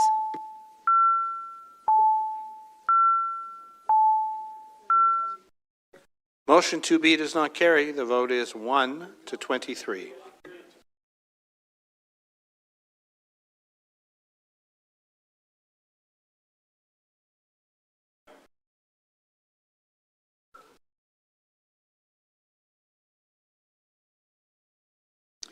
Motion 2C by Councillor Holliday. Recorded vote.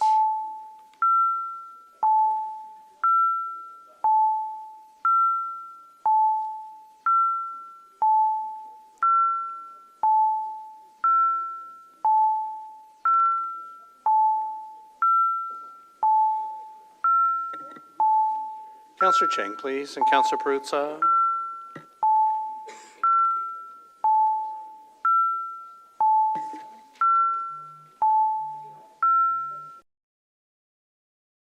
The motion 2C does not carry. The vote is 1 to 23.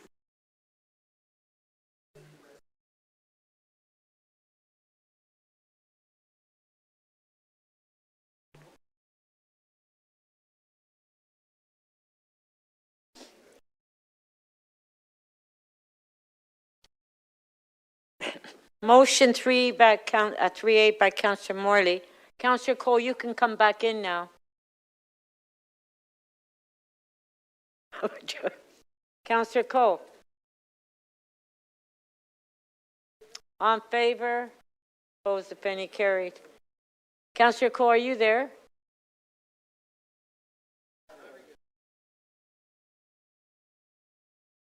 Okay. Okay. Motion 3B by Councillor Morley. On favor? Opposed, if any, carried.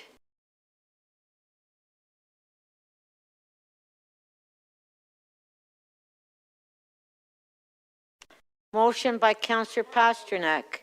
Yes, I heard. Motion by Councillor Pasternak, recorded vote.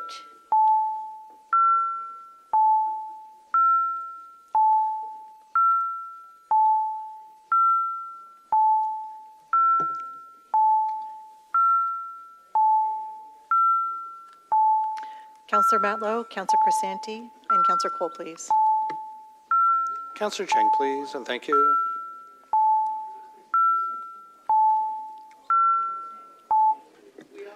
Motion 4 does not carry. The vote is 5 to 20.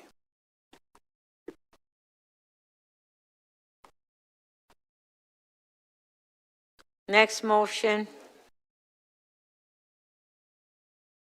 Yeah. Sorry, James.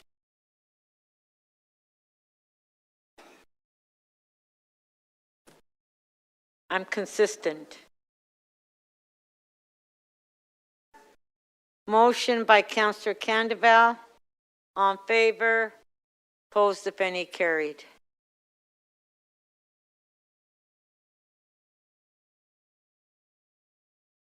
Motion by Councillor Bradford. On favor?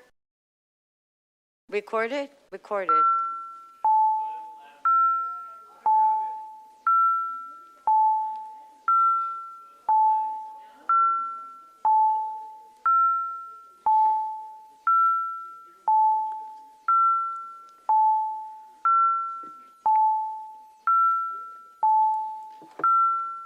Councillor Perruzza, please, and Councillor Fletcher.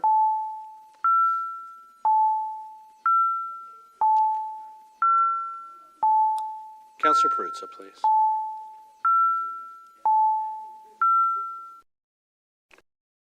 Motion 6 carries. The vote is 24 to 1.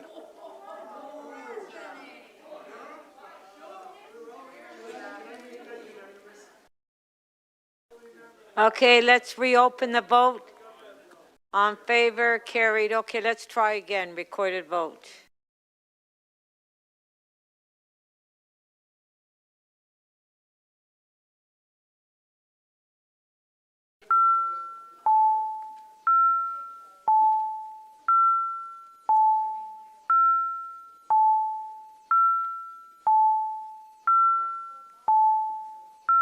Councillor Cheng, please.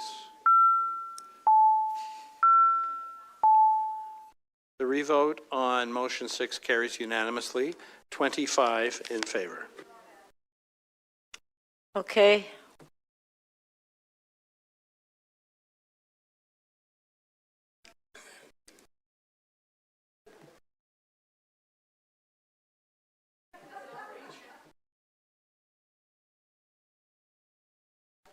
That's it.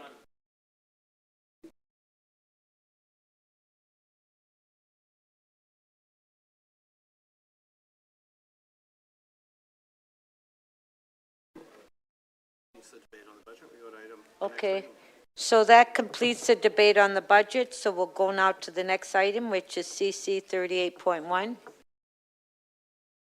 Yeah. Are there any questions to staff? Any questions to staff?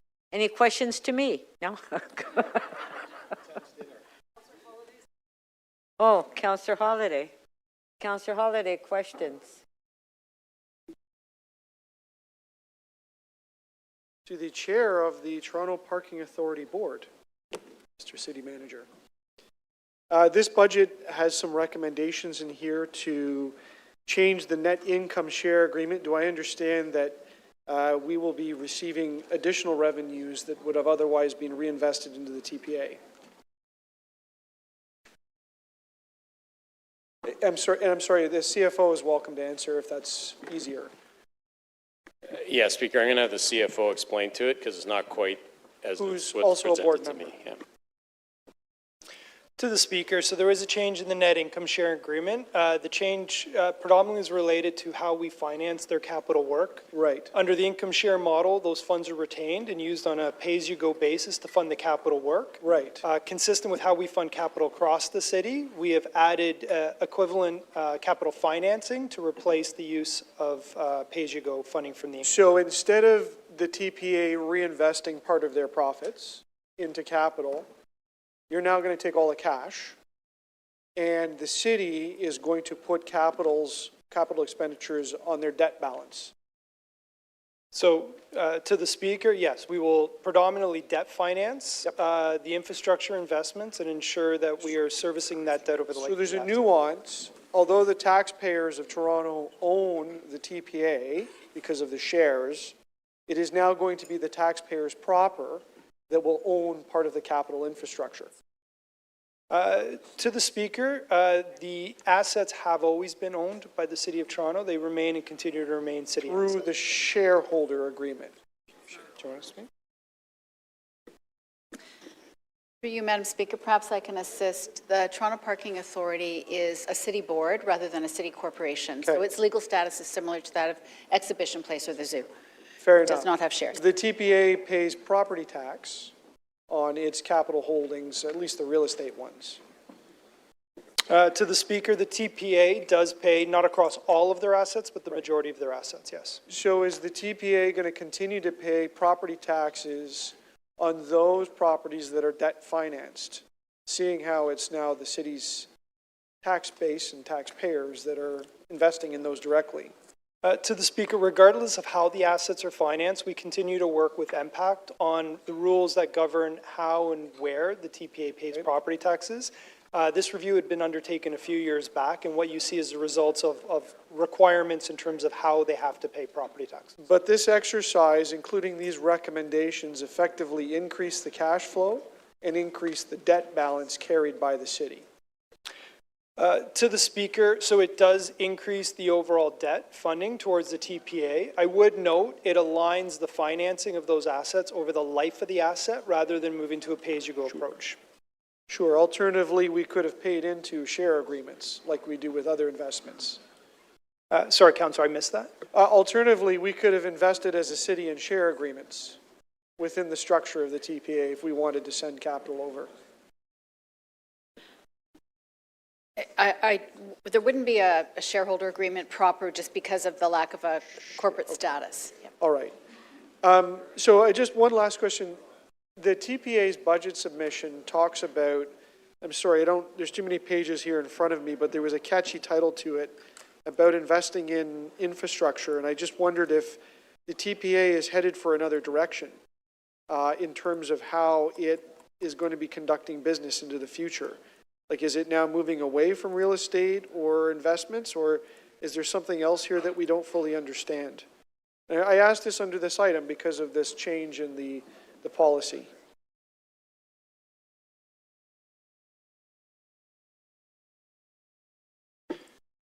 To the Speaker, I'm not entirely sure what that reference is, but I know that we've had conversations as it relates to infrastructure as a whole.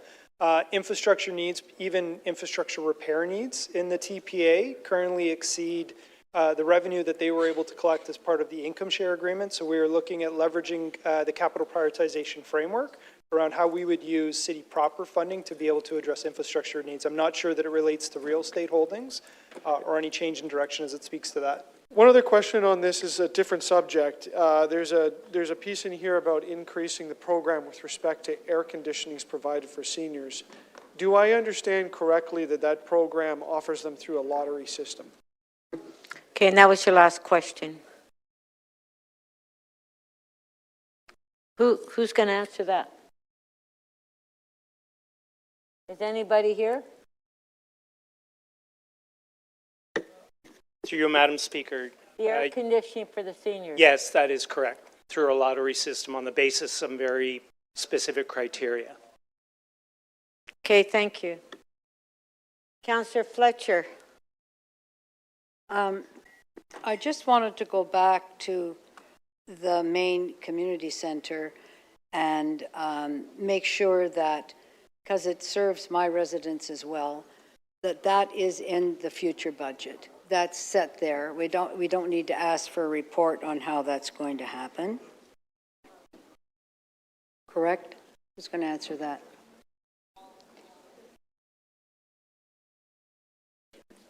To the chair, it is in the capital budget.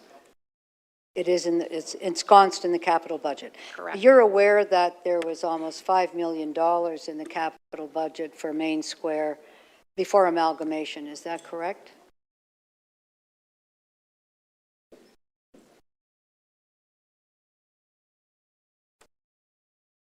Speaker, my time is you're leaving it there.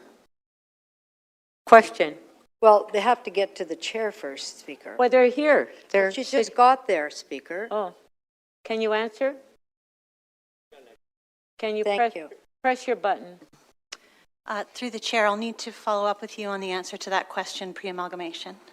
So then I'll ask that would be odd. Would you agree with me that if $4 million was spent on a community center that actually had a sunset clause? That would be very odd, wouldn't it? But we don't know if that happened. So I'd have to ask for that report if that was actually spent. And then to the CFO, are you aware of the budget that came in to the city that would have included this $4.4 million in amalgamation? Because it looks like it was set to be spent, might not have been spent. Is that right? Do you happen to know? To the Speaker, sorry, the budget from which year? From 1998? Yes, when funds were transferred over. I'm not aware. You're not aware of that? I would have to go back. Can you find that out? Happy to go through the records and see what's So I available. could ask for a report on that too. Report, or we can dig up the records and make it You can available. dig the record up. Or I'm just wondering if you're aware, I guess the Deputy City Manager, that in the old City of Toronto, unlike there was a Neighborhood Services Committee, and that capital budget was for community centers like Main Square, Harbourfront Community Center, which was an AOC, and also libraries were included in that. Is that correct? To the chair, I do understand that from discussions we've had, yes. But we don't know how much was in the global neighborhood budget. We don't. But capital dollars were moved around for all those kinds of things, correct? I would have to confirm, but that's my understanding. So that's certainly something we could go back and come back on. And great. I think I do want to know that, because there's lots of, I think Councillor Bradford also wants to know, did the new city spend $4 million in vain? That's probably a good question. Yeah, and we can certainly come back on all of those questions and come back with that information, Councillor. Thank you. Thank you. Okay, are there any further questions to speak? Mayor, would you like to speak on this one? Oh, Councillor Carroll, your name's up to speak.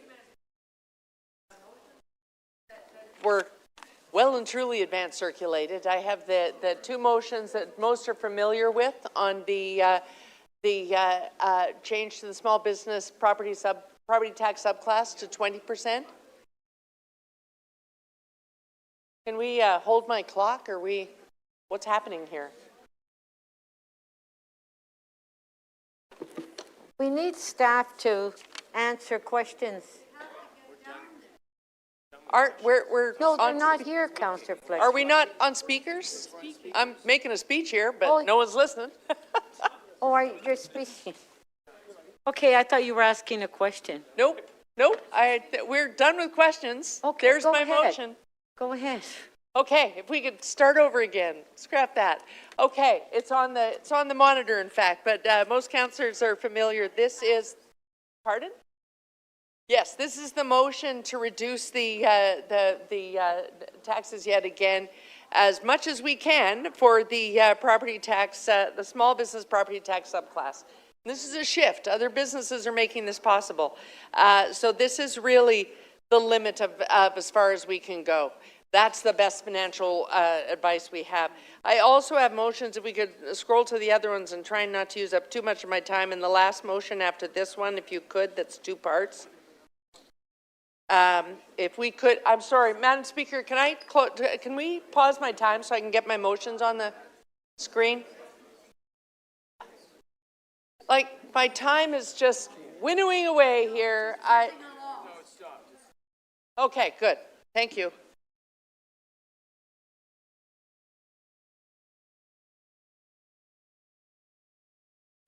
While they're doing that, can we move to the third 2-part motion?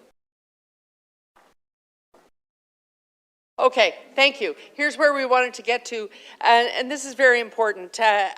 This is asking the city manager to continue the rolling program review to realize further in-year savings and efficiencies to mitigate any 2027 property tax increase. And lastly, the advocacy we want to the federal government on the youth programs. Councillors, in terms of thank yous for getting us to the point where we are at the point we're at, the rolling program reviews that are a specific thing, but agency and program reviews in general are why I have special people to thank. The CFO and his financial planner, the whole team, Lauren, Anthony, and all their team, they know how I feel about them. We couldn't do this without them. I want to thank specific people, and it starts with the Budget Committee.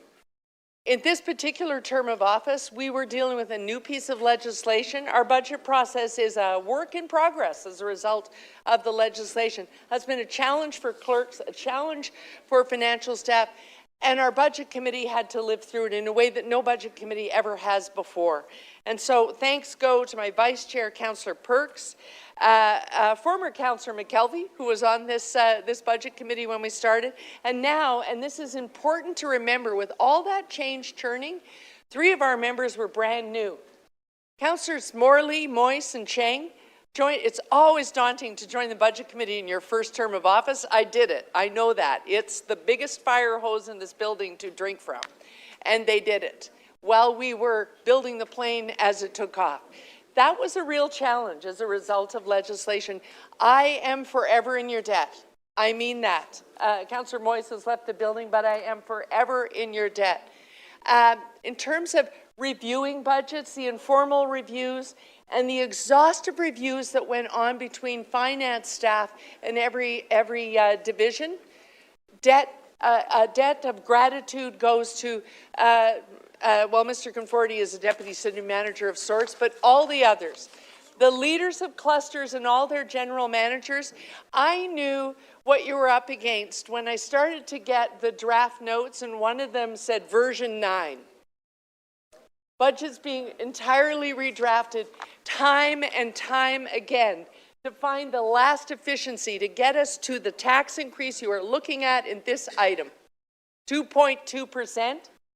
It's not magic, it was just hard graft, and it has been going on all year, right under your noses, entirely underappreciated, and a constant pressure on them to get that promise made. We promised that we would work on paying the COVID bill, and then we would stabilize. And as a result, you have one of the most reasonable property tax increases anywhere in the GTHA. Others are not finished paying their COVID bill. We're working on it, but it is the work of these people that got you there. Review after review, redraft after redraft, just to get here. And what I'm moving is a motion that says we're going to keep on doing it.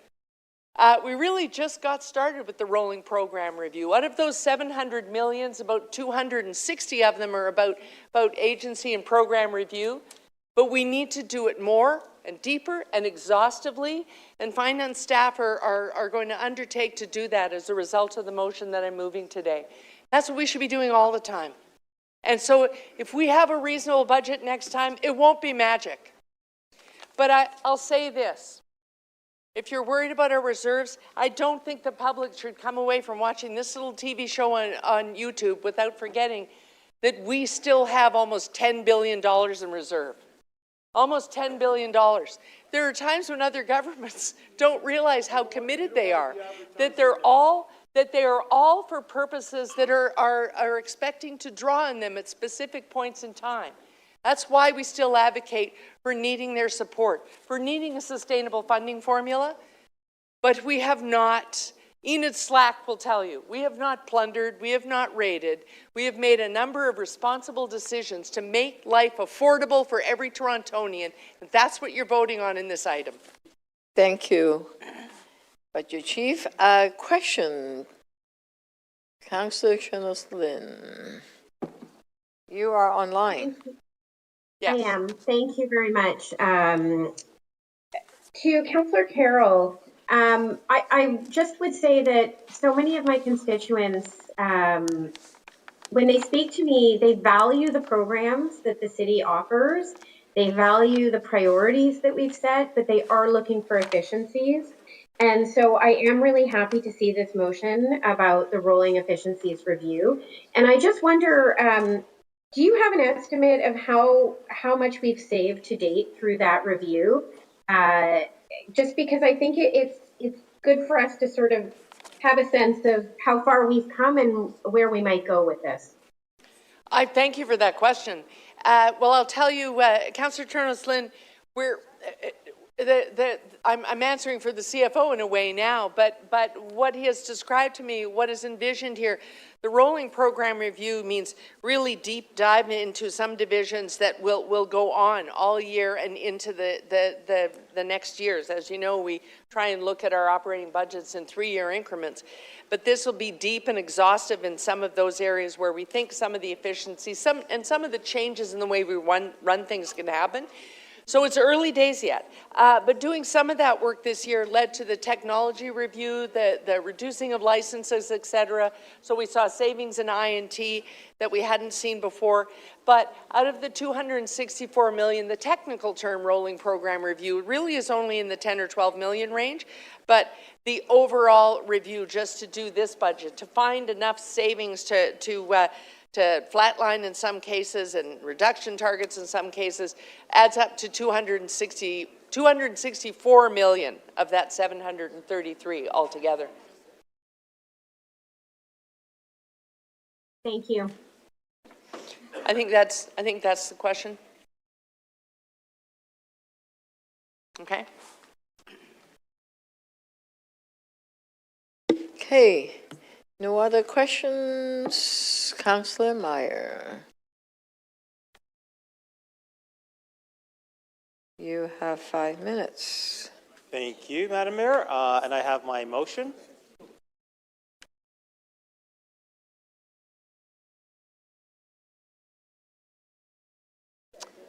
So my motion is the mirror motion of a motion that we passed at the TTC board. Basically saying that during the 2027 budget process in advance, we will be strengthening an accountability and transparent relationship between the City of Toronto and the Toronto Transit Commission, including mechanisms to formalize agreements between both entities on key performance indicators, verification and auditing, service level, safety, and customer experience. So essentially what my motion is doing, and I've worked on it with the TTC CEO and both the city manager, is that we are moving away from the old system of the city giving TTC a check and saying run the service, and instead we're moving towards a system where the city is going to give the TTC a check, but there's going to be certain KPIs attached to it in terms of on-time performance, reliability, vehicle frequency, and in return, in order to meet those targets, the TTC is going to say to the city, we need X, Y, and Z, whether that's transit signal priority, better capital coordination, or other investments in order to make the transit service run more efficiently. This is a big step in the right direction, as the TTC at $3 billion is the largest line item in the city's budget. Overall, as a local city councillor, I will say that Budget 2026 contains good news for the citizens of Scarborough, and in particular the residents of Scarborough North. I'm very, very pleased to see the investment in the My Malvern initiative, which continues funding towards ensuring that the community's voice is heard in the proposed redevelopment of Malvern Mall, which is the center of the city. We also see investments from my colleague, Councillor Shan, in promoting Scarborough's food scene. We see investments from initiatives from Councillor Thompson and the Youth Focus Initiative Hub at Scarborough Civic Centre. We see great work from our colleague, Councillor Carroll, on the Towards Peace initiative, which was set to lose funding, but now we've come up with a solution with that. And also in this budget, we see very important initiatives for Scarborough, such as the Scarborough Busway, which will be completed in September. We see the focus on affordability, whether that's the introduction of fare capping, the continuing of the fare freezing, an increase in the tax exemption for seniors, and setting the rates at 2.2%. In Scarborough North, there's also investments in the Woodside Square Library renovations to make the library larger, and also we are setting to break ground in the long-term care home at Finch and Brimley in my ward, and also we are finally moving towards the Steeles Avenue widening, which has been promised to residents in the Morningside Heights community for 20 years, and we will be breaking ground next year. I think overall this is a really good budget, and this is one of the first budgets I've seen in a very long time with a specific focus on investing in Scarborough, investing in our community, investing in our neighborhoods, investing in our residents. And it's really glad to see the mayor prioritize the residents in the East End. For years, Scarborough, unfortunately, has been underinvested in, and it's good to finally see us reversing that underinvestment and really helping our borough reach its potential, which in the end will benefit all of Toronto. Thank you very much, and I'm happy to take any questions. Thank you, Councillor. Any questions to Councillor Myers? If not, Councillor Matlow. Where? Oh, here it is. I have a motion.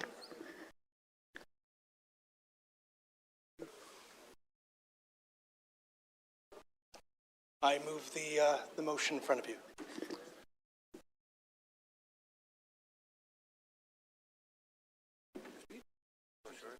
Thank you.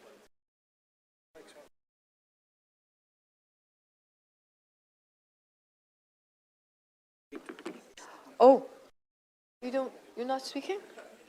Oh, okay, thank you. Councillor Morley.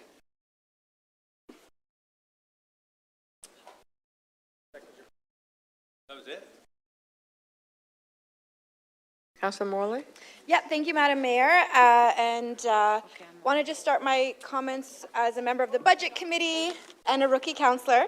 It is very much an important learning process and a great way to understand, have a line of sight across the city. I have a couple of motions. They're both on the screen for colleagues, and I'll just speak to them through the course of my remarks, if that's okay. I want to take a moment to thank all of the Torontonians who took the time to attend a town hall, write an email, or make a deputation about our 2026 city budget. I believe we have a responsibility to listen to the voices of Torontonians and take action to improve the lives of residents, and particularly for those most vulnerable among us, which is why I have two motions here today. On drop-ins, City Council requests the General Manager of Toronto Shelter Services Support Services to work with the drop-in sector to assemble a working group to review core wage principles, adequate resourcing, and overall stabilization of the sector to help inform the 2027 budget, with a progress report back to the Economic and Community Development Committee at its June 9th, 2026 meeting. During budget deputations, we heard very clearly from the network of folks who facilitate drop-ins within our city. These are the spaces that are not quite shelters, but they provide a safe space, a warm meal, a comforting support of a neighbor to help people come indoors and to help get them onto the continuum of the housing spectrum, especially those that are either unhoused, living rough, or otherwise vulnerable in our city. This is critically important work. It complements the work of the City of Toronto, including our homelessness strategy. And we heard from folks within that network about the challenges with wages, about the number of jobs folks are having to work to support themselves and do this work. And I think we can all acknowledge that folks supporting those most vulnerable among us aren't doing this work for money, but they need to be able to have a sustainable living in our sustainable life in our city and be supported to that end. We heard about drop-in staff having to wear many hats, often attempting to connect clients with housing services and healthcare supports, which we know are all stretched, while offering a meal, again, a friendly conversation, and sometimes dealing with those things as well of an overdose in the middle of that. These challenges lead to high turnover, further stress placed amongst staff and within the system, and we need to ensure that the people doing this difficult work to take care of those most vulnerable among us are taken care of. I'd like to thank Toronto Shelter and Support Services staff for the great work that they've done over the last few years in stabilizing the shelter sector, and it's my hope that we can do the same with the drop-ins. As I mentioned, they are a critical part of the continuum to supporting vulnerable residents in the City of Toronto. So that's the first motion before you. The second motion is another vulnerable community that I think we all care deeply about in this chamber and, of course, in our city, which is seniors, and it's specific to snow clearing. The motion is that City Council requests the General Manager, Transportation Services, in consultation with relevant city divisions, to report to the Infrastructure and Environment Committee by the June 15th, 26 meeting on the feasibility, potential costs, and implementation considerations of providing enhanced snow clearing support for seniors and residents living with disabilities during declared major snow events, including options such as city-delivered services and financial assistance programs for eligible residents, with a pilot in 27. The second motion focuses on enhancing services, again, for our most vulnerable residents and responding to the feedback that we heard through budget, but also I'm sure we've all been hearing in the last number of weeks in our offices. During the city's most recent snow event, my office heard from many seniors that could not leave their homes due to the volume of snow that had fallen. They were not able to shovel through the piles of snow at the foot of their driveway left by windrow clearing, and some couldn't even get out of their front door because it was blocked by snow. When the city discontinued our senior sidewalk clearing program, it did so in favor of providing more equitable services to residents across our city. We know that equity requires us to provide more supports in some cases. With climate change bringing us significant snowfalls more often, as we're still experiencing, we need to take action to ensure everyone can safely leave and access their homes. Municipalities like Brampton and Pickering continue to offer snow clearing programs for seniors and people with disabilities.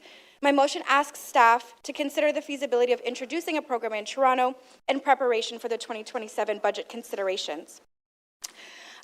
This is an amazing, amazing piece of work, managing and balancing a city budget at $18.9 billion. And I want to just offer my appreciation and gratitude to everybody who's been part of putting this together. Predominantly, of course, our CFO and our budget chair, our mayor for her leadership, and all senior leaders in the city, along with Torontonians who've really come together, again, to put a value-based budget forward that ensures we have connected, caring communities within the City of Toronto, and we continue to do great work together. Thank you, Madam Speaker. Thank you. Councillor Morley, I believe that you have another motion, if you can just introduce it.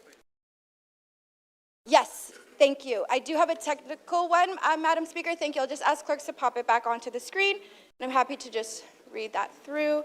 Thank you for the indulgence and extra time. Okay, so you'll just introduce it, right? Yes, so this is just a bridge funding piece, again, on behalf of Councillor Deputy Mayor Malik. Okay, now I do believe that we do have questions for you. Sure. Councillor Holiday, clarification of the motion, 3 minutes. Thank you. And Councillor Morley really caught my attention with the item on snow clearing support for seniors. And I wanted to make sure I understood this. So some cities, like Brampton, offer a financial incentive, or sorry, it's essentially a grant to seniors for them to arrange for snow clearing. Some cities that don't have windrow clearing have a service where they will clear the windrow for seniors. But I just wondered if you could describe a little bit more about what you envisioned with this service so that I could understand what you're targeting for in the report. Thank you, Councillor Holiday. I really would like to see staff do an assessment of all of the other municipalities that you just mentioned to understand what is the most effective way forward for us in the City of Toronto. As you mentioned, some of the programs refund residents, some of them provide free service. This is specific to extreme weather events, so it would be limited in scope. But again, looking for staff to bring us back their best advice on what is feasible for us here in Toronto. Would it be income tested for seniors, or would it be available for all seniors or people with disabilities? I would hope staff would do an assessment of that and bring some advice back to council on the best way forward. And then fundamentally, and it's important for me to understand this to determine how I vote, would it be for snow clearing that is on the public portion of the property near their home that they're responsible for, or would it include the private side, so the walkway, the top end of the driveway, things that are privately owned by them? I do envision that it would include the private side. As many of the bits of feedback we've heard, that is where the biggest challenge is for some folks that are either, again, having some challenges. Also for folks that are disabled in the City of Toronto, that's an important consideration. Okay, so to play it back, make sure I understand this. You haven't prescribed exactly what it is or income testing, but the target is to include the private side of the property line. That's correct. Thank you. I appreciate it. Thank you. Thank you. Councillor Crisanti, 3 minutes clarification of the motion. Speaker, thank you. Councillor Holiday just asked my question. I just want to thank Councillor Morley for bringing this motion forward. Really important motion to help our seniors, and it's something that's going to go a long way. So I hope we get some great information back to make this work. Thank you. Thanks, Councillor Crisanti.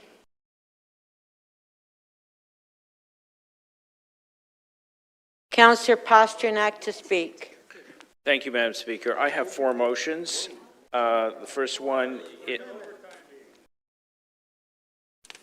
was a late night.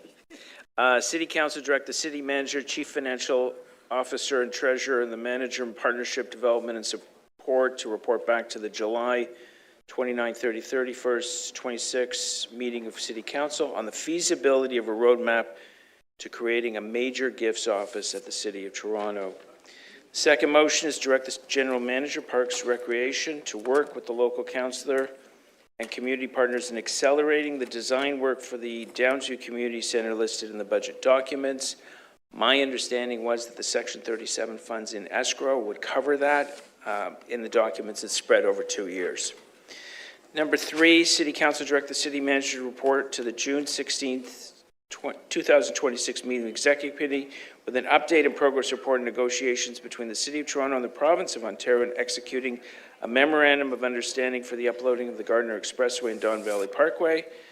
And City Council advised the Minister of Housing and Infrastructure Canada that it vigorously opposes and takes serious objection to the announced $10 million reduction in the Housing Accelerated funding for the City of Toronto.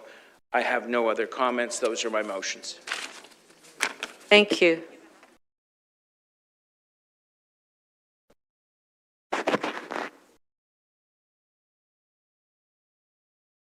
Councillor Candeville. Thank you, Madam Speaker.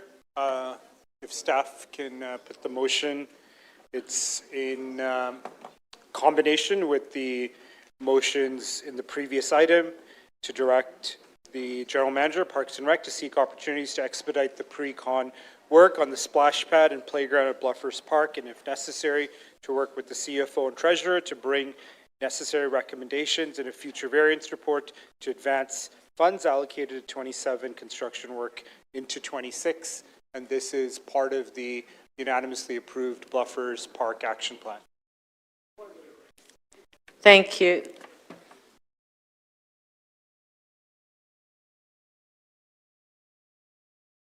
Councillor Burnside.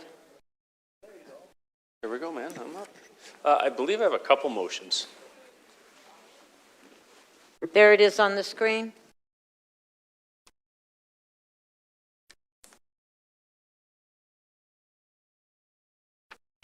Okay, it's on the screen. Okay, and then I have another one. We'll do this one first. Okay, thanks, Madam Speaker. So there are a couple of statements that struck me today. One was Mayor Chow's basic statement asking people who can afford to pay a little bit more to pay more. And then there are other councillors who mentioned that to maintain city services, we need to have an inflationary budget. We have to keep pace with inflation. And for whatever reason, those two concepts have not been applied to the TTC when it comes to fares. Here's what we do know with the TTC. They're not meeting their service standards. We're not giving the best service we can get to attract as many riders as possible. We know there are many riders on the TTC who can actually afford to pay more. We know that a 10-cent fare increase would increase revenues by $32 million, and that said 10-cent increase is still half the rate of inflation over the last 3 years. And most importantly, if we collected that money, we could expand the fare pass system. The fare pass system is directly aimed at helping the people who need it most. And I think that's really important. Those folks, I believe their fare goes down to about $2.20. And I'm sure Councillor Myers can correct me on that one. So the goal of this is to keep pace with inflation, not even half the rate of inflation, to actually increase service, make it more enjoyable for people, attract riders, and in doing so, helping the people who need the most help, and the people who can afford to pay more, a little bit more, we're going to ask them to do so, because the other point about the TTC fares, we know they're fairly inelastic. So raising the fare by 10 cents has next to no impact on ridership. Thank you. That's my one motion, then I have another one.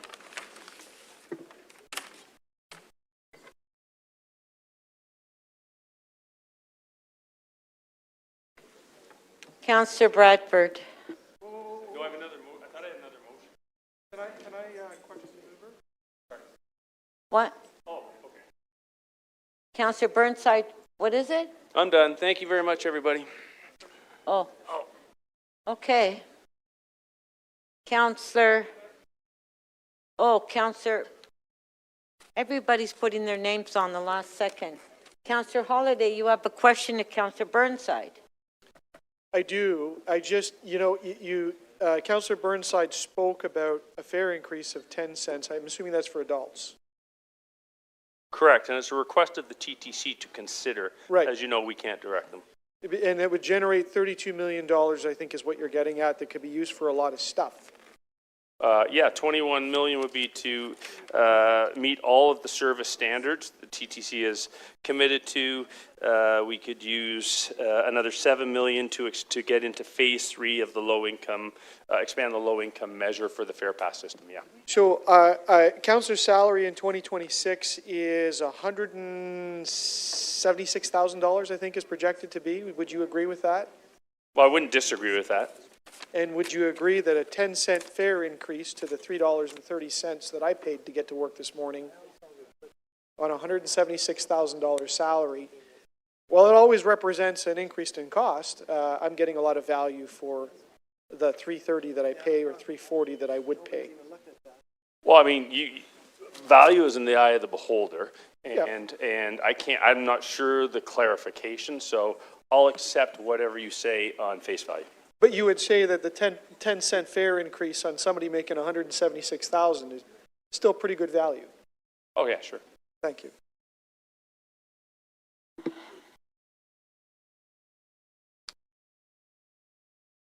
Councillor Myers, question? Yes. The motion. Regarding the 10-cent increase, so I'm just looking at the revenue and ridership impact for a full year increase for the ridership growth strategy that the TTC has been working on. 10 cents increase, they say, will lead to a 400,000 ride reduction for annual ridership. Have you seen that document?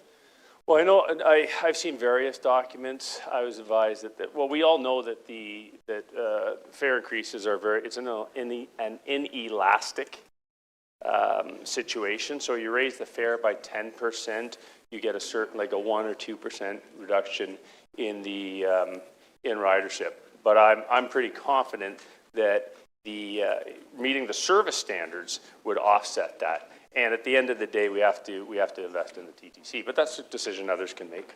So from what I understand, you said that the $27.6 million would go to the low-income fare pass. So what money would be used to meet the service standards. So, I was advised by folks at the TTC, as Which you know. folks? Names? Is this an inquisition? No, just what's the names? I don't know the names. Yeah. Yeah, okay. Well, Is I it think like- that answers the question I don't for know. everyone. Thank If you. you No, think no more you're questions. cool and you want to keep going, No. keep going, guy. No, it's amazing. You're a former TTC chair. It's just amazing. And what's your point? I asked for a report. Gosh. Okay, guys, let's lighten up here. Is that the best you got? Yeah. Okay.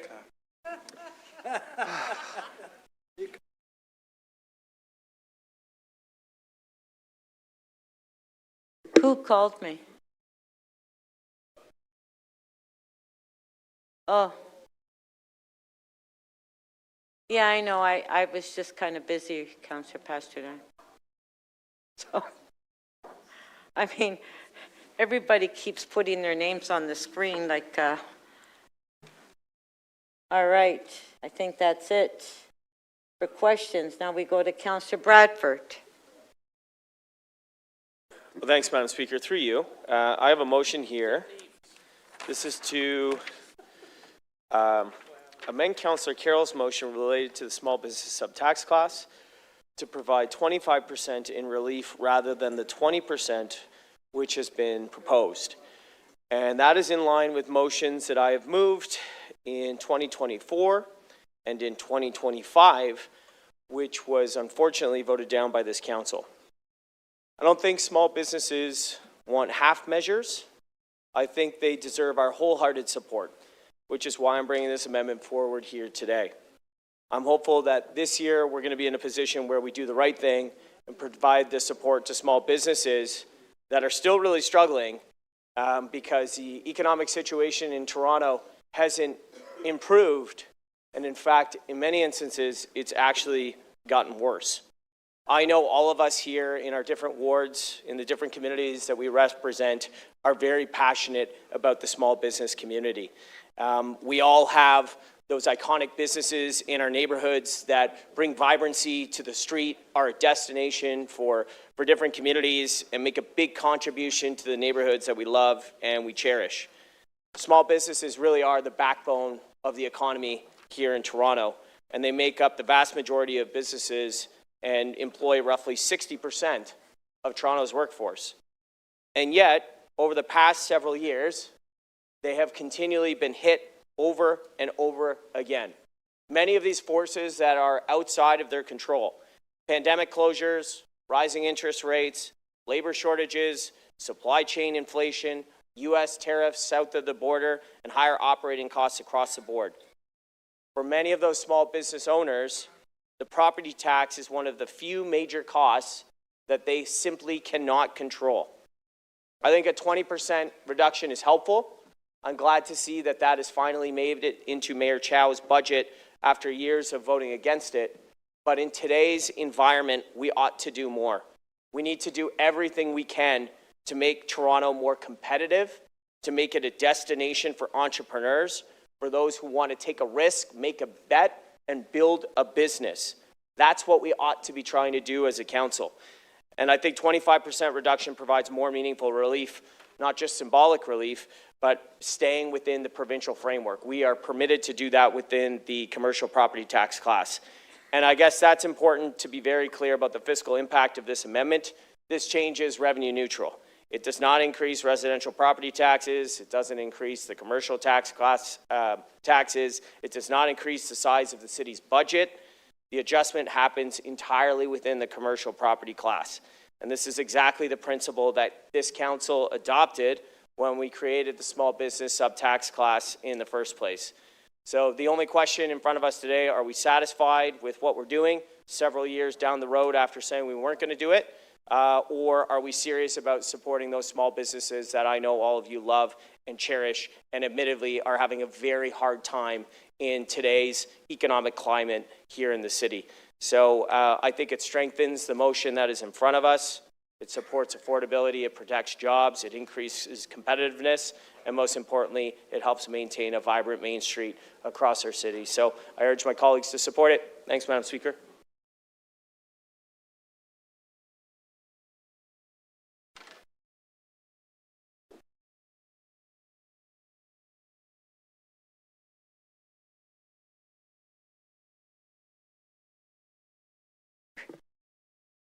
Thank you. I just did a quick lookup, Councillor. Did you move that motion in 2023? I couldn't find it. 24 and 25. So you didn't move the relief motion in 2023, in that budget year? I'm not sure. I can't find it. I know that I did it in 24. I know I did it in 25. I know that in 2021, when we brought this in, I was the councillor that brought that in. So right. I've been pretty consistent on supporting this policy. But it's consistent in the policy, but increasing it, I'm just sorry, I'm not putting you on the spot, but I have looked back to see that it's only 2024 and 2025. So just to understand. I guess this is the third year in a row that I'm moving this motion. 3 years in a row. You didn't move it prior to this mayor being here. That's all. I moved this in 2024, in 2025. Correct. And now in 2026. But you didn't move it in 2022 or 2023. We've established that. Thank you. I just have a question, which many of my BIAs ask, and I'm sure yours do. There doesn't seem to be a pathway to make sure that our reductions that we've moved up a number of years actually get to the business. So, you know, you and I both support small business very much in the East End, and the notion that you want to start a business and get on with it and be successful, every single one of my BIAs has been in touch to say, how can you help the actual business instead of the property owner? And I don't know if you've had a chance to look into that to make sure that these reductions we're giving are actually making it to the small businesses that you and I champion, Councillor. Well, what I do know, and I think you know this too, when we originally designed the policy, it's not a perfect policy and there's some slippage, but I believe the number is 85% of commercial leases here on our main streets in the city of Toronto. Let's say approximately 85% are triple net leases. So that means that they're paying the taxes, the insurance, that stuff is passed right through to the tenant. So while it is imperfect, like a lot of the policies that come across the floor here, the vast majority, 85%, of small businesses are seeing that benefit. And I think that's why it's in front of us here today, because people think this is a good idea. I'm just saying, you know, given Toronto's economic climate today, which, you know, in many respects has never been more challenged, we ought to be doing more to support small businesses, not less. I guess just because all of my BIAs have come to me and said, how can we make sure that gets passed on? Perhaps we should validate, substantiate that actually it is being passed on, Councillor, for next year's budget. That information is from a staff report. I am in favor. If there's more that we can do to strengthen it, I'm in favor of that, but I didn't pull that number out of the air. I think that was from a staff report in 2021 when this originally came forward. So that's how it got 85%. But we don't know if that's 2021. Prior to that, we're unsure if these extra relief is actually being passed. So we just have to check. It's still, and I'm open to that. It still would be passed through if you're in a triple net lease, whether you're doing 15%. Okay, that was your last question. But let's check. Madam Speaker, can I just finish? Yeah, but that was So I think regardless of the support that's being provided, the nature of a triple net lease is that that bill would be passed through to the tenant, to the small business. So I'm confident that those that are in a triple net lease, regardless of it's 15, 20, 25%, they're going to see that relief. I'm just saying we should do more to help the business community on our main streets, not less. Thank you.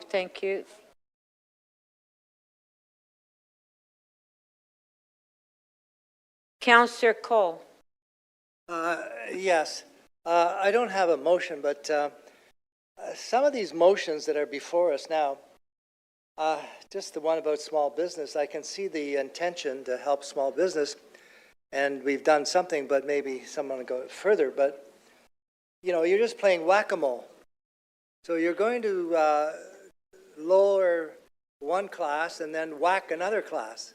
So, you know, just be very careful of the impact of, and I can see why we need to help small business. And I just want to say that it's strange that we are the ones at the bottom of the totem pole where we only get 10% or 10 cents in every dollar spent by Toronto residents on paying taxes. The other 90% go to the federal and provincial government. Yet we're always trying to basically choke ourselves into saying we've got to do more, but we never put in strategies that encourage the federal and provincial government to pay their share. It's like I point to the perfect example of the Taylor Swift concert, the Blue Jay run. They made a killing, the federal and provincial government, on that. We did all the work. The city did all the work. We had to put in extra cops. We had to put in extra TTC service. And who got all the money for us doing all the work on Taylor Swift and the Blue Jays? The City of Toronto employees. And we had to pay for that. As I said, they made $40 million on HST. We get Zippo on those concerts and on the Blue Jays. In fact, with the Blue Jays, we were the suckers that built the stadium. The City of Toronto Metro, we built the Rogers Centre so that the players could make their money, so that Rogers could make his money, and so that all the revenues that come with the Blue Jay games and the concerts, none of it comes back to the city. We built the stadium with taxpayers' dollars. We are suckers. And then we say, well, we got to do more. Well, sure, we could always do more. But at what point do we start to say, hey, wait a minute. People of Toronto are being strangled by a system that makes no economic sense and makes no, certainly, political sense. So we do all the work. Look at our BIAs, the festivals we held across this city.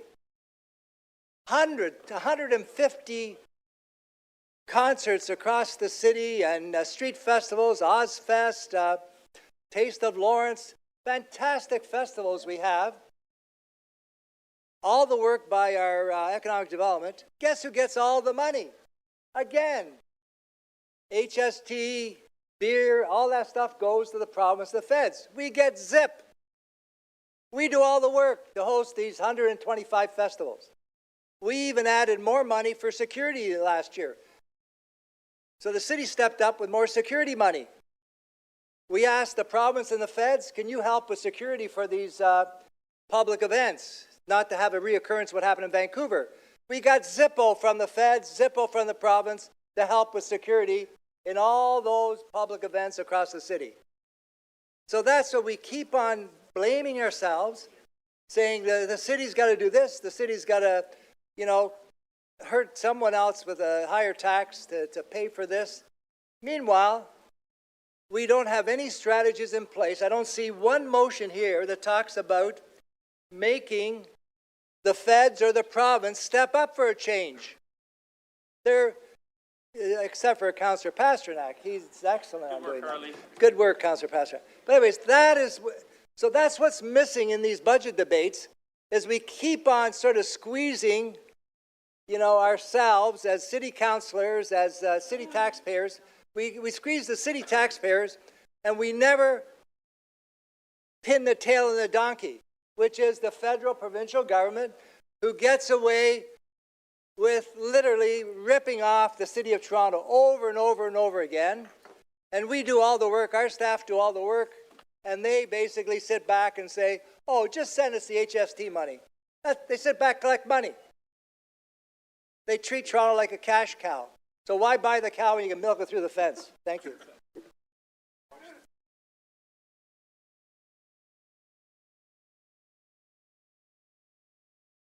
Councillor Bravo. Through you, Chair, I have a motion, and it is similar to the motion that Councillor Myers moved around the kind of information we would like to see from the two organizations with the largest line items in the city budget. This motion is requesting that the Toronto Police Services Board, as part of its annual budget submission starting next year, account for budget impacts, including any efficiencies or cost savings from the following areas. The mental health calls being responded to by Toronto Community Crisis Service through social development with a great number of diverted calls. The transfer to the City of the Crossing Guard program through transportation services. The transfer of noise enforcement to bylaw officers and municipal licensing and standards. And increased traffic control being done by the city through the traffic agents program. I'd like my colleague, the chair of TTC, I would like to see, and like many members of the public would like to see, a bit more more detail in the submissions that come before us. It's important to be able to demonstrate that transparency to the public and to understand, however the contexts are changing, whether it's for TTC or for police services, why, what's in there. And I think it's important for the rest in the public service to understand how much more has been taken on by public servants who are not in uniform necessarily as police officers. I think it's an important piece of work that was done. This was initiated in 2020 in the Policing in Toronto, a massive motion that was adopted by council, and it's a great majority. And it was a commitment to take away tasks that are not essential policing work, which is ensuring that violations of the criminal code are investigated and prosecuted, and that this work that civilians can do, and in many cases do better, for example, with the Toronto Community Crisis Service response, are carried out. And it has the benefit for TCCS that it is in partnership with the Toronto Police Service. So this is a simple request for more detail, more transparency, and more public understanding of what is being put before council in terms of a global number, which right now is a little difficult for all of us to adequately see and assess.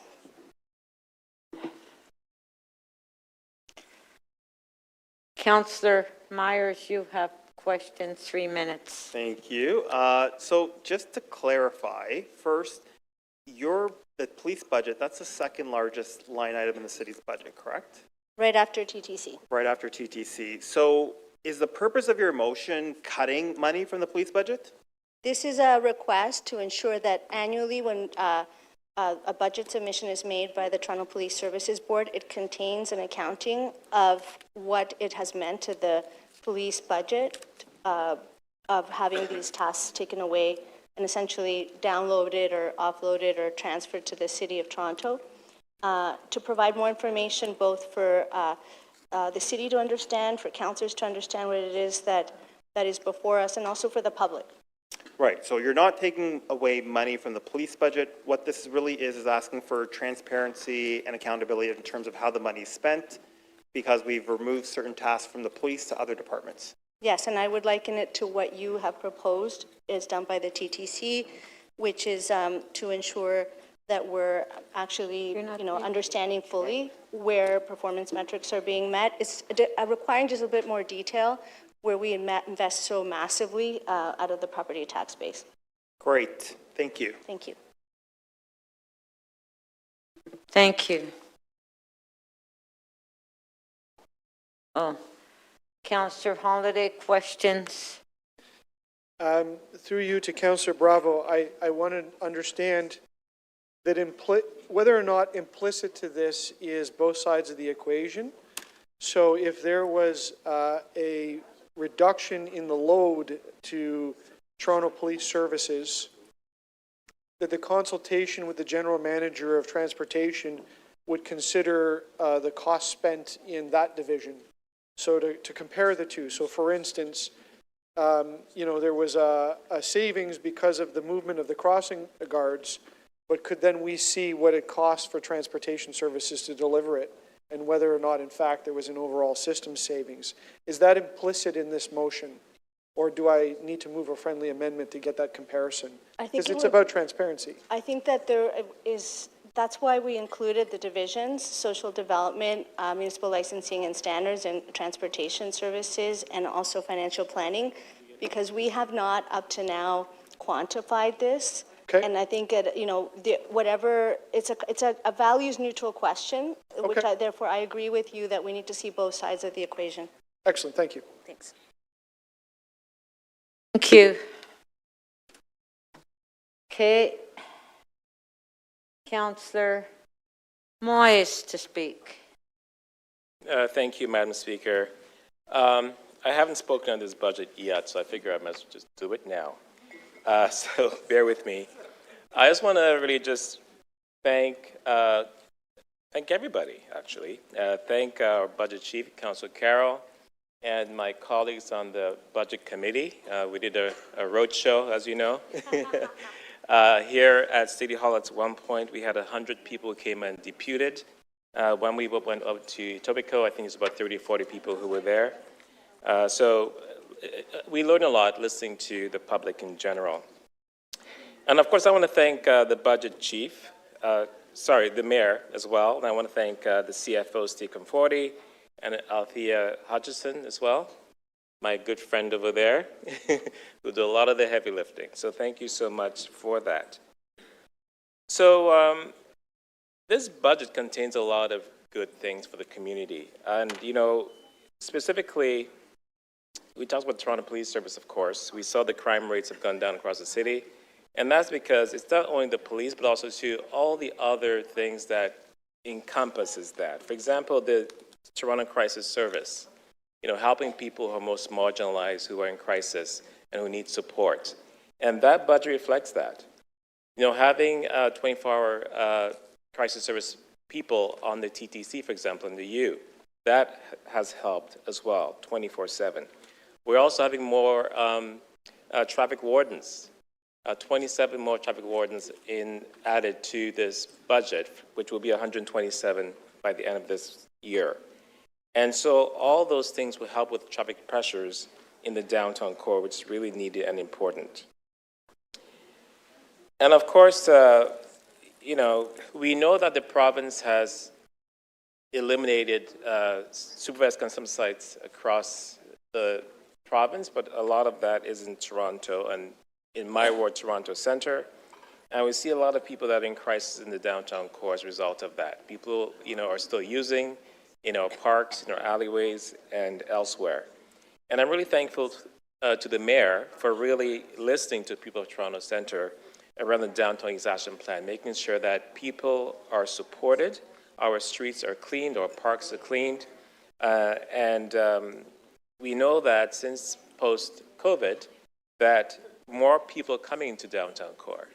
We've had a very successful Cabochon Festival last year. We have Pride Toronto.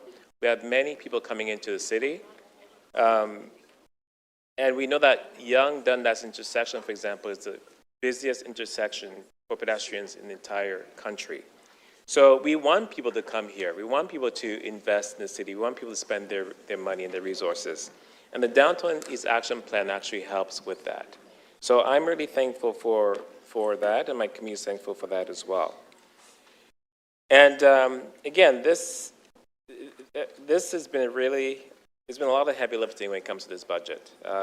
You know, by the end of this process, I'm mentally and physically and emotionally exhausted.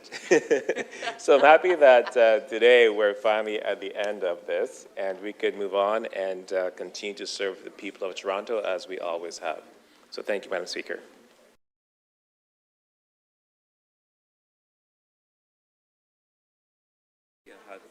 Councillor Perruzza. Speaker, I have a motion. I've moved it before. I'm going to move it again. It's, I'm sure the staff will put it up on the screen, and it's easy to read. And Speaker, the reason I move this motion is because I believe that the City of Toronto, as I think most of you here believe, we have a very, very serious financial arrangement, financial crisis, financial, unsustainability as it relates to the City of Toronto and city building. Many of you will recall, and why do I believe we're in this mess? In large part, and I just go back to my own personal experience. In 1990, I was elected to the legislature, and the very, very first briefing I got from the deputy then minister of revenue, a guy who had delivered a number of provincial budgets, he says, Perruzza, if you guys do anything here, you need to deal with provincial housing, because provincial housing is the albatross around the province's neck. Well, we didn't do anything at that time, but Mike Harris in 1997 transferred provincial housing to the city. It gave us MTHA, what was then called the Metro Toronto Housing Authority. I don't know, some 50,000 plus units of housing. And we have been in trouble ever since. Now, Premier Harris said one other thing back then. He said, you know what, I'm going to give you guys housing, but I'm also going to give you tax room. He said it, and he did it. He said, you know what, I'm going to scale back the education tax. I'm going to get it off the property tax bill. So it will give you the room, the tax room, to be able to pay your bills. Well, and in fairness, they did that. With the education tax portion of the property tax bill was a little over 50% in 1997. Go back and check. You'll see. Confirm that. Give it a check mark. It was. And they scaled it back. And it's now around 26, 27%. They stopped it around 32, 33. And then my good friends, the Liberals, really slowed it down. They basically said, no. We want that money. And they kept taking it. They reneged. They basically not only allowed Harris to do that to us, but then they saddled us in large part with that bill. We have been and have paid to maintain that housing over the last number of years, a little over $20 billion. That's a staggering amount of money. And it's getting worse. It's not like we're maintaining it. We're still losing units. We can't keep up. And it's only going to compound and get worse. So we have to make choices. You know, do you keep roofs over people's heads or do you fix the potholes? Well, you get more potholes, right? Do you keep roofs over people's heads or do you cut the grass? Well, the grass gets taller. Do you keep roofs over people's heads or do you clean your parks? And the parks get dirtier, right? We are on a slippery slope this away. And it ain't getting better unless we fix it, we change it. And we have to stop pretending. We have to stop pretending year in and year out that property taxes can pay for the city we all deserve. It ain't going to happen. Never. You can raise them to the gazoo, and you'll never catch up to it. You'll never catch up to the kind of city that you want or deserve, or that people deserve. It ain't going to happen. So when we look at what's, you know, what we would want to call it, New Deal 2.0, first thing we should do is get all of the property taxes that people in this city pay to this city. And not that we go and collect this money for the province, right? 5 seconds. But we do have a question for you, so you can still stay. Got to ask. Councillor Holiday, 3 minutes. I have to ask. So I don't have the number in front of me, but let's say it's like $1 billion. It's 2.2 billion. 2.2 billion. 2.2, 2.3. What on earth would we do with that money, and how much trouble would we get into if we had it? Well, I don't know. We could start by fixing some of those homes that people so desperately deserve and that are crumbling and falling down. The ones that Mike Harris didn't want to fix. So you would grow all of the programs and things that we do with that money. Well, Councillor, one of the beautiful things about this city democracy is that you and I then get to sit here and debate priorities, and we get to decide what it is that we're going to do, right? And you know what? We may bank that money and just keep it in our piggy bank for rainy days and for when the storm comes. I don't know. But you know what? It would be nice to have a big, fat, rainy day fund, right, that we could always rely on when economic storms like we're facing now happen. So do you want control over that levy, or do you want them to cut a check for the value of that levy, $2.2 billion? No, you know what they do now? It's really interesting. No, I just want an answer. Yeah. No. Which one? It's through provincial regulation. Okay, this is clarification of the motion. They decide how big the font is that we put on the property tax bill. You know, so they make it look like we're taking that money. Very few Torontonians know that a big chunk of their property tax bill is we collect it for the province. And they through regulation, legislation, purposely deceive Torontonians into thinking that. They tell everybody, everyone believes that we get the entirety of the property tax. It ain't true. So you want control, and would you be okay if I put a motion that set that levy to zero? You know what? Yes. You know why I would be okay with a motion that would set that levy to zero? Because we see a nickel, and we don't see a nickel of that money. Good. So yeah, if we can save Torontonians a nickel, I'm for that. Okay, come on, let's keep on topic here. Absolutely.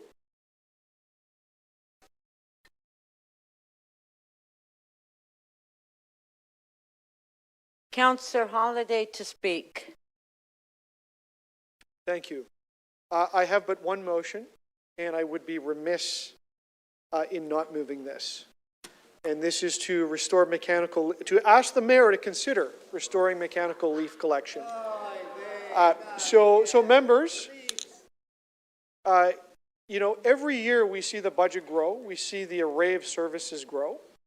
And to my memory here, in years of budget debates, I can think of two cuts. The two cuts were to mechanical leaf collection, and they were to tree pruning. Two cuts. And incredibly, those are some of the busiest services in Ward 2 Etobicoke Centre. A little bit in Etobicoke South, a little bit in Etobicoke North, a little touch in Scarborough.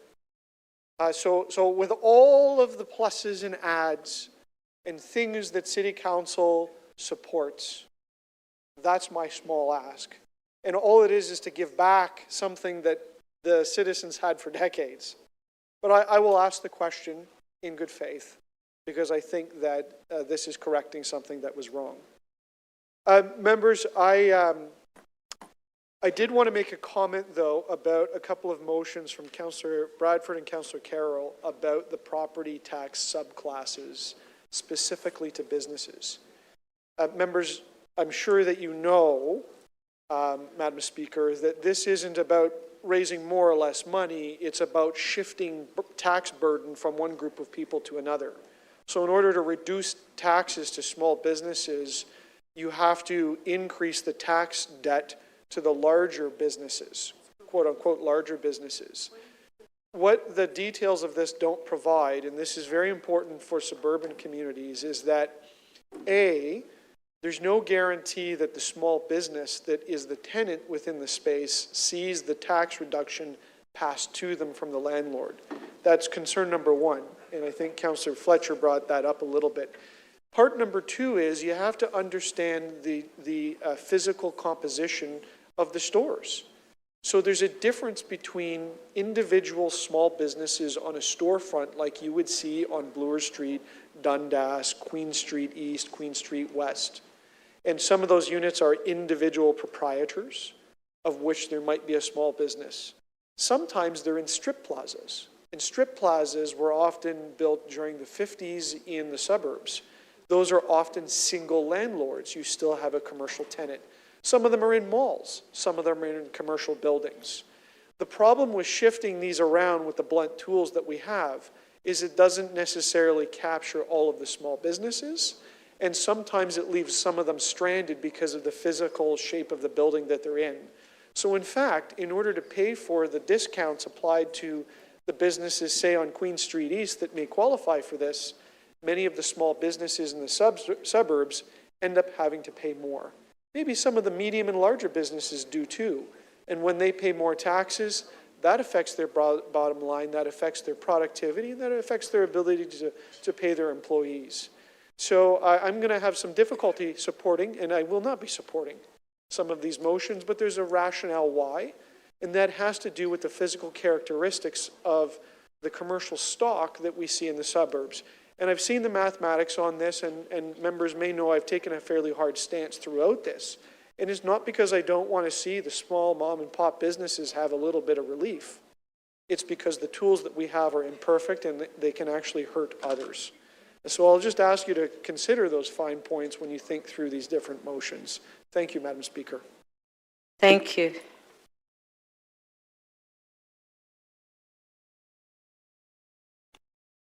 Councillor Fletcher.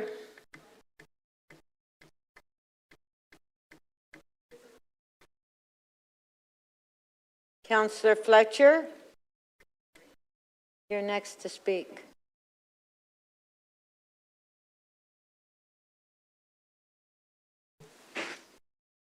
Yes, thank you. Thank you, Speaker. I have one motion, report request. There it is there, that our two deputy city managers, one of Development and Social Services, Development of Community Emergency Services, collaborating with CREM, report to our April 9th Committee, Economic Development Committee, with options to secure the long-term sustainable future of Apple Grove Community Centre, including an option for a hybrid model co-locating Apple Grove at S.H. Armstrong with a shared global budget, and also report on the current option to advance a new facility. So I'm moving this. Earlier you heard me talking about Maine Community Centre and that being a priority in '96. Well, that's 30 years ago. It had $4 million, not sure, hope it didn't get spent because Councillor Bradford had discovered that there was a 30-year sunset clause. I hope we didn't spend that money there. That would have been bad money to spend. And also Apple Grove was there, and it was in this neighborhood services basket. In the old city of Toronto, it wasn't siloed.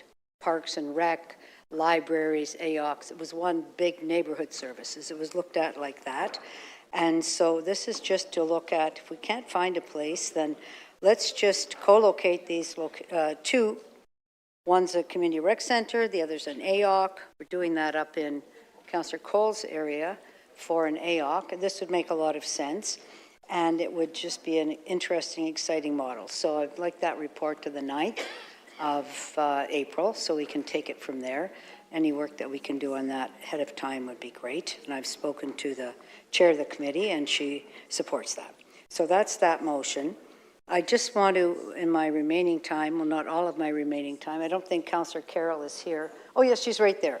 I just wanted to say, Councillor Carroll, because Councillor Cole said, where is she? She's with her cookies, whatever. Councillor Carroll, Councillor Thompson, myself, three of us have been here, and including you, Councillor Annunziata.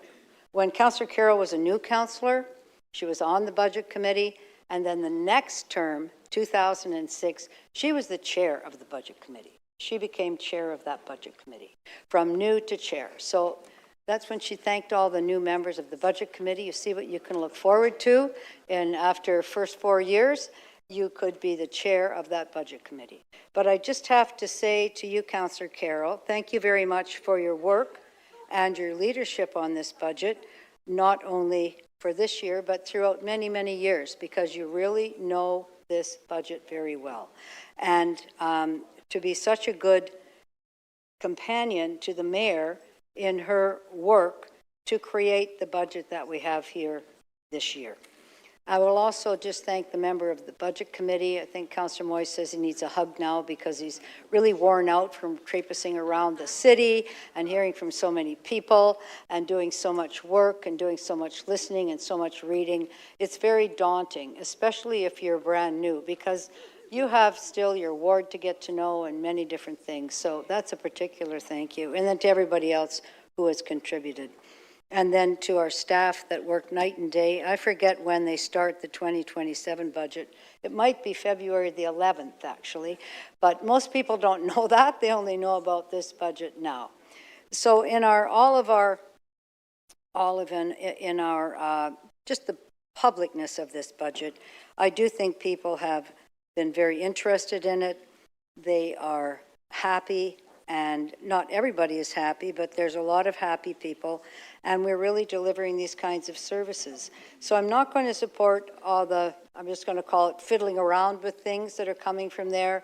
When I spoke to Councillor Bradford, I really am concerned that landlords might not be passing that extra money through to the businesses, because on my budget town hall with the mayor, I had 4 BIAs on, and every single one of them said, we need to get that money to our businesses. So I'm really happy to hear it's in the net leases, but I do think we need to make sure that that is the case. And if not, we need to be quite creative in finding a way, maybe it's in the property tax bill, that reminds the landlord that we're doing this, not for them, We're doing this for the small business that's renting their space, that's making a contribution to our neighborhoods and to our city. So thank you. I hope you'll support my motion, and thanks again to everybody on this budget.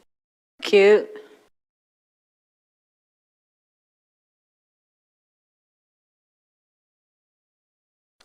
Councillor Crisanti. Thank you, Speaker. I think there's a motion that clerks has. If you could put on the screen. So, Speaker, this motion is asking the City Council requests GTC Board to explore fair scenarios to increase affordability for Wheel-Trans customers age 65 and over, including fare options ranging from either free to $1 free or $1 Wheel-Trans customers age 65 and over during off-peak hours, that's defined as 10 a.m. to 3 p.m. on weekdays and all-day weekends, and report back on these options and associated financial and equity implications for consideration as part of the 2027 budget process. So, Speaker, we spent quite a bit of time on this. I've had a lot of requests. There isn't an event that I attend that seniors don't speak to me about this scenario. There are other municipalities around us that offer this option as well. City of Brampton, I believe, is one of them. And now here in the City of Toronto, we now have over 500 seniors in this city. And I fact-checked this because this 500,000 seniors in the City of Toronto includes Councillor Cole and myself as well. So we're all included here. So access to affordable and reliable.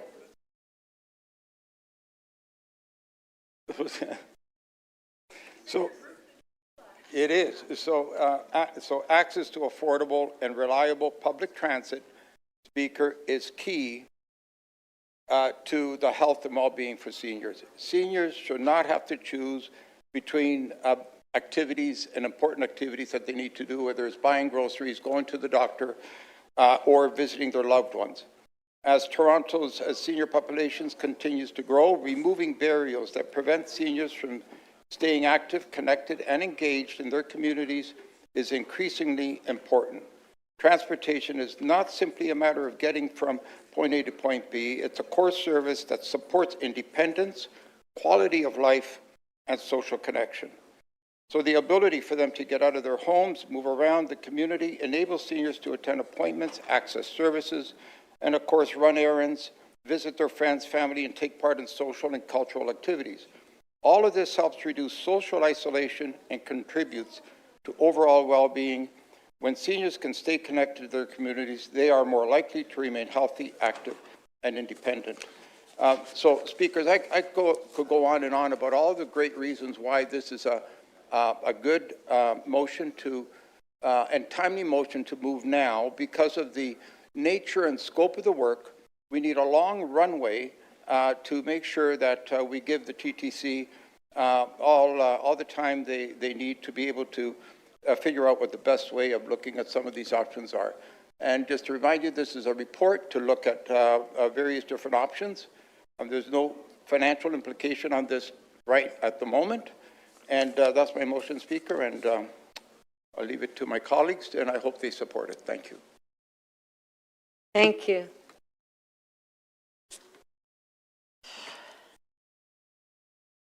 Oh, Councillor Myers has a question for you. 3 minutes. Thank you, Councillor Crisanti, and thank you for putting the motion forward. I share your concern about making sure seniors get around. So just to clarify, every Wheel-Trans trip costs about $50. So it's very expensive versus about $5, I think, for just the regular trip. Would you consider a friendly amendment that would have your motion, but sort of target Wheel-Trans customers who want to use regular transit during those off-peak hours? Because that would actually save us money. Instead of the Wheel-Trans, because that might actually increase the overall operating budget of Wheel-Trans. But if we were able to incentivize them to take regular transit, we would actually save money. So define what you mean by them taking, if they need wheel So trans. there are some people who who have to take Wheel-Trans. Yes. But there are some people who have the option to take Wheel-Trans or conventional transit. So for those people who have the option, I guess is what I'm getting at, would you consider a friendly amendment to look at also having the study look at whether or not it makes sense for them to be incentivized to take? Well, no, thank you, Councillor. And so again, this is, you know, a report to come back. I think it's fair to leave it the way it is right now because we're just looking at what the numbers look like. And you may be absolutely correct. You know, if it's financially not feasible to do it, you know, with Wheel-Trans, you know, so say again, you're suggesting that another scenario might be for seniors who are taking regular transit? No, seniors who are taking Wheel-Trans, who have the option, they're called conditional passengers, and they have the option to take regular transit or Wheel-Trans. Then we could look at both of those scenarios. That's what I'm saying. Yeah. If you consider a friendly amendment to just look at both of that. Yes. Okay, thank you. Thank you. We could look at both of those. Thank you.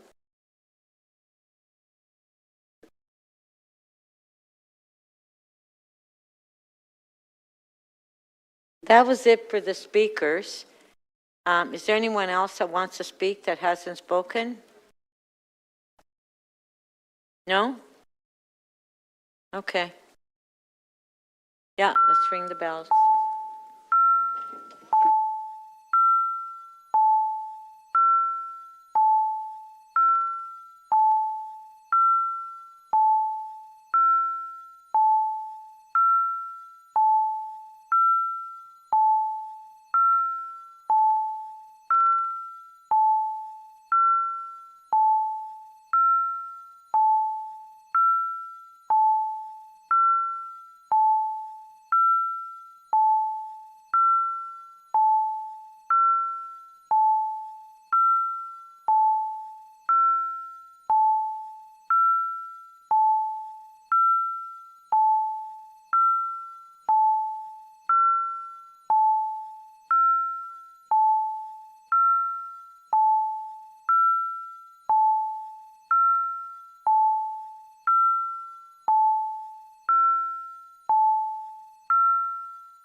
So if we can just give it a few minutes. So let's give 5 minutes for the staff to get organized and in order of the motions. So, thank you.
That was fast. Thank you, Ashley.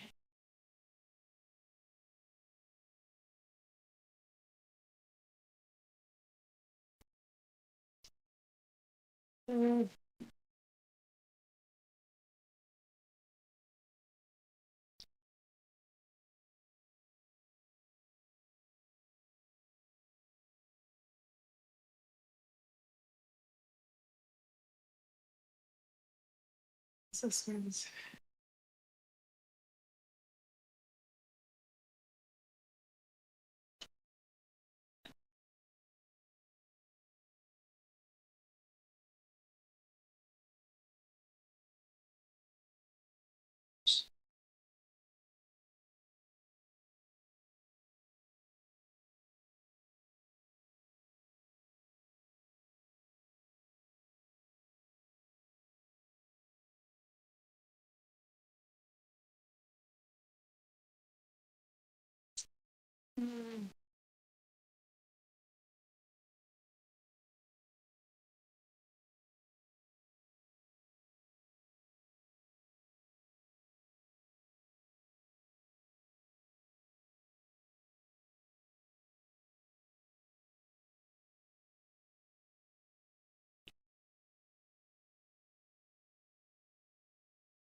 Okay, if I can have members take their seats, please. We're ready to vote.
Can everyone please take their seats?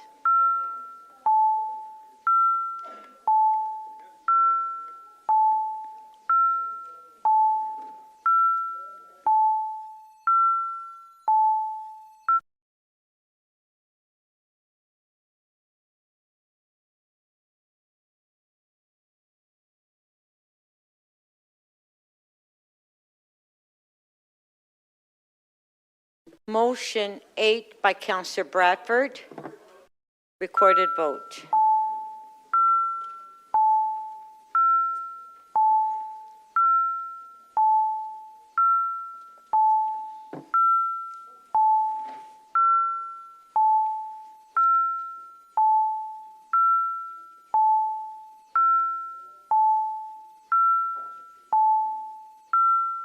Councillor Perruzza, please.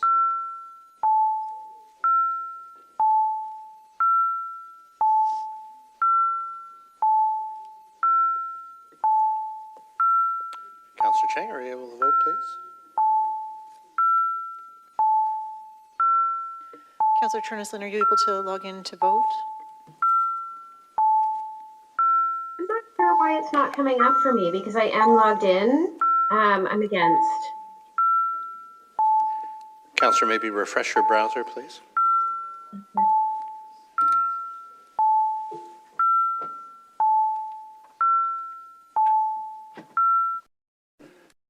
How do you vote, Councillor Cherneslin? Against, please. Thank you. Motion 8 does not carry. The vote is 5-20.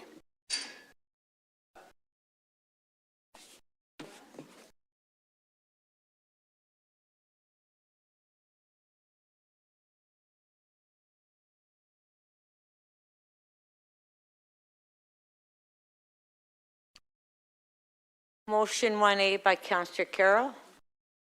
Recorded.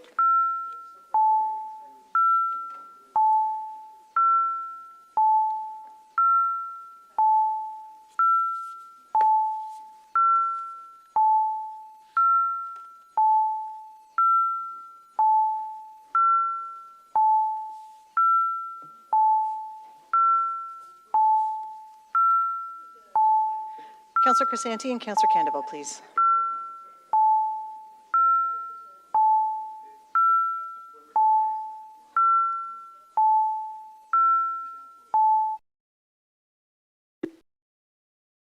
Councillor Cherneslin, how do you vote, please? I'm in favor. Motion 1A carries. The vote is 23-2.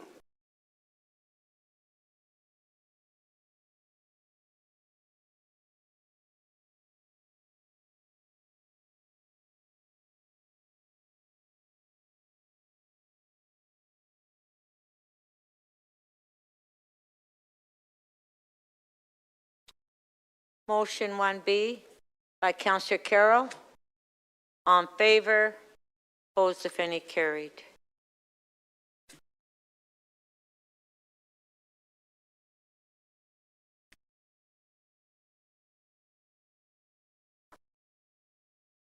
Motion 1C by Councillor Carroll. On favor, opposed if any, carried. Motion 3 by Councillor Matlow. On favor, recorded vote. Okay, recorded vote.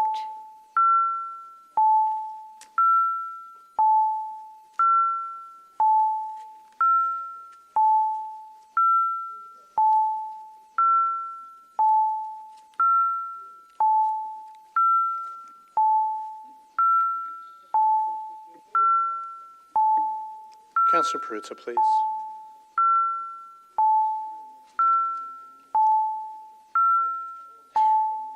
Councillor Candival, please. Councillor Cherneslin, how do you vote, please? In favor. Motion 3 carries. The vote is 24-1.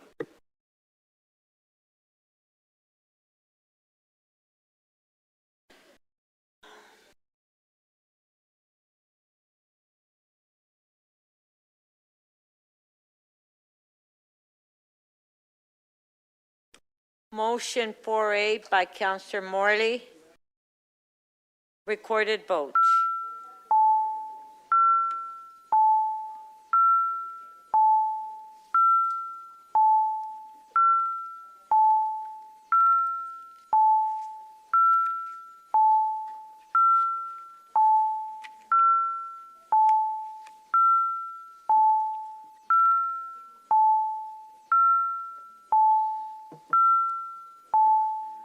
Councillor Crisanti, please. Motion 4A carries. The vote is 24-1.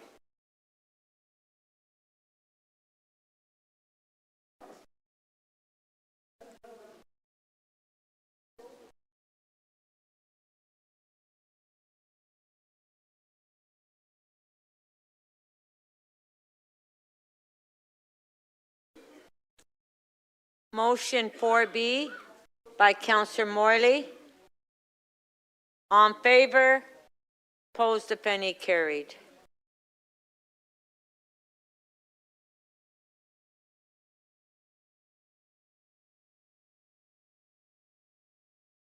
Motion 5A by Councillor Pasternak. On favor? Opposed, if any, carried.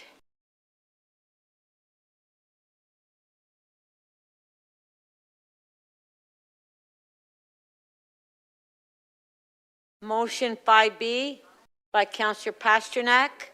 On favor? Opposed, if any, carried.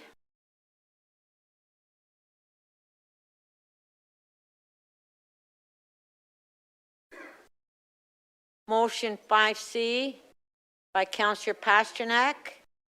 On favor? Opposed, if any, carried.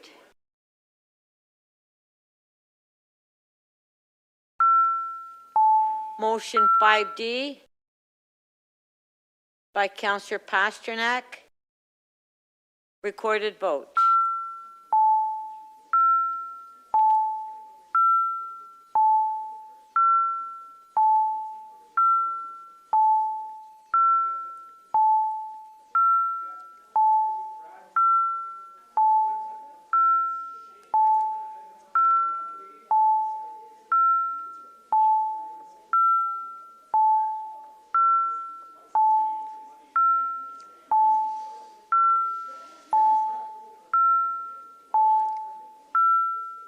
Councillor Perruzza, please.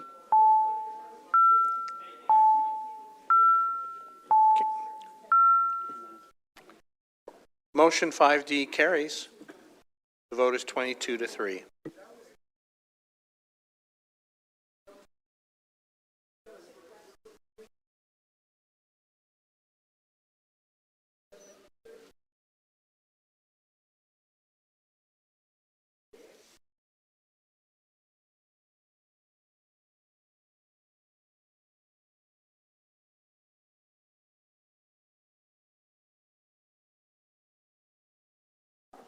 Motion 6 by Councillor Candeval. On favor? Opposed, if any, carried.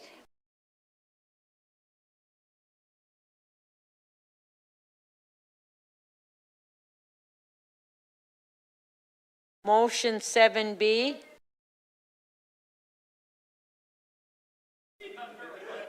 by Councillor Burnside. On favor? Opposed, if any, carried.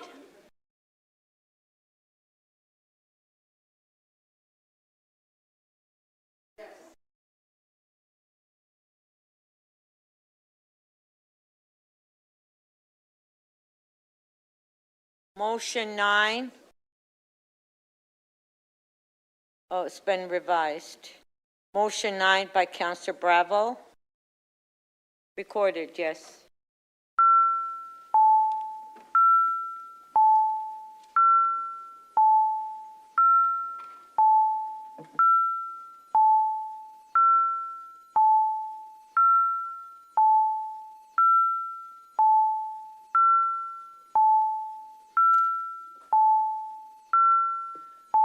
Councillor Crisanti, please.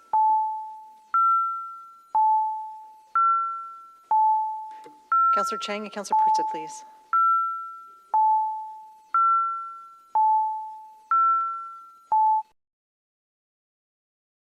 The motion number 9 carries. The vote is 23-2.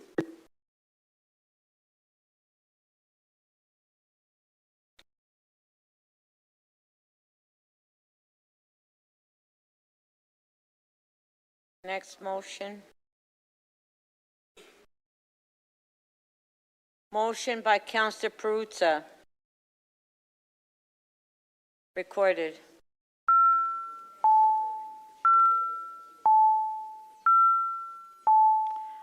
Well, I think you move that every year, right, Councillor?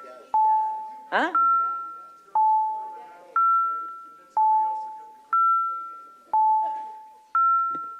Councillor Myers, please.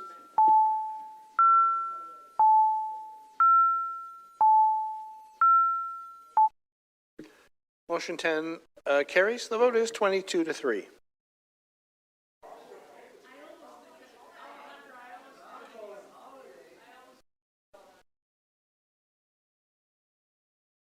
Okay, next motion.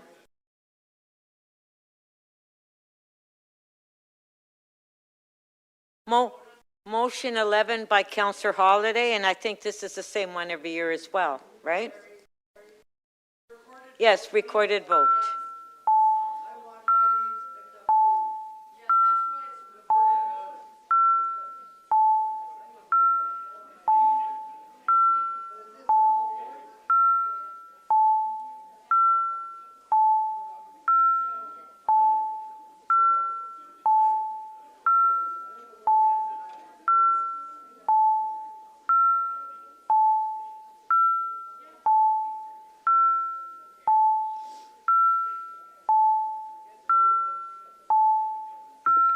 Councillor Perruzza, please.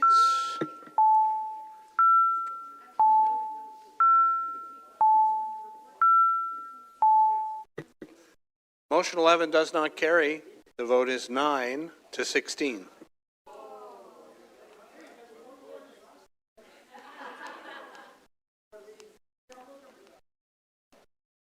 Keep trying.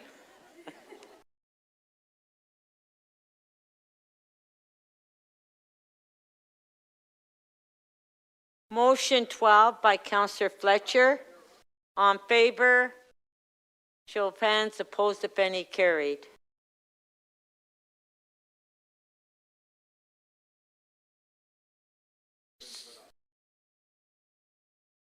Yeah, Councillor Cole, could you please leave?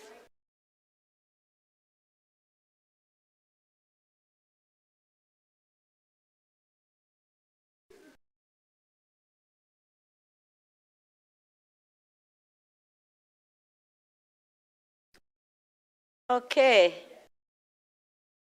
Motion by Councillor Crisanti. Oh, we're doing Councillor Myers first. Recorded vote.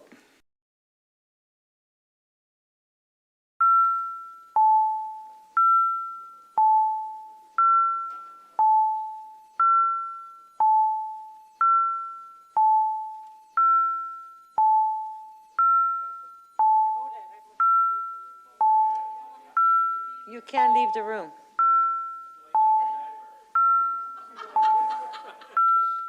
Councillor Ainsley, please. Well, just wait until the vote. Motion 2 is adopted unanimously, 24 in favor. Okay, run.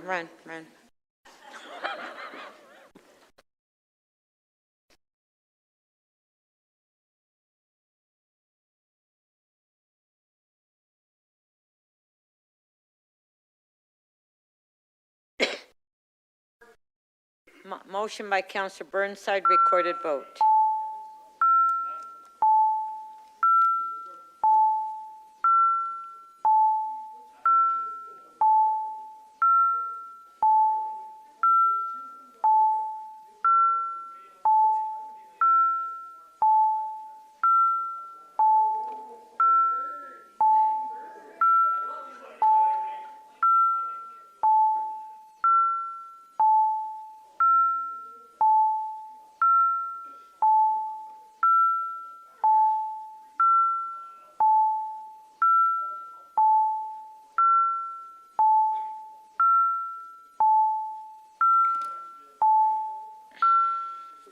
Councillor Perruzza, please.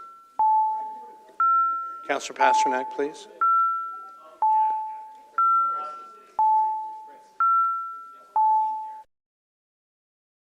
Motion 7A does not carry. The vote is 3-20.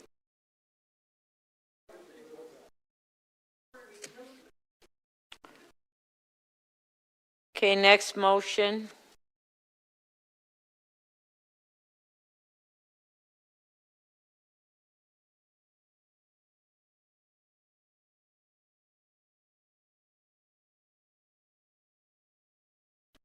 Motion by Councillor Crisanti.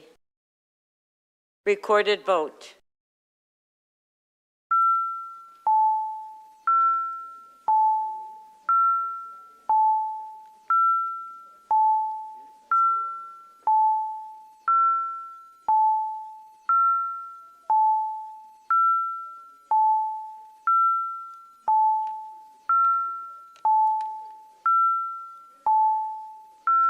Councillor Perruzza, please, and Councillor Sachs.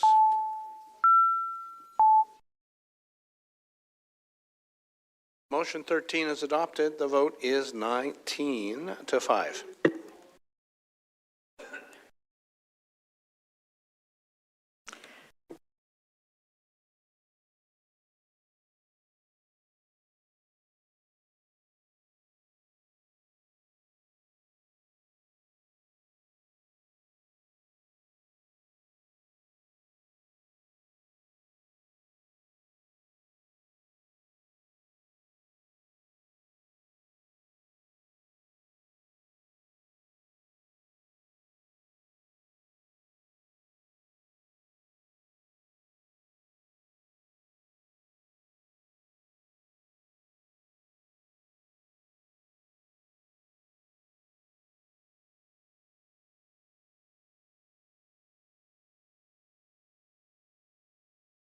Okay.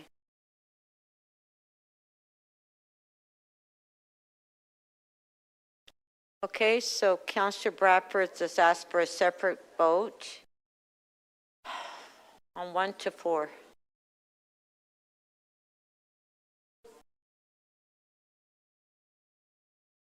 Councillor Holliday? I thank you, Speaker. May I also have a separate recorded vote on item number 15 and item number 24? 15 and what? Number 15, which is the Toronto Parking Authority item, and number 24, which is the air conditioner item. Okay. Thank you. Bradford has already asked. Could you ask him if it's okay? Oh, no, I guess we should do 15. Okay.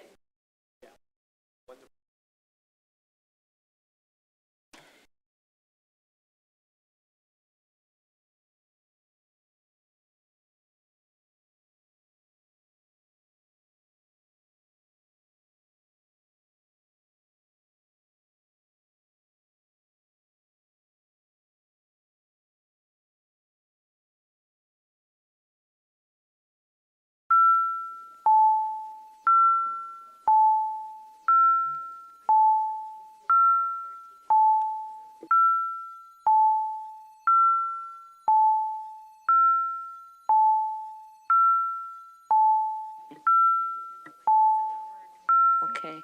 Okay, so what we're doing now is, Speaker, this is parts 1 to 4 of the main item. 1 to 4, as it pertains to the Toronto Trent. So Nope. count. Oh, what does this say? I'm just reading what it says there. Oh, okay. Motion 1 to 4, recorded vote.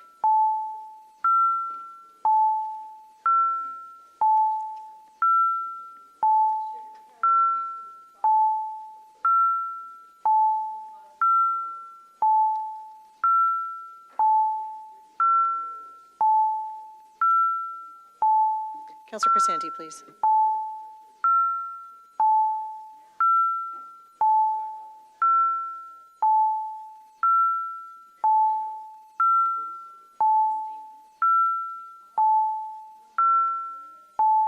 Councillor Crisanti, please. Parts 1 to 4, as amended, carry. The vote is 21 to 4.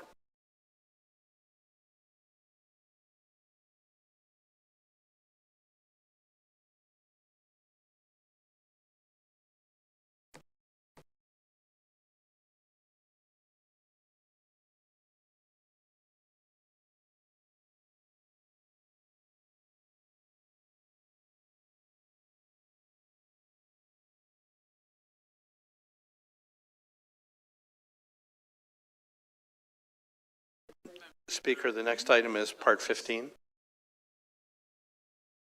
Okay, just Councillor Pasternak? Yeah, just for clarity's sake, the heading said TTC items. I know that's what I, that that's was what rate, it said. that was rate-based items. Yeah, it's the first 4 clauses of the item. But that's not what the caption on top said. It said TTC. Oh, I didn't see the caption. On account of I know what's going on.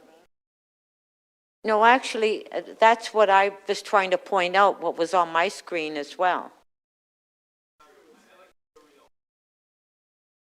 What?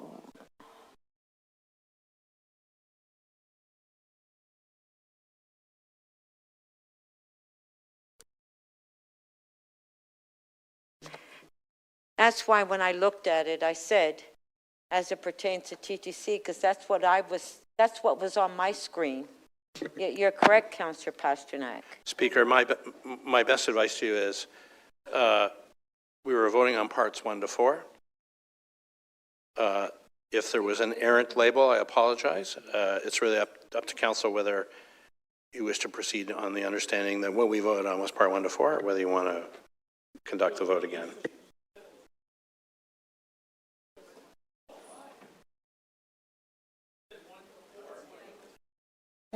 We said 1 to 4. Yeah. Yeah, it has nothing to do with TTC. Okay, just one sec.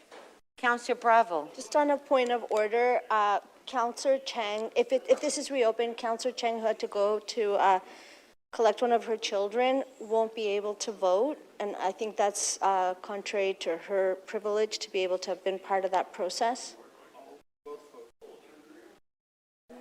Okay. Yeah. I know.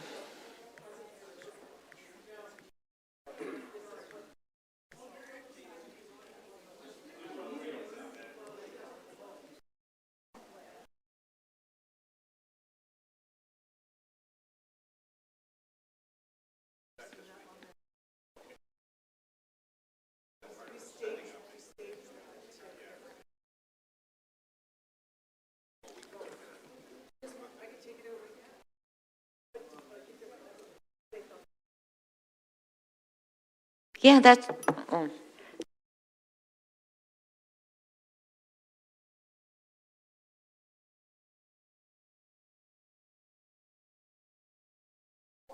So do we want to reopen? Okay, Councillor Pasternak is moving that we reopen. All in favor? Carried. Okay.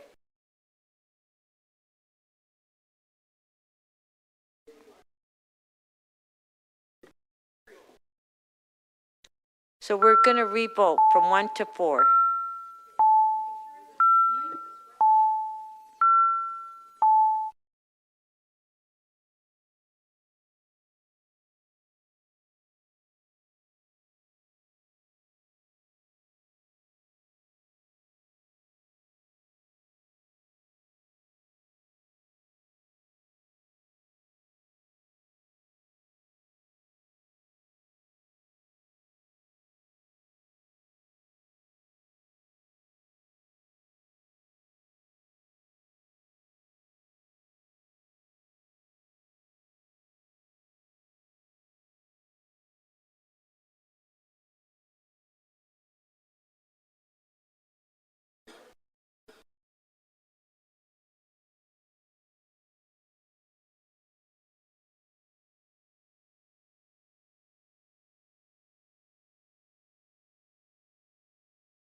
Speaker, this motion, this is a vote on parts 1 to 4 of the agenda item as amended by one of the amendments that was passed just before this.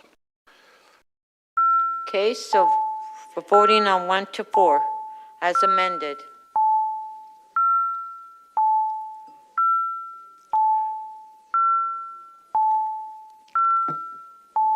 Councillor Sachs, thank you. Councillor Ainsley, are you online? Councillor Crisanti and Councillor Thompson, please.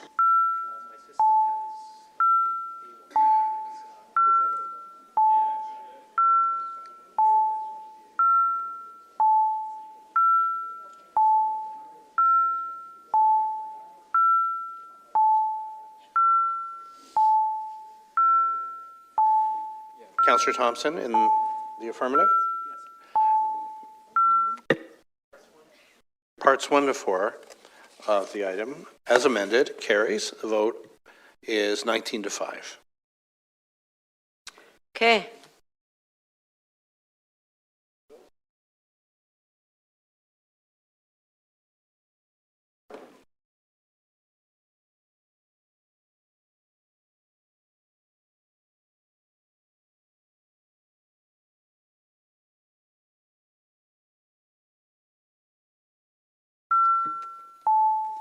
Okay, adoption of recommendation 15.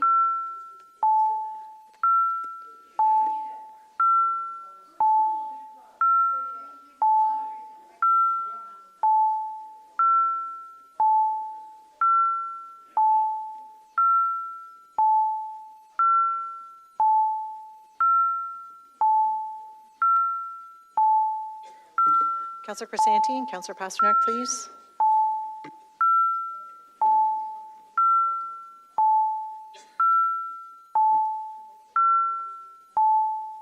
Councillor Pasternak, please.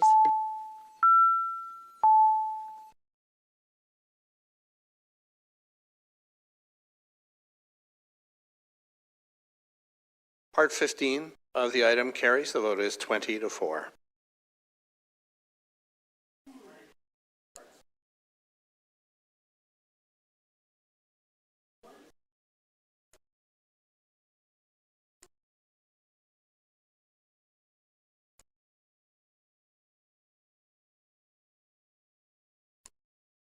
Part 16.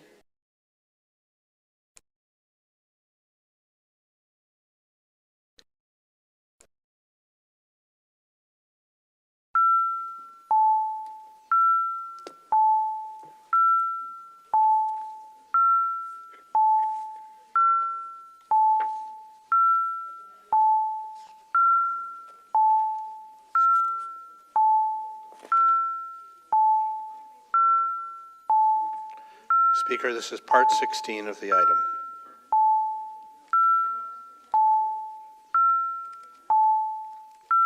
Mayor Chow, please.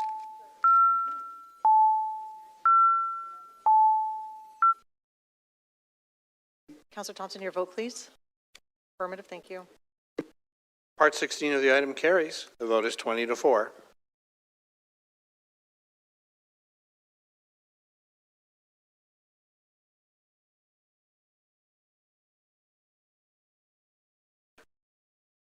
Okay, part 24, recorded vote.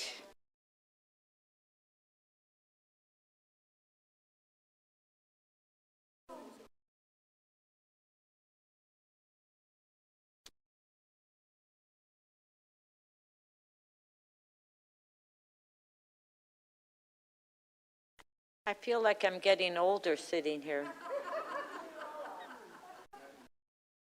In 2 days, yes, it's my birthday. I think I'll be here for my birthday.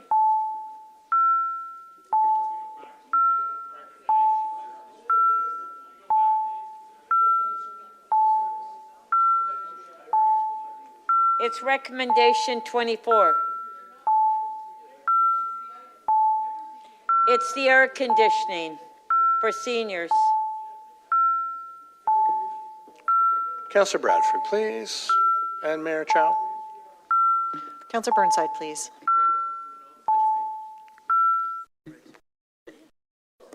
Motion, part 24, I should say. Part 24 carries. The vote is 23 to 1.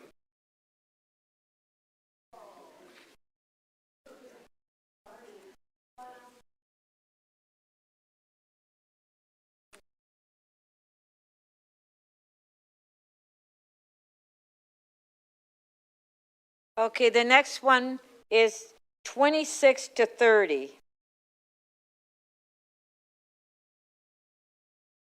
This is FIFA.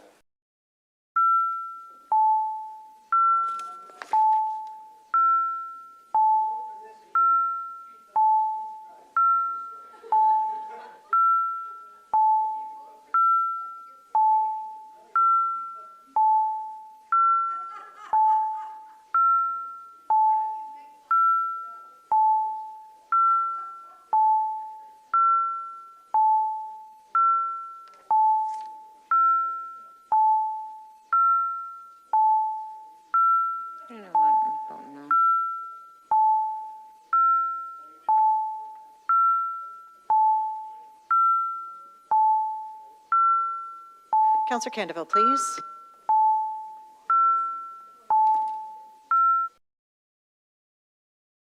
Parts 26 to 30 of the item carry. The vote is 22-2.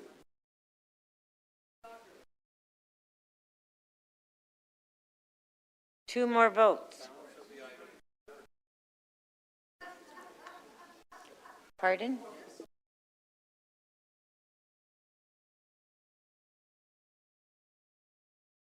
Councillor Cole, can you leave, please, just for a few minutes?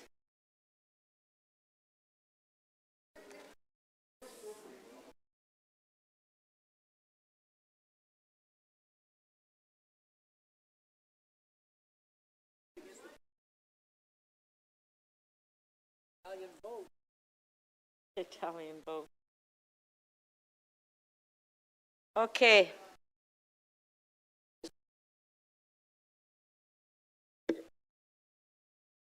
Okay, the balance of the item as it pertains to TTC, recorded vote.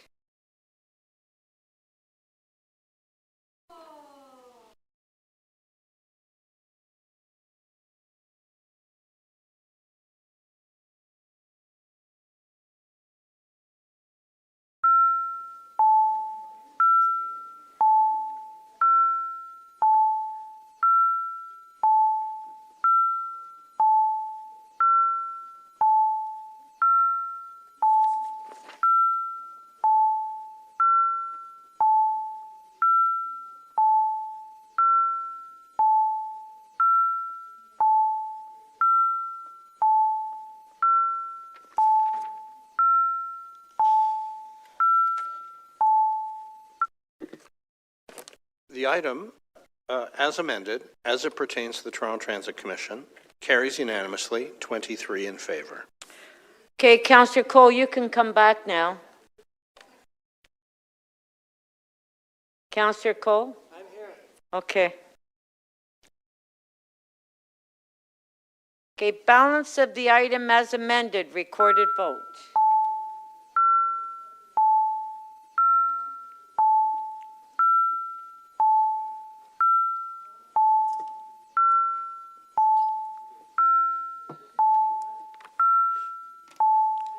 Councillor Myers, please.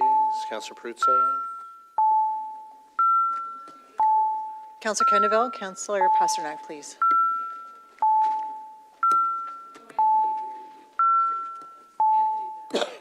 Councillor Perruzza, please.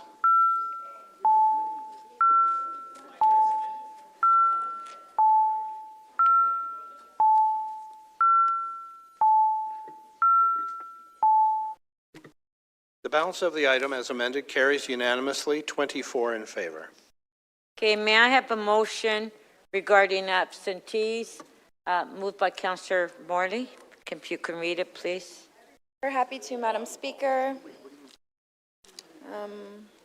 Wait, let's put it on the screen.